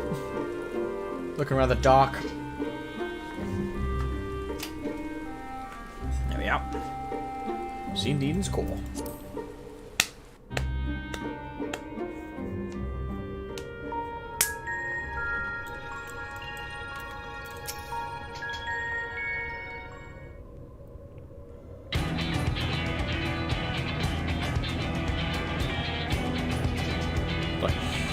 Here we set forth to restore the element of ice. I will discuss the manner in which the summoning shall be undertaken. Just tell me one thing. Is this going to bring the empty back to the way it was before the flood? While none can say for certain, the change we will have observed at points of ethereal intersection doth give us cause for optimism. It may be reasonable to assume the empty shall continue to transform and, in the decades to come, again regain a resemblance of its former state. Decades? I don't think you've quite grasped the sheer scale of the damage left in the wake of the flood. It would have swallowed the entire world if Minfilia hadn't stopped it. Even if Reen has inherited her blessing, wounds like that don't heal overnight. After all, the empty has been utterly devoid of life for 100 years. And it might take even longer than that to bring life back. I don't expect immediate results, but I do know that it will stay like this forever unless we do something about it.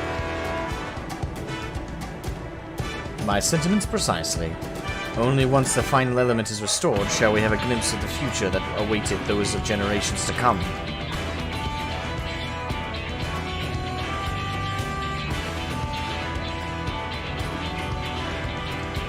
You do all this for the world you may not live long enough to see? While here I am so absorbed in my own problems that I spare barely a thought for anyone besides myself.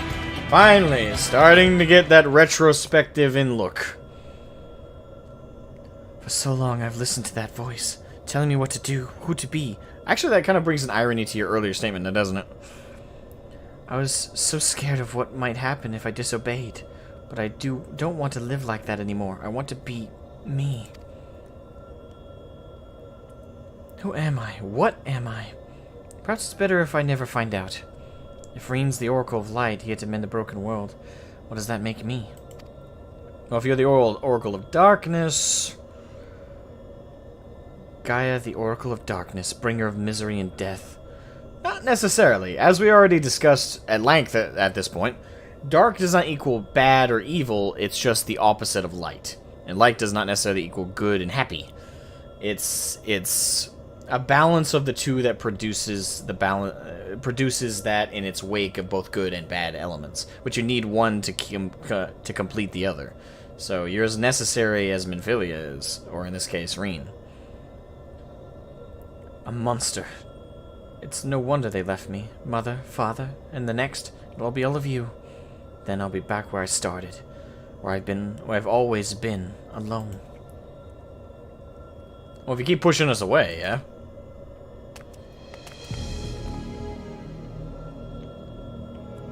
Gaia, is it the fairy? What's wrong?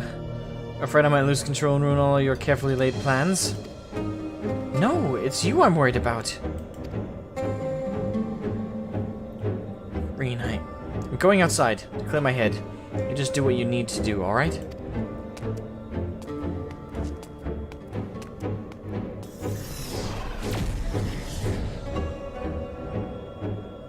Something's wrong, I know it.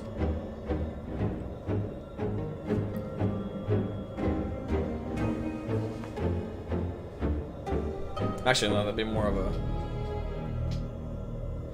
It's more of a base.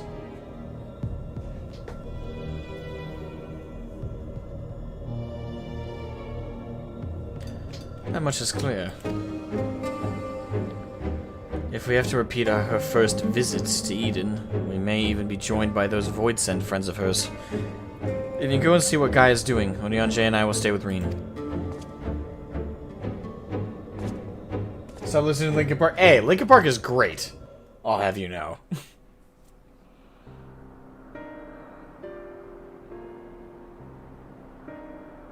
Uh-oh. We're in a boss room. My name is Gaia. That's what you said, isn't it? Eden. The flood. What does it all mean? No, it can't be. Is this what it's been waiting for all this time? Finally, you remember. Ah! What is this?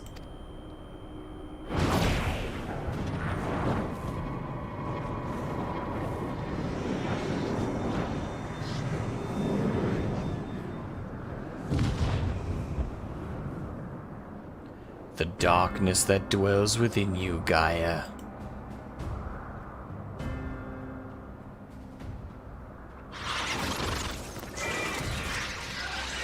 The accursed spawn of light are drawn to it, like moths to a flame. I can read that thing. Sin Eaters.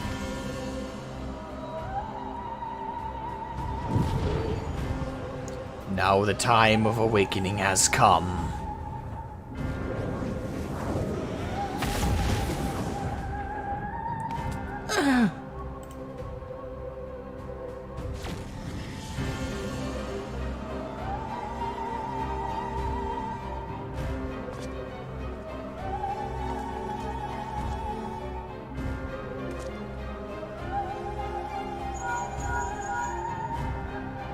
Shroud, Reen. Hey, Shroud, Reen. Sense the Sin Eaters. What's happened? Shit. Shit has happened. Don't try to fight them. Just bring Gaia back inside, quickly now.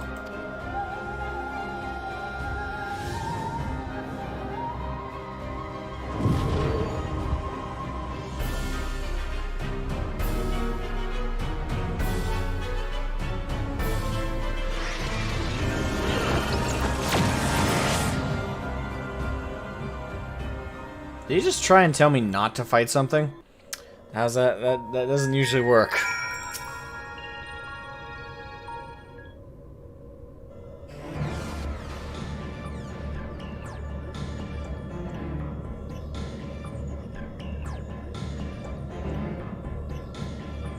What's happened to her? That's a concern for later. First, we must deal with those Sin Eaters. Shroud, if thou wouldst care to repair our assailants, without, I would task Thancred standing guard within. I shall tend to Gaia meanwhile. Yes, sir! This boss is tricky even if you know the trick? Well, that does not bode well for me.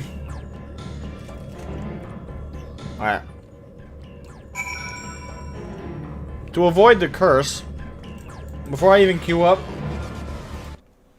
I'm gonna do this, okay? I'm gonna run to the bathroom. And I'm just gonna start that horror theme I shared with you guys earlier, from the beginning.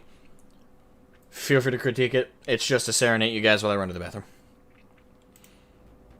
So, I will be right back.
Can't remember how I had this song end. This is one of my older songs. I made this forever ago.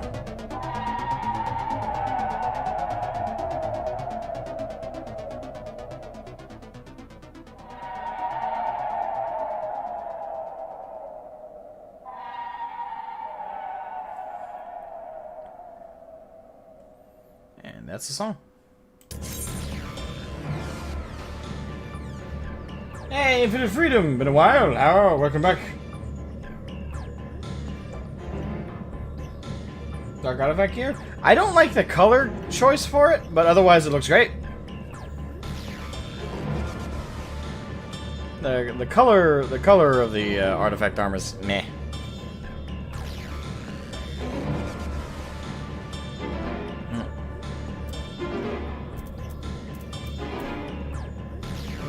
Beasties. If you're white, line up with purple. Wait, what?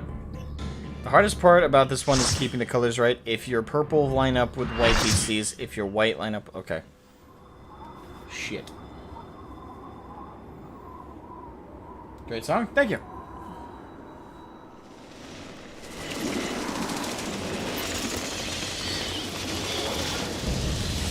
The Idol of Darkness.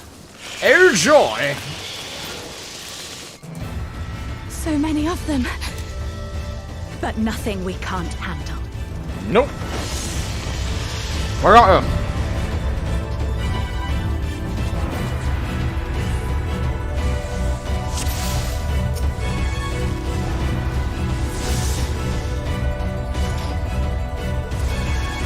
Alright. I guess I'm main tanking.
Crap. No, I thought... Well... Fuck.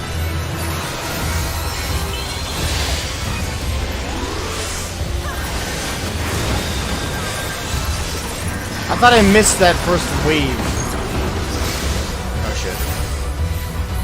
Oh, crap. How's this work? I don't know. Okay.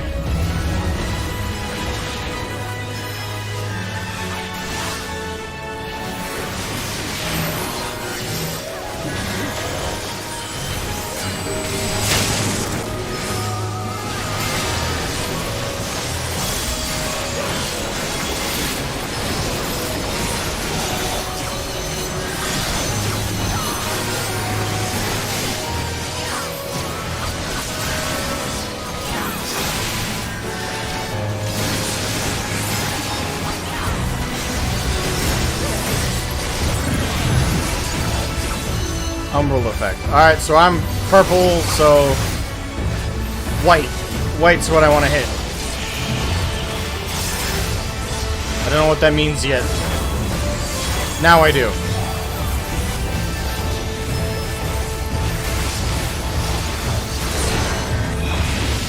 Ah! Okay, I get it. And now I'm white. I passed kindergarten. I know my color.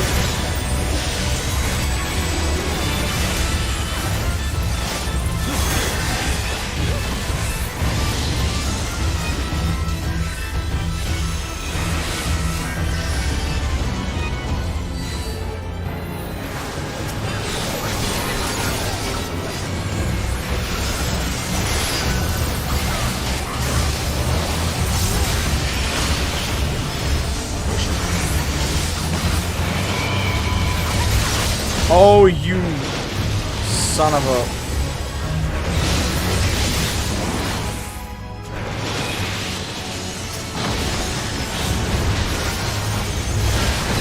I'll give it that. That was clever. That was a clever move.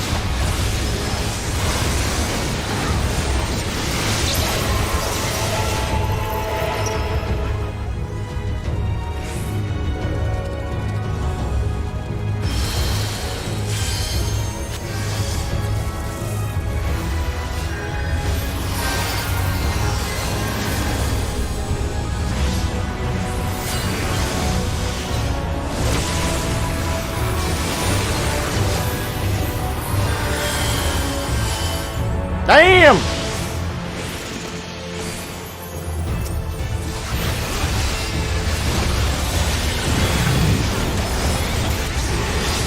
That shit again.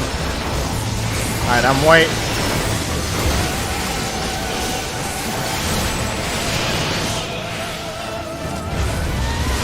Wait a minute, what?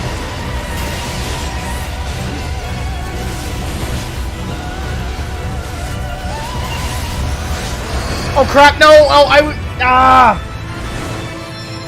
I tried to shift a little bit more to the side. I missed. Oh crap, wanna get hit? Okay, good, I moved. That's no time.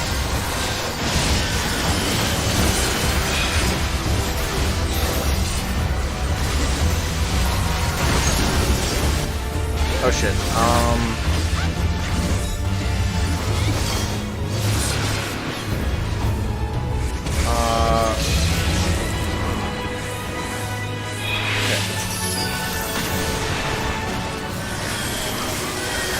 God, these are confusing a little bit.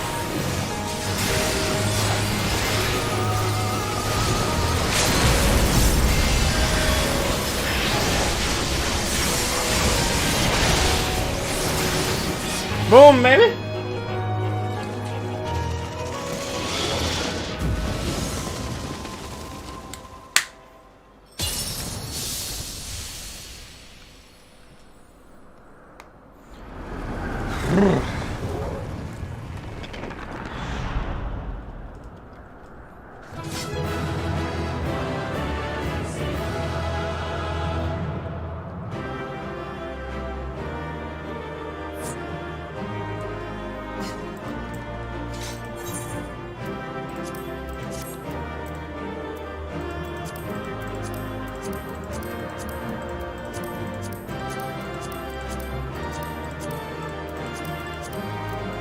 we go.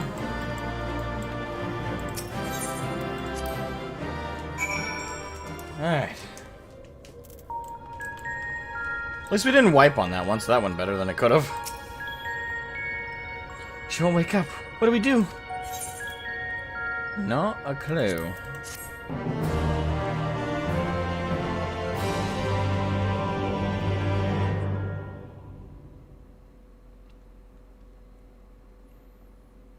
What is this place? Where is everyone?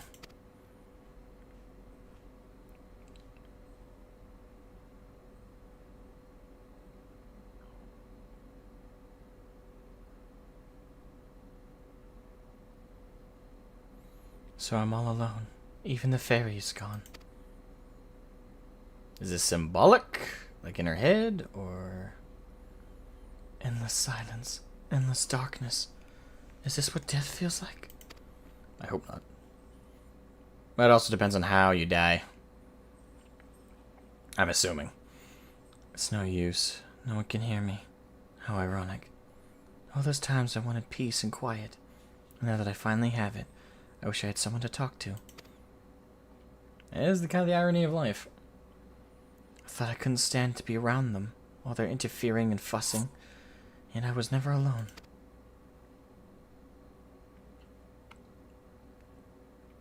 But it's no use. Even after everything we went through, my memories still won't come back. There is no future awaiting me, only emptiness. Those memories, they can stay lost forever, if only this pain will leave me.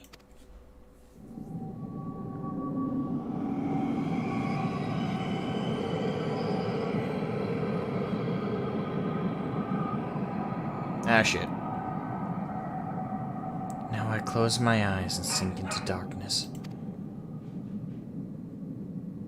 And then I'll suffer no more. Gaia! Mother? Father? Wake up! I understand now. Why wait for tomorrow to claim us? Gaia, can you hear me? The perfect moment never has to end. I'm not giving up on you. Gaia, say something!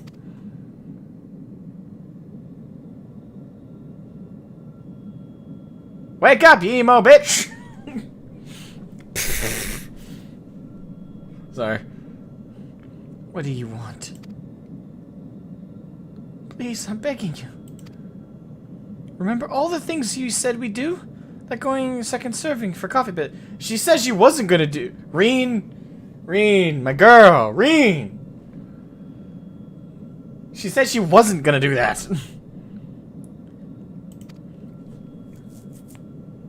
I never...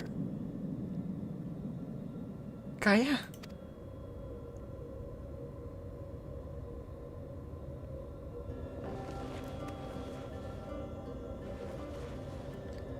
I never agreed to anything of the sort.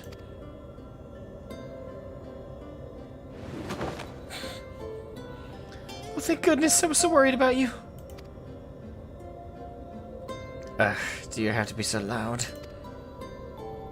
Oh, just hug her back, will ya?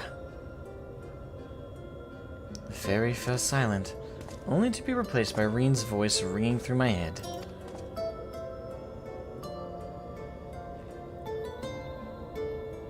I never thought I would be so glad to hear it. Oh, just be nice. Out loud, not just in your head.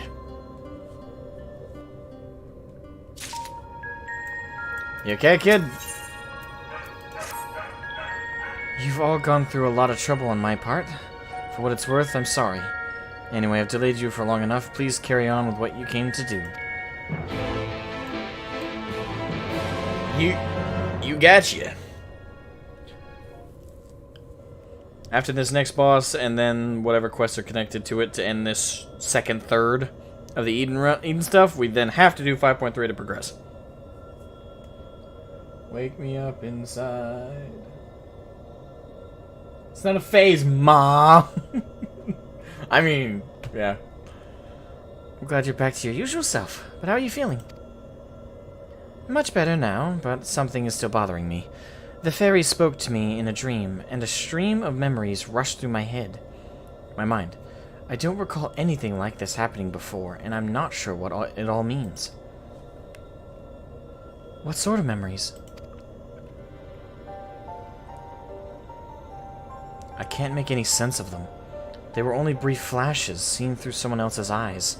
At least, that's what it felt like. Minfilia, that is the first Oracle of Light. Once served Hydaelyn as the word of the Mother. If the Oracle of Darkness is our counterpart of the Zodiarch, then we had best prepare ourselves for the worst.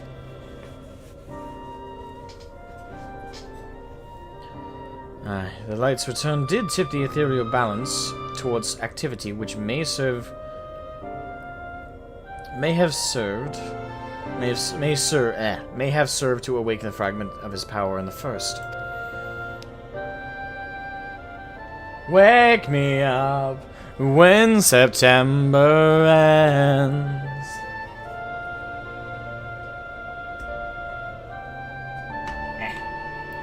Having thus roused, he did then fix his gaze upon she who had been marked by darkness, Gaia. Marked or no, Gaia's still her own person.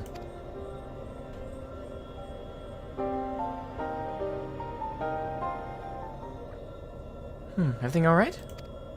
Yeah, you smiled. The world's ending, clearly. It's nothing. Anyway, let's forget about all that for now. There'll be plenty of time to think it through once the last element's restored.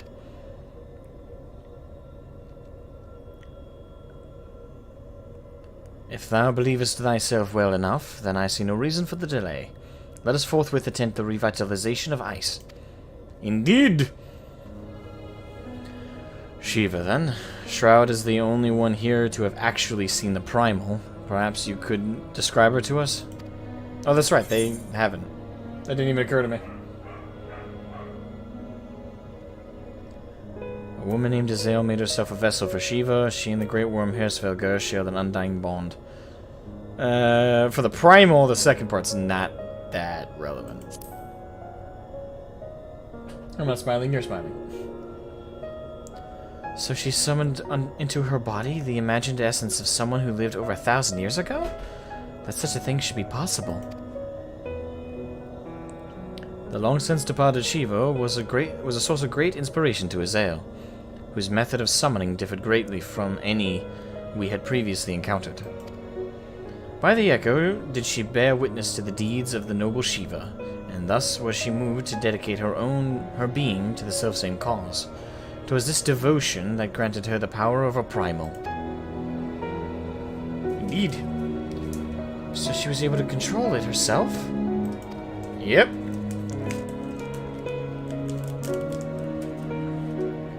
Not getting any funny ideas, are you?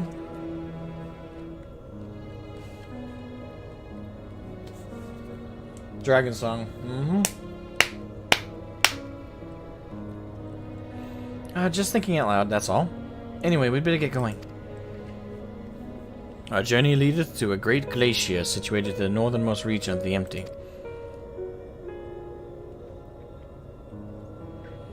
I'll get us there as quickly as I can.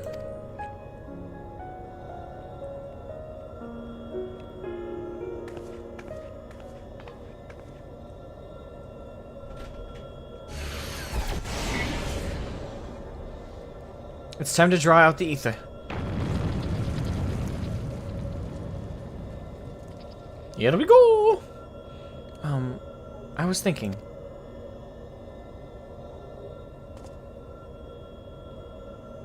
That I should go with you this time. I want to be the vessel for Shiva. Whoa! Whoa, whoa, whoa, whoa, what? Chopper, welcome to the stream.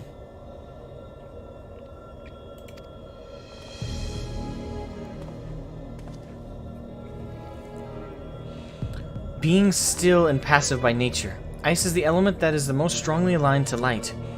I'll need to get close to use my own abilities, as well as Eden's to draw it out. So the Oracle of Light becometh the Oracle of Ice.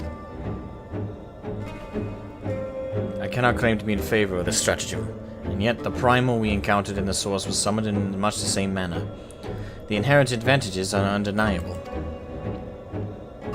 Absolutely out of the question. I'm with Thancred on this one. Have you forgotten what Shroud does to the primals we summon? I'm not about to stand by and watch as he and Reen beat the tar out of each other. In any case, the ether only returns to the empty once the creature's been slain, although it seems you haven't taken that into consideration yet. Presumably there's a safe way to disperse it, but it's still far too risky. I thought you had more sense, Reen. But it's not as bad as it sounds. Were the Deviform entity as volatile as the primals we have previously summoned, it would be logical to assume that, in her role as a conduit, Reen would be hard-pressed to retain control. Shroud would have no recourse but to defend himself by any means necessary, else his life would be forfeit.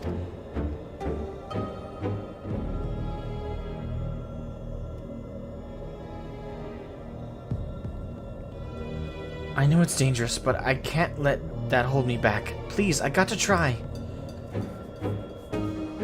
But I don't see why this is even necessary in the first place. You never had to take risks like this for the other elements.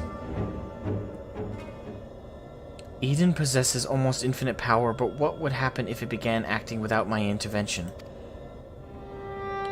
If it started to feed on the ether just like the other Sin Eaters, it would undo all of our hard work. It is a disconcerting eventuality, and one which cannot be dismissed. What could possibly go wrong? Oh, come on. I'm worried that even if we realign the elements, things will eventually return to how they were following the flood.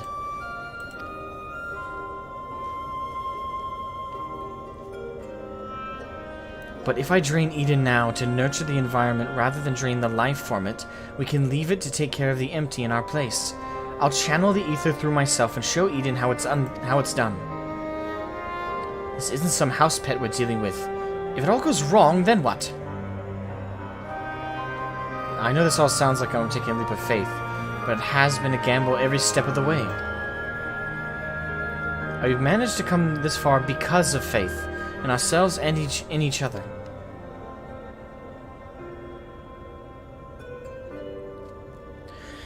I've made my feelings on the matter perfectly clear, but what say you, Shroud?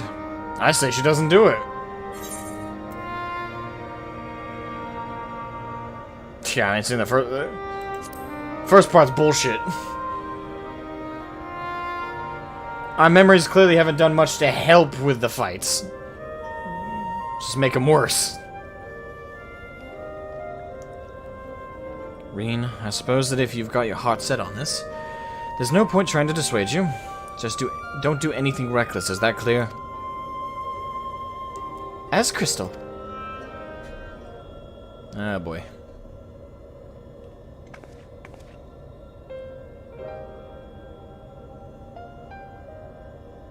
This is going to work, I promise. I'll make sure of it. Well, for all our sakes, I certainly hope so. Because if the Primal takes over, it'll be fine.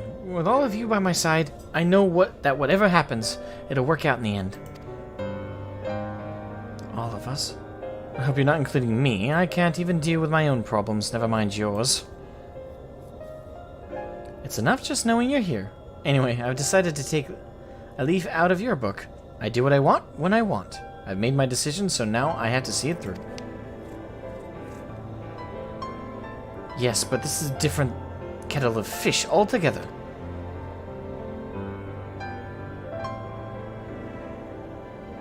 You, Hyperion, welcome to the stream! Just kiss already? I don't know if it's romantic. That's the thing, I've been going back and forth their entire interactions. Like, sometimes it comes off like romantic a little bit, then other times it comes off like a close friendship. And for me, it's hard to tell. Hey, Miss Leonis, welcome to the stream. I'll be doing well. I be doing well and fantastic. Am I liking Eden? I like it for the most part. I think the thing I like most is it's a little bit better paced than Omega and even Alexander was. In the sense that there's not a lot of, like, BS duties or encounters in between the bosses. It's a little bit more streamlined how I like it. Not that I don't like the story, but the story seems to be telling itself fairly well despite the fact that it's going at a faster pace.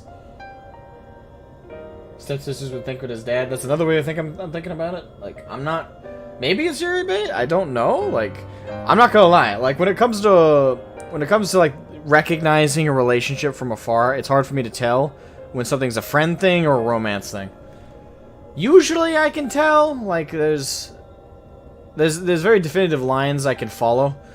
But ones like these, it's like, it's hard for me to tell. Like, are they just being really friendly, or is there romance here? I don't know. Could be either. And if it's a romance, I'm saying that at this point, Gaia owes her that biscuit date with a coffee. In spades. You owe her that. Gaia, you owe Reen one hell of a date. Well, the point is that what I want, and I'll do whatever it takes to make it work. I always saw them as sisters. That's how I'm seeing them mostly, but again, I can't, like, I don't know. I'd have to ask the writer. Welcome all the Elder Bernhardt. Welcome to the stream. Dad crid. Yeti bait. I don't know. So this is how much it means to you.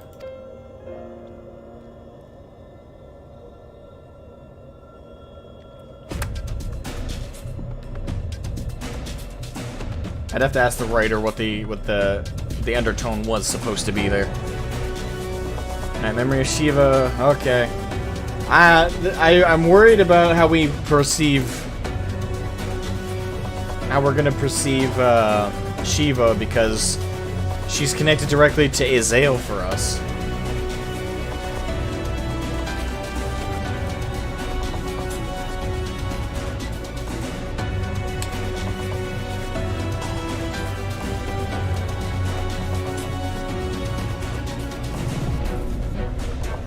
I don't know how, but I can see her too.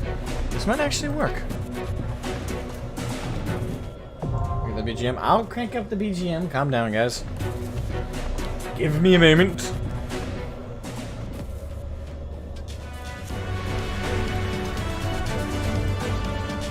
It's romance. Well, the thing is, I've had two friends of mine as well that were both female that acted exactly like this, and neither of them are lesbians.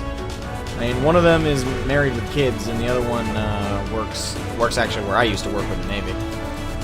I still keep up with them, but they acted just like this too, and there was no romance between the two of them, as far as I know. As far as they ever were to each other was friends. So it's not as clear cut. I think it might be harder because it's girls. Like I think it might be a little harder because with girls are, and this is general by the way, I'm not saying universal, this is just like my experience. If you've had a different experience, I'm not saying it's any less valid or correct. But with my experience with relationships between girls, they're a lot more affectionate to one another. Like me and my male friends were pretty unaffectionate with each other. Well, our affection is mostly insults. Like, if I see some of my male friends, I'm like, oh, what's up, you ugly bastard? Is that your newest haircut? By God, are you going for the record of world's worst haircut? Oh my God, what's that smell? Did you date a skunk recently? What the fuck? That's how me and my friends interact. Me and my male friends. Me and my female friends are a lot nicer, I'd say. So I'd say it's harder with ladies. It's harder to tell because they're a lot more affectionate with each other. Guys, again, I'm talking in my experience. I can't speak to all of. I haven't met every woman and every man and seen every relationship on the planet across the board. But from my experience, it's much harder to tell with girls whether it's romance or it's friendship, because girls are more openly affectionate with one another if they are close friends than we guys are. Like, with guys, I'd say it's easier to tell when it's a same-sex relationship kind of thing because of the affection level. Again, in my experience. Like, if two men are gay and are dating or interested in dating each other, it's usually easy to catch, because, again, there's that open affection. There might still be banter and teasing back and forth, but there's still that open, like, dialogue between the two of them, and there's also physical contact, like, you know, how much they're, like, hanging off each other, how much they're spend time with each other over others. There's certain things, you know, it's easier to catch with guys because it's not as common in friendships, but with girls, it's, for me anyway, I can't, like, for the ladies out there, like, I don't know if it's different for you, like, if you can easily catch a same-sex relationship from afar, I can't. That's just me, like, for me, I'm, like, usually guessing. It's like, is that like that? Is that like, I just don't know. Alright, so let me crank up the background music as I've been demanded. Which is already cranked up about as much as I can go. I can increase the max volume a little bit. Alright, so background music's cranked the fuck up and out of the bedhouse. Cutting. I see we lost Lauren earlier. Yeah, Lauren left the group and so did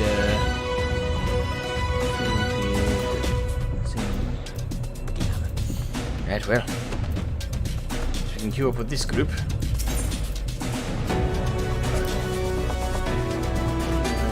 Repulsions.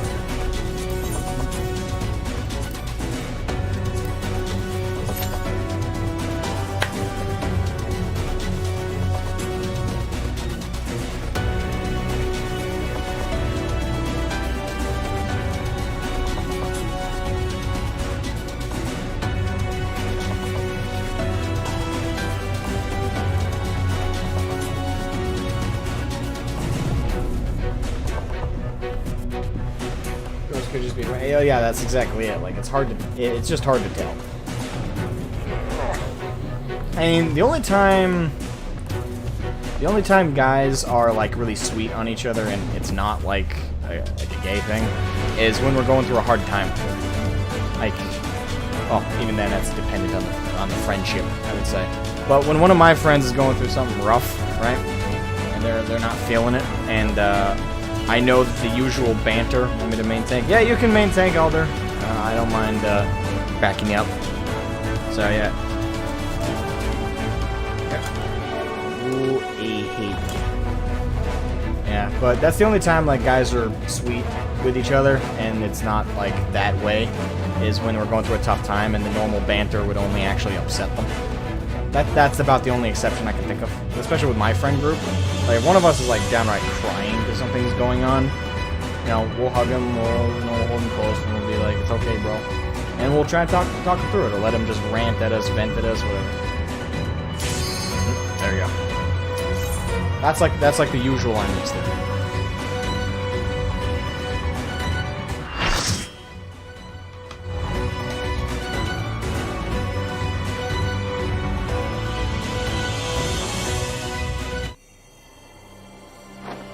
You were really tired? Upon the power of Shiva. Okay, here we go.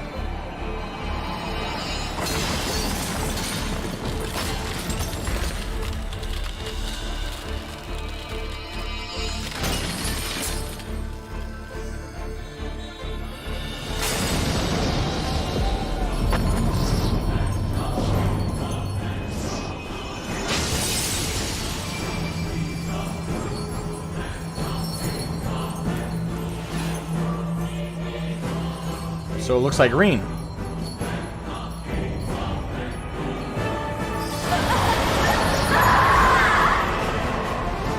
Ow. No! She's lost control! You've got to stop her! That's what I'm doing!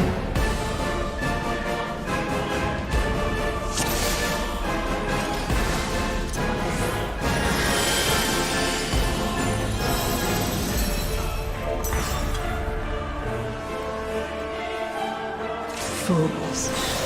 They would stoke the fires of conflict.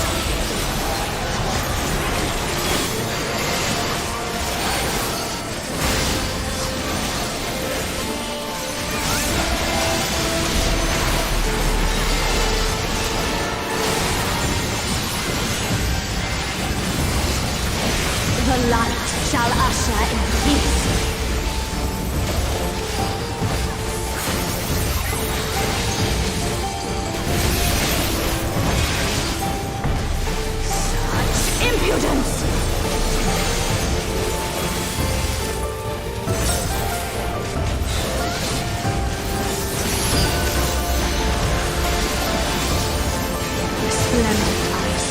grant me strength.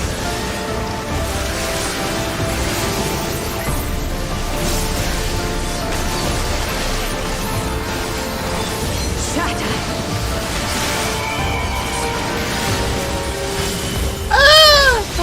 Okay, that's scary.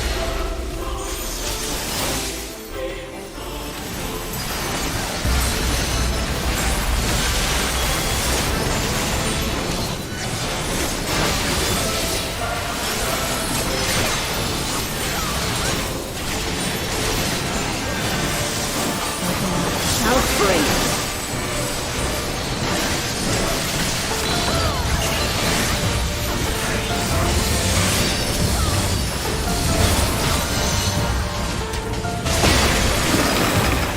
Oh, I thought I died for a second there.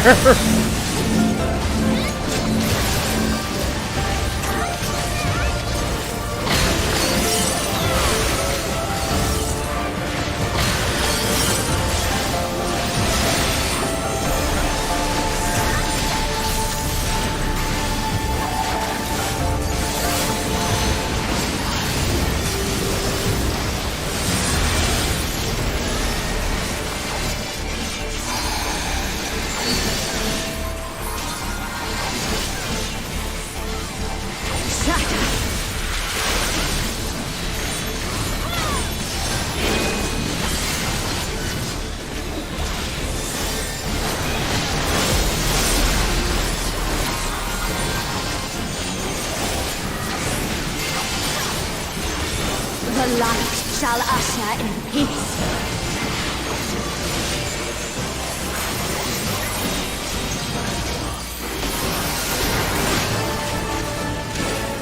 Such impudence!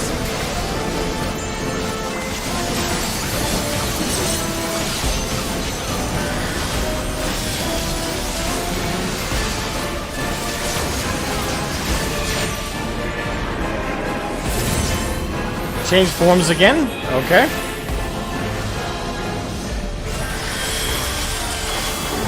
Tranquility must be restored to the land.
Oh boy.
Its music is catchy, not the line.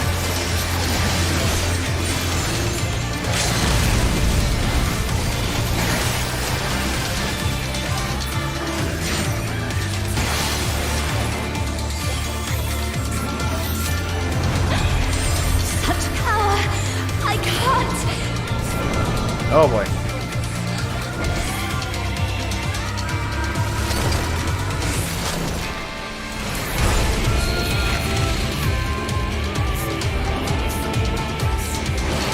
The light! It's too much for her to bear! Ugh, she won't last much longer! Enough of this! Power of darkness, answer my call! Ugh! Ugh! Yeah!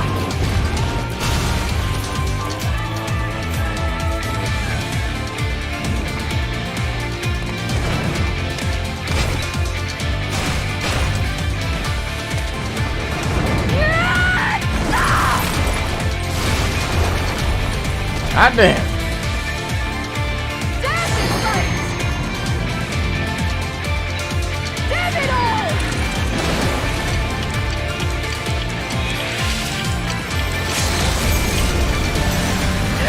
I won't give up! Not on my future! Our future!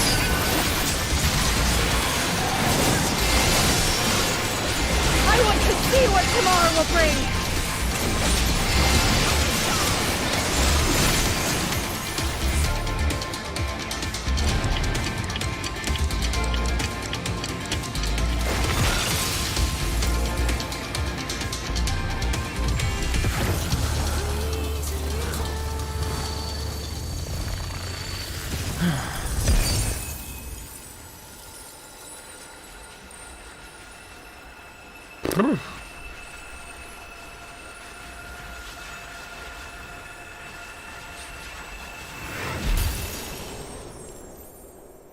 God damn. Well, that was a bad idea.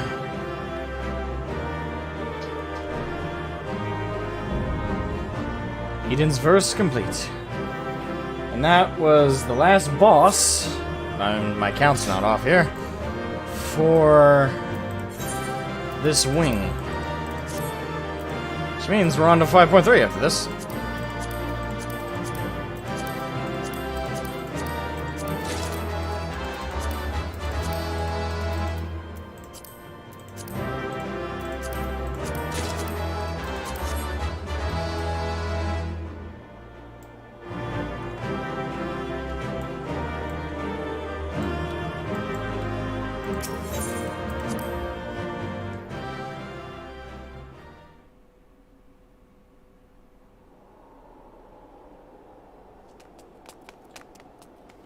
Thank you for the super chat, you Hyperion. Thank you for the super generous super chat. Much appreciated. Much appreciated support for the show. Thank you.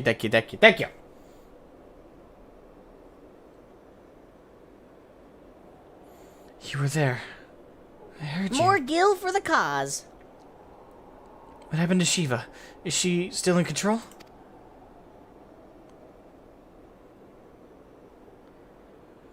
No, she's gone.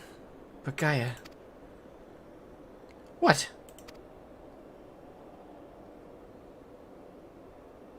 That hammer. It matches your dress.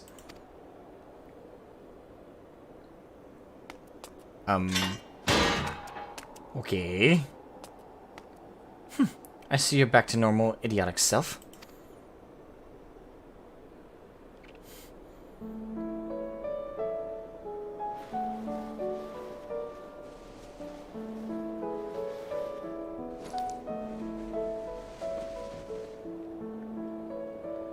Look, isn't it pretty? Maybe we could take it with us.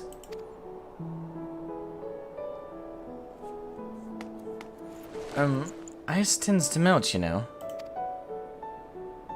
Not this sort. Well, if you say so. Anyway, it might even make a nice necklace. That's a brilliant idea.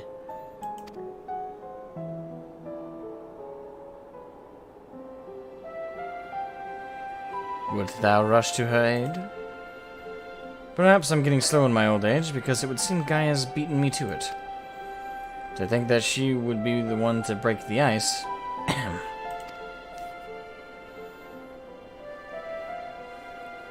They may have gotten off to a rocky start, but I think they'll make quite the pair.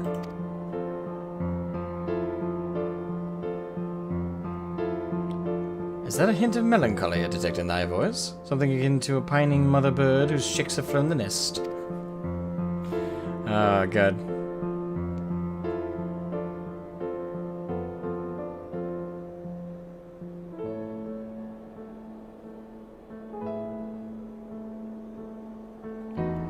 Father Bird, if you don't mind, but you're not entirely wrong. I'm so shocked how old, like, when I looked up how old Thancred is, it shocked me. I'm still very surprised by it. I thought Urianger was the oldest. Still, when the day finally comes to say goodbye, it heartens me to know she won't be alone.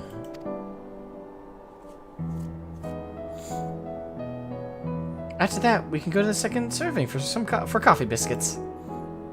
She's determined to do that. Fine, you win. If they're anything less than perfection itself, I'll never let you live it down.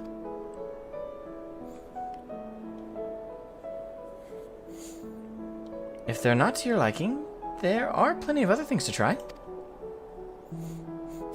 My nose is all stuffy. Suppose we both deserve a little treat after all the hard work.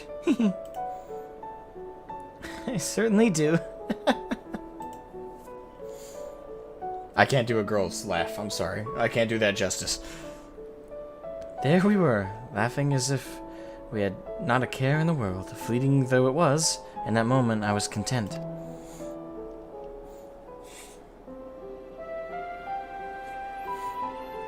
But my life was never meant to be so simple. Why is my nose so stuffy? Ah!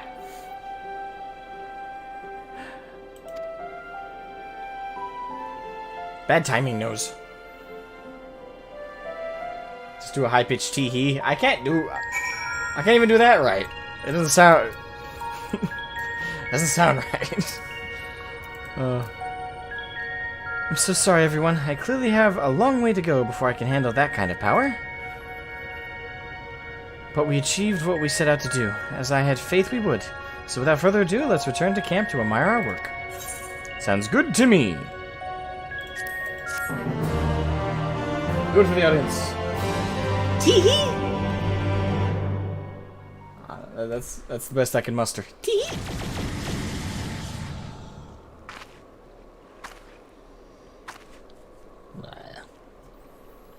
It's life.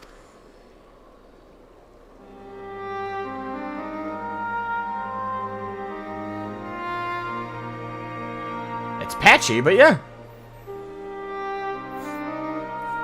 God damn.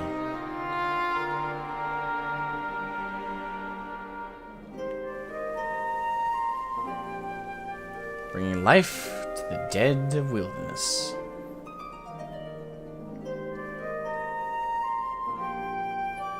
One could call it a Garden of Eden, if you will.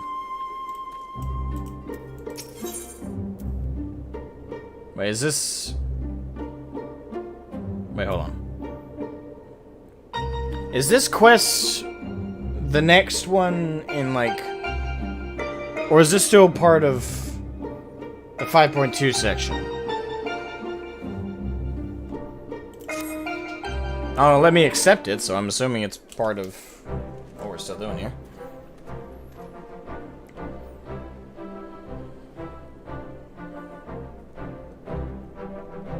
I can feel all of the revitalized elements working in harmony. I've always believed Eden had the power to restore the empty, but I never expected it to happen so quickly. Alright, that's still okay. You're the one who made all of this possible. I think we owe it all to Guy's skills with the hammer. I never did get the hang of summoning primals correctly. I'll do that. I'll just put the blame on me instead of specifically choosing one of them. Judging by Thancred and Urianje's reactions, it seems most of them were barely recognizable. Far be it from me to worry, but are you sure your memory is alright?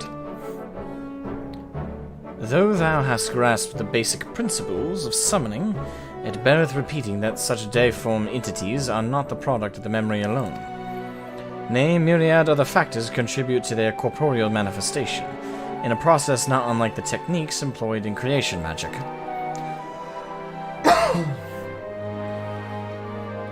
I wonder if the effects from the rebalance ether will spread to the rest of the empty. Perhaps we'll just have to wait and see. Besides, I'm sure we could all do with a rest. I must say, Reen, it's refreshing to see you take a more measured approach for a change.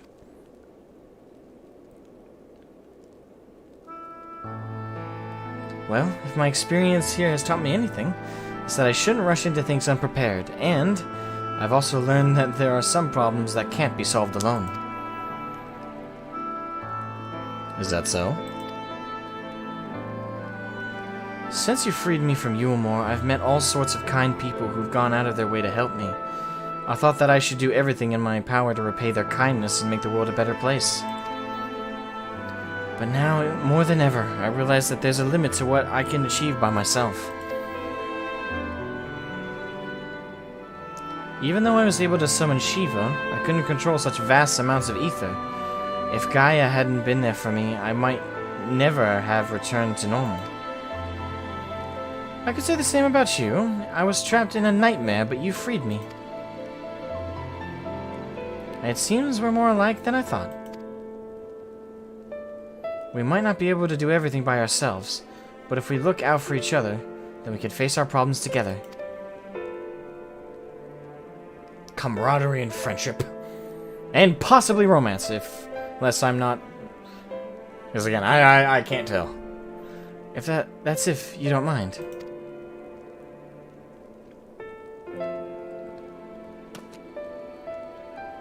No, it's fine, really. If things don't work out, we can always go our separate ways.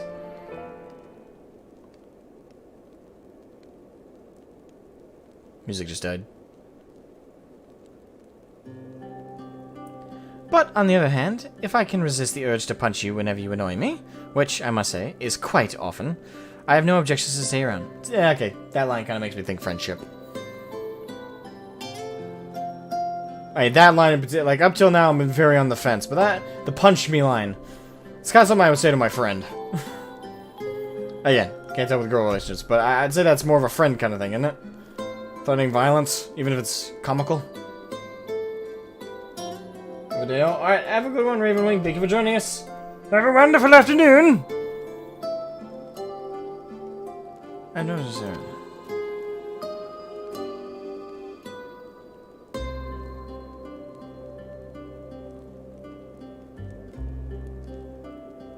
You mean it? Oh, thank you, Gaia.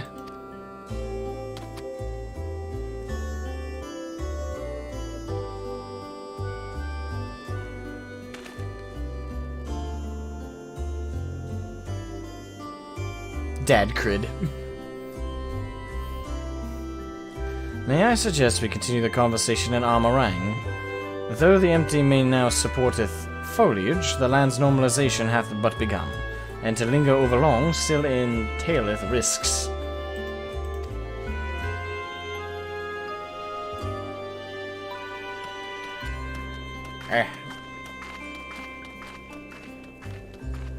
Is aught the matter, Thancred?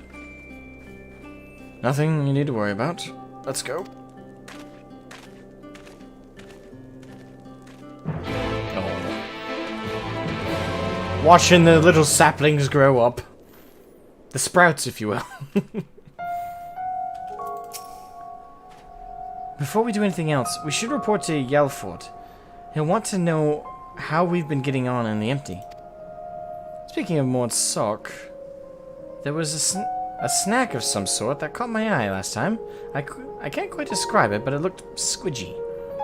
Despite a strong suspicion that I may live to regret it, I'd like to try one. Oh, I think I know the one you mean.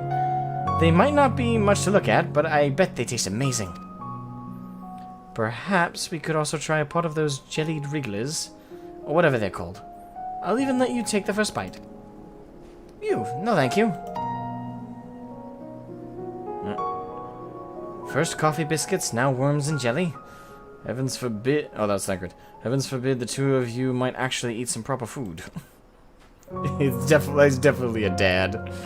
Shroud, may I ask a favor of thee? Whilst Thancred and I return to the Crystarium to inform our comrades of our recent exploits, I would have thee accompany Reen and Gaia to Mordsock.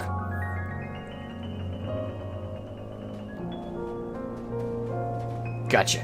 I'm babysitting.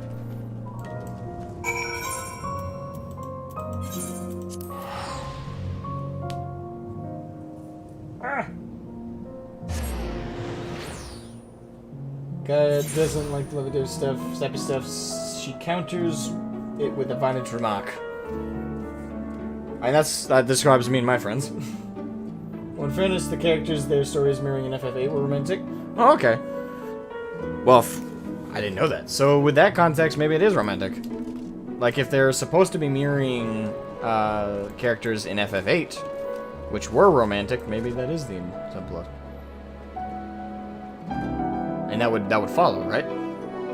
Because romance there, romance here. And it still could be friendship, but I mean, that makes it more lean a lot more credence to the romance angle.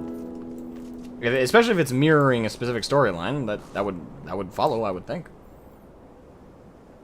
I don't know. Whatever the case, whether it's romantic or not, it's good to see them getting along.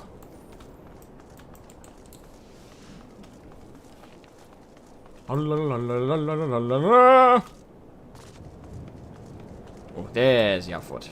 Yarfoot! I trust all is well, Miss Gaia?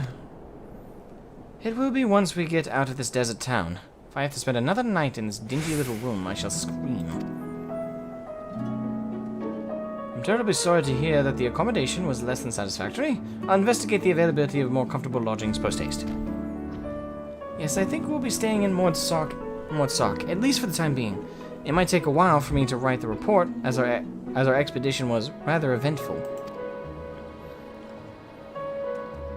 Shroud, I really appreciate everything you've done, and I'm sorry for all the trouble I've put you through.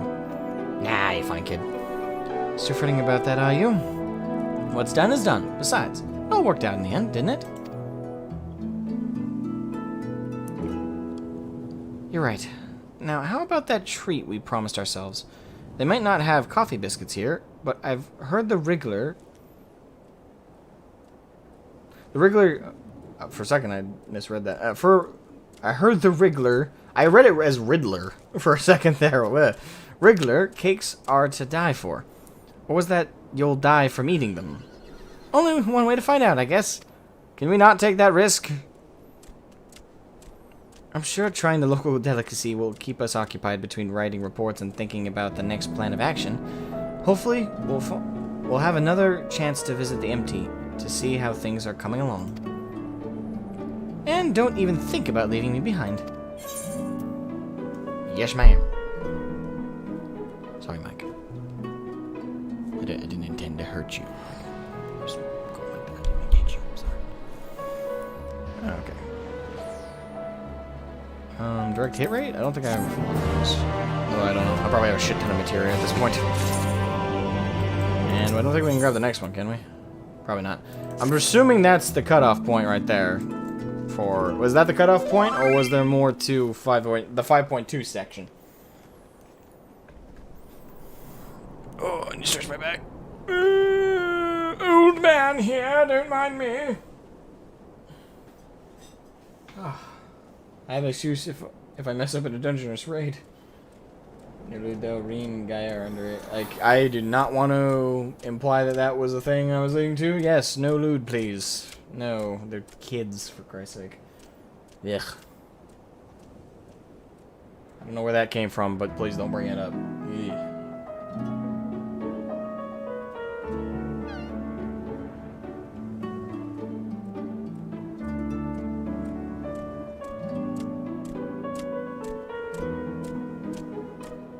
Yep, this one. Okay. So I'll post 5.3. as he's wiped raids by jumping on my spacebar while I'm healing. Aye, you have a cat? Yes, I have a cat. We have 3 cats in the house, and all of them, my cat in particular, the one I've had since he was a kitten, he's got 29 lives, I'm telling you. He's danger prone as fuck, and he's got terrible coordination. I've seen him jump for a platform before and totally miss the platform. Just when he jumps, no, I thought cats were supposed to land on their feet too. He's landed on his side a shit ton. I'm surprised he hasn't broken any ribs. Worlds Apart is from 5.2. Wait, what?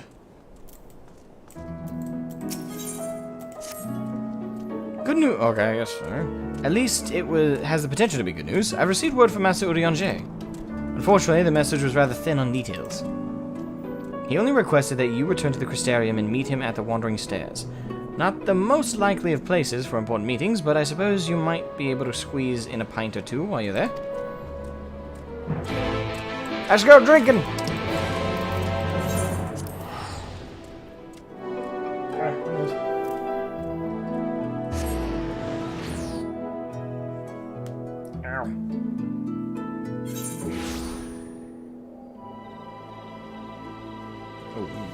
I'm sorry to hear your cat passed away, Sagebird. Hey, Lauren. Hello. Alright, where are we going? Oh, wait, no, hold on. We have to go this way, aren't we? Yes, okay, there we go. There we go! Hey, yahoo! Daddy forth, da da da da da da da da. Da-da-da. Sorry. This is the night, the wondrous night. Don't know why this song is in my head. I have very random tunes just kind of pop in my ears. Sorry if my singing ever deafens everyone in the audience. I'm a terrible singer. My skill with music ends at composition. Vocals will never be my talent. I think the only one that ever came the only instrument that ever came naturally that I didn't have to really force myself through to learn was the piano. Everything else was always a struggle to learn. Guitar was the worst. Oh my god, my fingers. When I first started learning guitar, I swear I caused my fingers to bleed pushing on the chords. But I accept mine apologies for calling thee hither at such short notice. The matter I wish to discuss is of considerable import.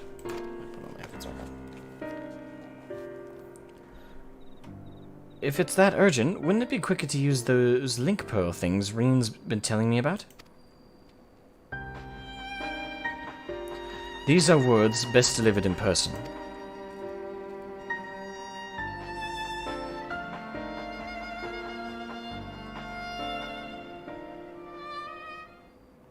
Okay. Has something happened to the empty? Not that doth warrant our immediate attention. The elements are in a state of equilibrium, and the propagation of flora continues apace. So what's this about, then? As thou art aware, we are not of this world, hailing from what is referred to as the Source. However, unlike Shroud, Thancred and I exist only as ether given corporeal form. Our bodies remaineth on the Source, though the thread that binds us to them doth grow weaker by the passage of time. And if you stay here too long, you might never be able to return. Precisely. Now, with the wheels of change and the empty set in motion, we believe it is fitting juncture to take our leave. We shall regret not being present to see the transformation reach its completion.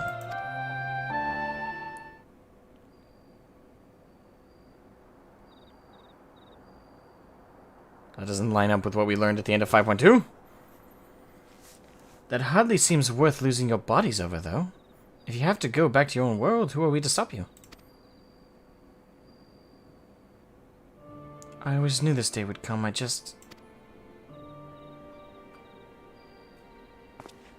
when during 5.2 is this conversation happening? You'll still have Gaia and Shroud. I mean, yeah, I can visit. Check in on the kitties, make sure they're okay. Diffuse any personal feuds between the two of them, as I want to do. I know that you'll see this through to the end, together. We will. I may not be half the woman Minfilia was, but I've said it many times. You're twice, no offense to the old school Minfilia, but you're kind of twice the woman there was. But I have friends I can turn to. Well, they might be brutally honest in their opinion at times. Well, they're not twice the... I can't say about the woman part, but you're definitely twice the character. They might be brutally honest in their opinions at times. Or I prefer to save their words and let their actions do the talking, but I wouldn't have it any other way. We won't let you down. Just promise you won't transform into crazy ice lady and try to kill me again. What's up? Give me a hug. How you doing? Welcome to the stream. How you doing?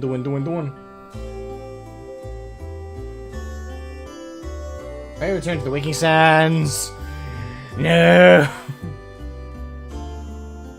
Yeah, I'm stoked for Reaper too. That's probably gonna end up being my main class. Well, I can't say what the future might bring. No doubt Reen and Gaia will need your support in the days to come. Alas, the mysteries surrounding the fairy are yet to be solved. Whether thou shouldst find the answers that thou seekest, or nay, lend not thine ears to its honeyed words. Something. For thy will is thine own. I keep fucking up.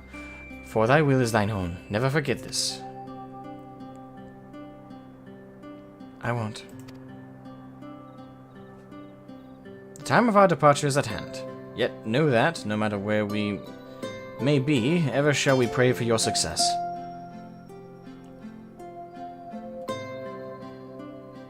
30 days till Endwalker? Yep. Wait, is it 30 days exactly? Oh yeah, it kinda is.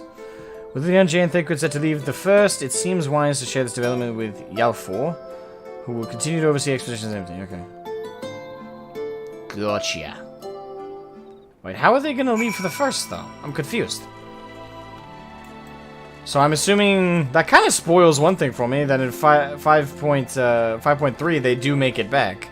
That wasn't revealed yet.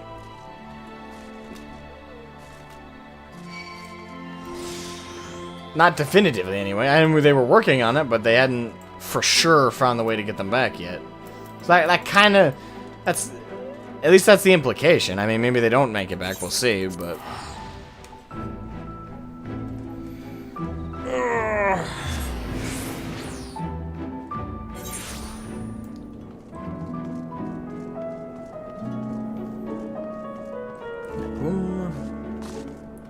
Yarfoot!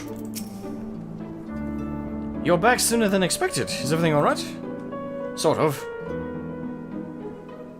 Oh dear, that's rather unfortunate. I dare say it's something jolly important for them to leave in such a hurry. In any case, I wish them the best of luck, wherever their work may take them.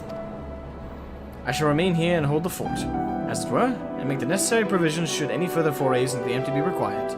Safe travels, Master Shroud.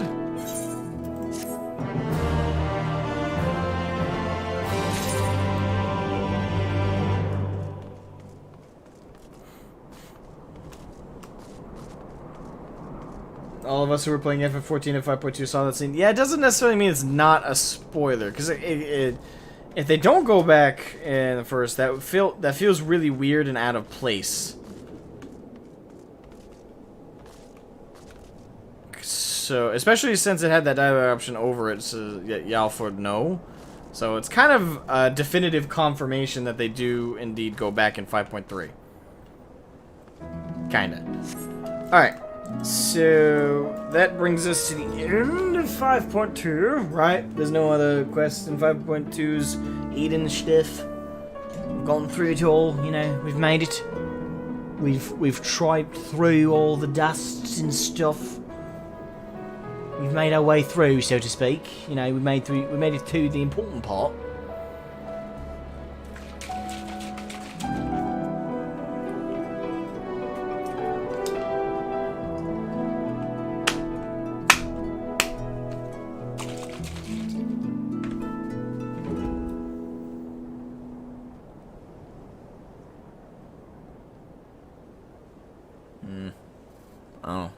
shaky around there. Alright, so that was 5.2's version, not version, Wing of Eden. So now, let's see. So we've been going, the streams at the 5 hour, all that took about 5 hours, just under 5.5 hours. If I were to start Eden tonight, I wouldn't be finishing it, I don't think. Like, I think the whole patch is going to take longer than a couple hours. It's probably going to take, I'm willing to bet money, it's going to take at least 6 hours, I would say. And it may be only 13 quests, but I'd say there's probably going to be plenty of things that are going to go down that are going to take their sweet time.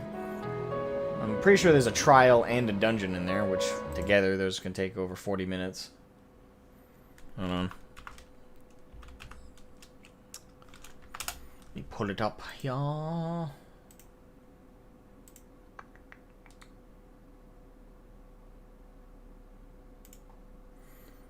Let's see, 5.3 has 1, 2, 3, 4, 5, 6, 7, 8, 9, 10, 11, 12 quests. On top of those having one dungeon and one trial. And I'm assuming there's going to be a few chunky, meaty interactions between characters. It's going to take its sweet time as well. So, I want to say it's probably going to take its own chunk of time.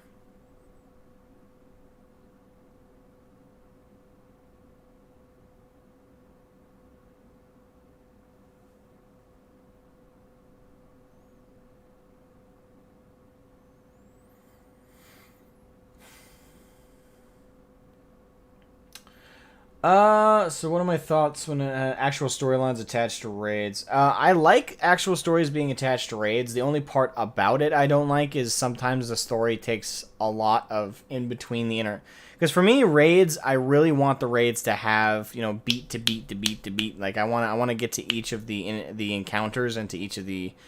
What I'm used to with raids is that you jump in and then you have the big culmination of all the players coming together to fight a boss or fight through a dungeon style raid where you got several sections you got to get to, several mini bosses, and then the main boss of a section. I'm used to that kind of build with minimal questing in between, so I like that more for raids. Like I like the story, I like that being included. My only problem with it is it drags a little bit. When, for me, the main attraction for the raid is the bosses and the encounters. Like, that's what I'm mostly in the raid for myself. So, for me, I like how, for example, Eden's doing it, right? Eden is so far the best paced out of all the raids in terms of story, I think. Out of all the raids in FF I've played, from Coils of Bahamut to Alexander to Omega, Crystal Tower to where we're at, Eden.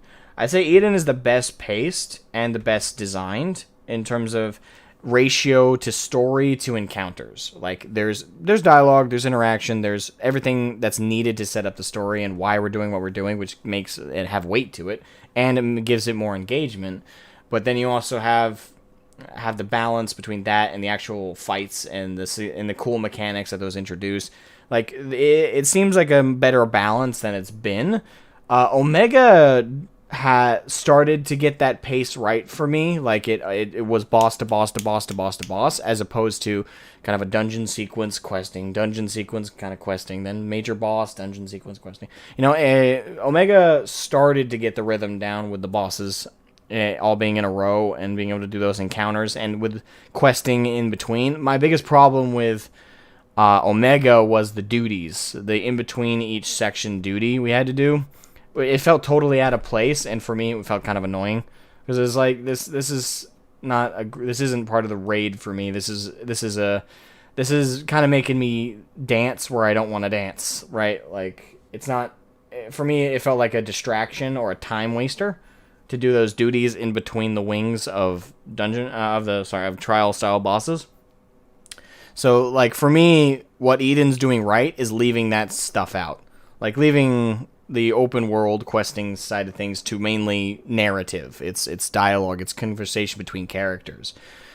And then leading into the fights with the bosses and going through that mechanic and having those fun encounters, then switching off back to narrative and then switching back to those fights. I think Eden has the best balance between the two. I'd say throughout all of FF, though, I think that's been like my biggest problem with the raid side of things, is the narrative takes too much of a center stage. Not to say, again, the narrative is bad or poorly written, it's just I'm not really in the mindset to think of raids as a narrative experience. Like, for me, I prefer the raids be about the encounters. And yes, providing context for them so they, matter. But I think again, Eden has that proper ratio, right? Like, it's got the perfect ratio of narrative to set up why you're doing what you're doing and give gravity to what you're doing, while also letting you do it. Like, again, Eden has the proper setup for that. Whereas Omega had its problems, but was starting to get the pace right. Alexander did really good with it as well, but again, still had those in-between kind of questing things that I really didn't want to do. But again, the narrative was good enough that I didn't particularly mind it too much. I would say that overall, I love the narrative, I love the writings for each of the raids and the encounters we've had in FF. My only problem is the balance ratio has been kind of off. It's been more narrative than encounter. So, which again, for the MSQ and for like the main story quest, the campaign of the game, if you will, I'm totally down for that. I don't care if like 10% of our questing is actually done like fighting stuff and then like 90% is dialogue because I'm curious about the story. But for raiding for me is specifically for the people who want to have those encounters, who want to have those battles, to want to fight those cool bosses. It's less about the narrative for me. So that's like my only problem is just the ratio. But I like the actual inclusion of story, if we're just talking about that part. Like, do I like it with story or without? I like it with story. Like, it gives context for what we're doing. And for me, that makes it more valuable to me. My only problem is it sometimes gives us too much context. Like, again, the ratio, I can't blame any dev for trying to play around with it, trying to figure out what's more important, like how much narrative to fill up a raid with and how little to put up with it. I'd say Eden so far is the most balanced and and it is probably the closest it's ever going to get to that perfect ratio between like the encounters and the story. Whereas Omega was a little bit fucked up with the duties in between, and also some of the quest dialogue kind of dragged. And Alexander kind of dragged a little bit with some of the side questing we had to do. Before we even started Alexander, there was a small quest chain we had to do, which was kind of annoying. And with Quasar Bahamut, I think is kind of like the in-between kind of child in that sense. Like, the narrative was so important, it had to fit in a lot. So I didn't feel like it dragged as much as it is. Like, I almost would say, and I'm probably going to get in trouble for phrasing it like this, I would almost say Quasar Bahamut is not a raid. In the sense, mechanically it is a raid, how it functions in the game is raid, and how the devs have labeled it, it is a raid. In terms of what I mean, is it's not a raid in the sense of how it's supposed to be seen by the player base. I look at the Quasar Bahamut as MSQ. It's MSQ that's more encounter focused. That's kind of how I look at it. Again, mechanically, it's a raid. In terms of how it functions in the game, it's a raid. But in terms of how it functions narratively, and also in terms of how it functions within its own self-contained narrative, it's an MSQ. It's a storyline. It's another campaign in the game. The raids are not really raids to me.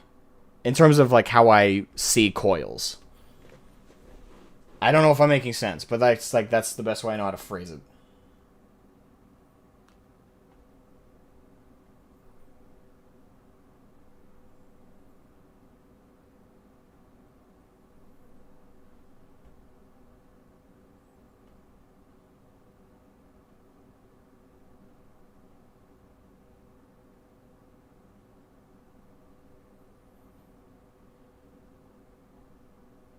Love no trash mobs, they suck. And yeah, that's a big thing. That's what I particularly enjoyed about both Omega, which Omega kind of did have the trash mob issue. It just didn't have it in the actual encounters. It had it in the duties that you were forced to kind of do in between each of the actual raid sections with the bosses. But otherwise, with the actual raid encounters with the bosses, it nailed that with no trash mobs. Just give me the boss. Throw me at the boss.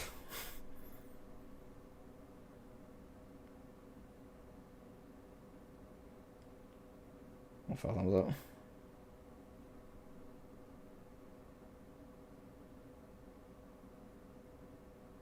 Hey, excuse me. Hey, Dying Scholar. If you're streaming in 5 to 6 hours, I'll be around. Have fun with Eden. We already finished Eden. We already finished Eden, Dying Scholar.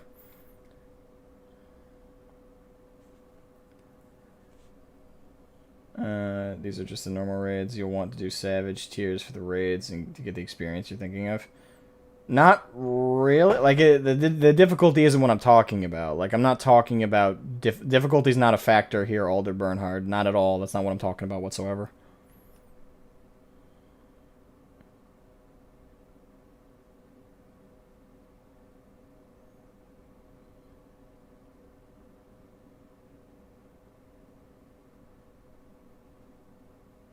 So, MSQ raids. Kinda, again, like... mechanically they're raids, but in terms of how they function in the game for me as a player, I don't really look at them as raids. I look at them more as an obligation. Like, you really do need to do them. Otherwise, things won't make sense. Well, they will make sense, but you'll feel like there's a small gap of info you would like to have.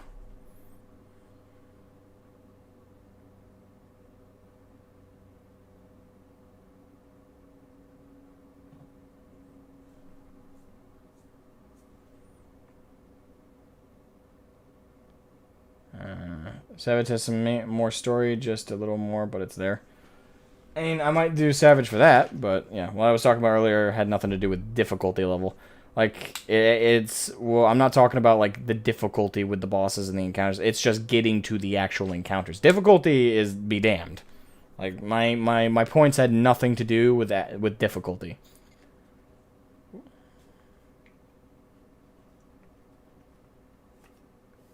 Crystal Tower is another MSQ raid.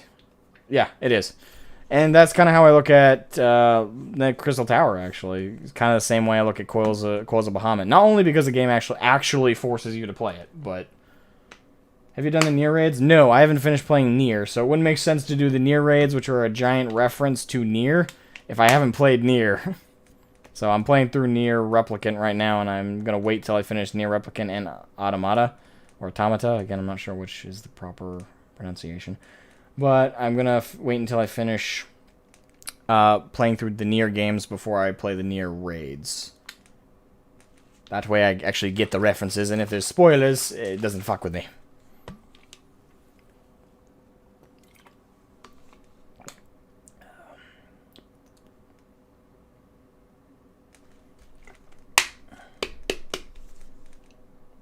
I'm sure you still loved it, but the thing is, I don't want to be spoiled if there is spoilers within the Nier raid. On the off chance. First two raids. Well, the thing is, it's just, again, I don't even want vague spoilers. Like, I'm trying to play through the Nier games and get everything fresh for experience. So I'll play the Nier raids in a couple years when I finish up playing Nier Automata or Nier. Oh, I say a couple years. It might be just another year. So probably play the Nier raids much later when I finally finish Replicant and Automata.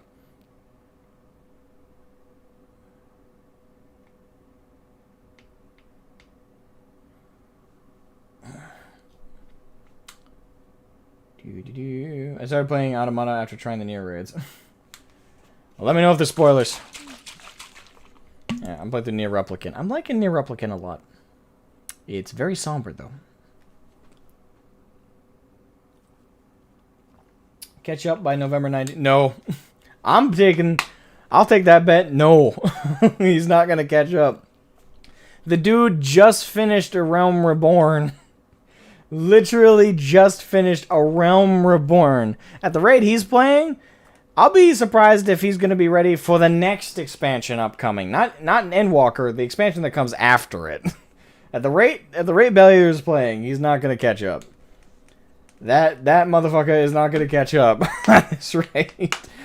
I'm playing like a psychopath a little bit here. Like I just did all the Eden raids in one. Well, I did all we can do up to this point in one go. We'll be doing 5.3. Either, and again, debating right now if we do the. I don't know. Like, we've already gone for 5.5 hours, and if we start... the thing is, I want to play through 5.3 in one go. Like, I don't want to, I don't want to do part now, part later. That's going to annoy the fuck out of me. I'm not diagnosed with OCD, but sometimes I think I do. But, of course, no, I'm not going to. Someone does out there who does have OCD is offended by that because of the comparison. I apologize, but it's just sometimes there's some things just piss me off to do. And one of those is not finishing something. Like, I've started several Let's Plays on this channel over the years, and quite a few I've not been able to finish because they weren't popular with anybody who watched my content. And though I wanted to finish some of them just out of habit, I can't because nobody watches them. So I ended up having to sidewind them because yeah. So point is I just don't like leaving things unfinished. Like it bothers me. So, with 5.3, we're going to start and hopefully finish it in one go. Everyone, and have a good one, Dying Scholar. Wishes? OCD-like tendencies, I suppose that's the way to put it.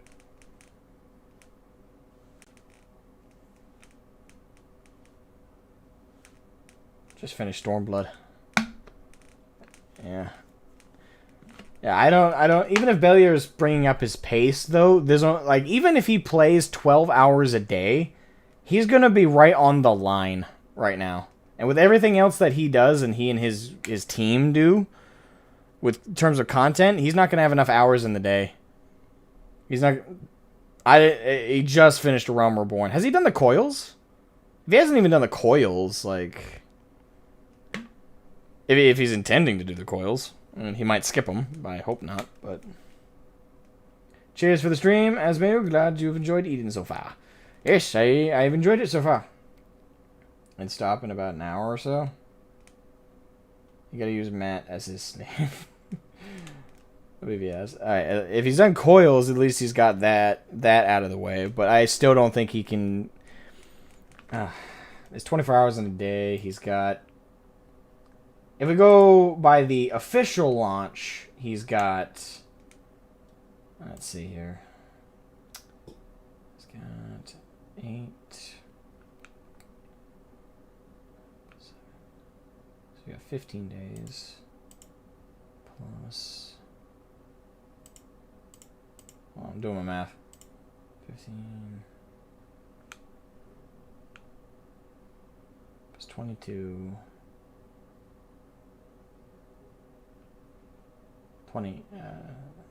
29.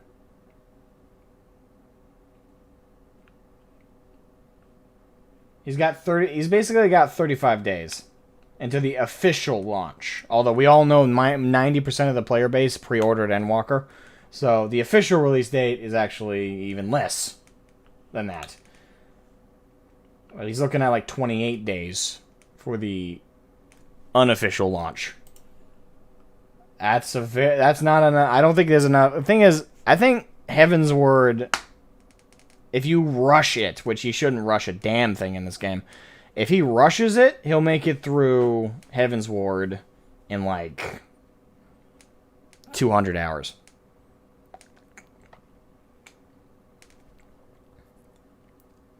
But let's say he goes at a fair pace. Probably 150 hours at least. Stormblood, I think you can get through the same amount of time. Give or take a little bit of a drag here and there. Probably around 200 hours, let's just say.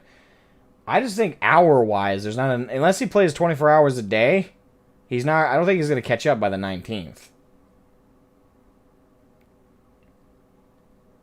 And he might have pre-ordered. I don't know. I don't ask Barry his finances, nor do I have contact with him to ask him. But I don't, unless he cranks that shit and potentially rushes, which I really think would be a bad move. I don't think he's going to catch up by Endwalker. I think Asmongold can, at the rate Asmongold's intending to do, which is kind of similar to the pace I've been doing, which is like 6 to 8 hours a day, set like throughout the whole weeks coming up into Endwalker. He can catch up very well, and he's in Stormblood. But that's the thing, he's made it through Heaven's Ward. Stormblood drags a little bit more, but he's already made it through Heaven's Ward, so I think there is enough hours in the day with the pace he's intending to go at. I think Asmongold can catch up. Bellular, unless Bellular pulls out some crazy hours week to week on FF, I don't think he's going to catch up. And I also don't want him to rush. And I think the only way he could catch up feasibly is if he rushes the fuck and skips some scenes. Like, I think if he skips scenes, he could catch up. But that's the question. Do we want Bellular to skip scenes and to skip content to catch up with everybody else for Endwalker? My answer is no. I want Bellular to get the full experience. I don't want him to rush. He should go at a decent pace. And if he goes at a decent pace, reading all the dialogue, and I don't know if he's streaming it or not. If he's streaming it or not, if he's streaming this shit, there ain't no way in hell he's catching up. If you read the dialogue with your own eyes, you can read really fast. But out loud, you're going to... Even if you read like Asmund does, which is just like... Done. I've seen the clips. Even if you read like that, you're still reading it out loud, which takes longer to read with your eyes. Just done reading. Done reading. You know? If he's streaming it and he's reading it out loud for his audience, no, he's not catching up. Nope. He's only just going into Heaven's Ward. He's got to play through all that. Make it. Nope. I don't know. He might prove me wrong, but unless he rushes, I don't see him catching up. Stop falling. I have a water bottle underneath my desk that I keep kicking over. He doesn't play FF hardly at all anymore, unless it's Gold Saucer Event. I heard that he was taking a short break because of stuff with his mom. Like, I don't know the whole story, and it's not my place to talk about it, but I know that there's stuff going on there, and I heard that's the reason he's not playing FF right now, not New World. And if he is playing New World, he's going to stop playing soon, because most players quit around the 30-hour mark, I heard right now. Like, it's not 30-hour. Around level 30 is like people's death sentence for that game. A lot of people are not happy with New World right now. So, I doubt he's going to play it much longer. Right now, I don't know if he's back streaming, but I heard he stopped streaming altogether to help out with his mom right now. So, that's my knowledge of him. Like, I'm not nothing against the guy. I'm just not the biggest fan. Like, I don't watch all his stuff. Again, most of my knowledge of Asmund came around the same time I quit WoW, and I saw his videos about it. That has been my biggest interaction with the man so far. Oh, again, I've had no interaction with him, but interaction with his content. Especially to his mom, and yeah, what I heard sounds a little extreme. I have no idea how true it is. Like, apparently she has an oxygen tank. She smoked, and there was a small explosion. And, like, I heard some really crazy things, so I have no idea how true it is. I know we made a video about it, I just haven't had time to watch it. And also, again, not being the biggest fan in the world, again, nothing against the man or anything like that at all. But not having seen the video where he talks about what happened, I don't know what, like, the rumors I heard sound pretty extreme, so I have no idea how true that is. Maybe it's just a case of there was, like, a pop or something. I just don't know. But I do know that he took a break, at least I believe, he took a break from streaming and from doing content altogether because he's trying to help out his mom. So, with that being said, like, I hope she's doing well, and I hope they're finding a rhythm with her condition right now, and I hope everything just starts to go in the green for them. It's not a great situation. What he said is he won't rush, but he will allocate. If he's not rushing and he's allocating more time, which to me, I'm going to take that to mean 6 hours a day, maybe, dedicated to playing through the MSQ. He's not going to catch up. Ideally, he would, but I don't think so. Not if he's doing what I think. Again, I don't know his schedule. If his schedule actually looks a little bit crazy to me, maybe he might do it, but I don't know. I'm still catching up, and I've been going nearly every day for like the last month or so, last couple months, doing like at least 6 hours of MSQ content a day, and I'm still not caught up. So I don't see someone who just finished A Realm Reborn, even if they got through Coils, catching up. But I'll eat my words if he does. I will. I'll write it on a piece of paper and I'll eat that paper. Oh, My fingers were crossed when I said that. At least he has fun. Yes, yes, and that's good. That's the focus. That I have fun when I play. That's why I'm able to play 6 hours a day. Because I actually enjoy it. But someone who rushes, if you rush, you're going to hurt your experience, which I hope he doesn't do. I just play like a madman while I got my time. Okay, so when it comes, I think what we're going to do is this. I take Saturdays off, as you guys know. Like Saturdays I don't stream. Videos will be uploaded for tomorrow, yeah, but I won't be streaming tomorrow. What's going to happen is we're going to get on track with 5.3 on Sunday. I'll get on track with 5.3 Sunday. Will we make it through the whole patch? I don't know. We'll try. If the stream hits the 12-hour mark, and I still have the energy to keep going, I'll probably stop streaming at the 12-hour mark and then start a new stream the same day to finish off the rest of it. But I'm going to go for the whole patch in one stream on Sunday. That's the fingers crossed hope. I can't think of anything else that I'd be doing on Sunday that would take up my time. It's usually just another opt day to take off, but I'm eager to get to 5.3, so we'll get to that on Sunday. 11.5 hour mark. Yes. So tomorrow no stream. Yeah, I don't stream Saturdays because it's a good day for me to take off and relax a little bit and kind of force myself to just mellow out for a day. You know, I get one day off.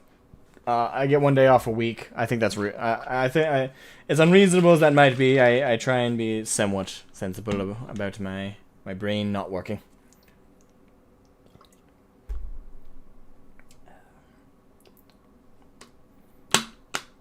But in any case, 5.3 is nowhere that long. Okay, if it's nowhere near 12 hours, then we'll get it through. We'll get through it all in one go on Sunday. So hopefully I'll see you guys on Sunday. If not, I'll see you guys on Monday for certain. Hopefully anyway. Hopefully you all join me there. Take 3 months off. You good? I mean, yeah.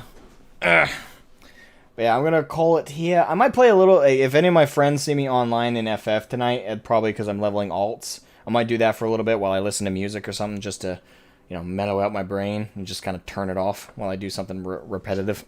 But other than that, I'm gonna stop streaming here. I think this is good. I think this is a solid spot to put a pin in it, and we'll see you guys on Sunday. And I'll stream earlier on Sunday because I'll just go to bed earlier tomorrow. At least I'll try to, and I'll start streaming. Don't hold me to it if it doesn't end up being happening because of my poor sleep schedule. But I'm gonna try and start streaming it around 11 a.m. my time, which would be 11 p.m. for our lovely friend, like Aftershack and who else was 12 hours ahead? Someone else was 12 hours ahead. I can't remember. What? Oh, they're probably not here right now. I